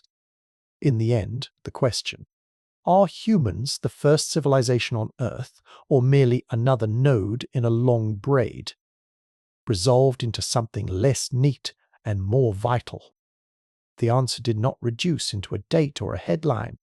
It became a civic ethic, a series of obligations, an archive of songs and spectra and treaties. Whether first or next, humanity had to decide how to act. Maya pressed her palm to the cold rail and felt the wood's damp grain. She thought of the future readers who would one day pick through their datasets like people proofing an ancient edition. She hoped, with a ferocity that kept her up, that whatever species read their pages would find a different kind of maturity in the margins, a willingness to be unheroic, to be caretakers, to pause. The sea turned under their feet, patient as ledger paper. Somewhere in its depths, the grids hummed in mineral memory. Somewhere on its coasts, elders adjusted a chant's tempo to match. Tides that had outlived empires. The earth had witnessed more than one attempt to dress order from chaos. Each attempt had been both creation and, sometimes, a warning. The sediment had become their teacher, humanity, whether first or next stood in an apprenticeship of decency. Let's keep teaching them how to sing, Jonah said at last, quiet and exact. Maya smiled, feeling the old hunger transformed into work. And let's make sure the songs are more than nostalgia, she said. They must be protocols. They walked away from the rail into the warm light of the lab where cores slept like opened books, and where chants hummed against a wall. The question would continue to echo through classrooms, courts, and quiet kitchen tables. It would be argued and amended and occasionally misused.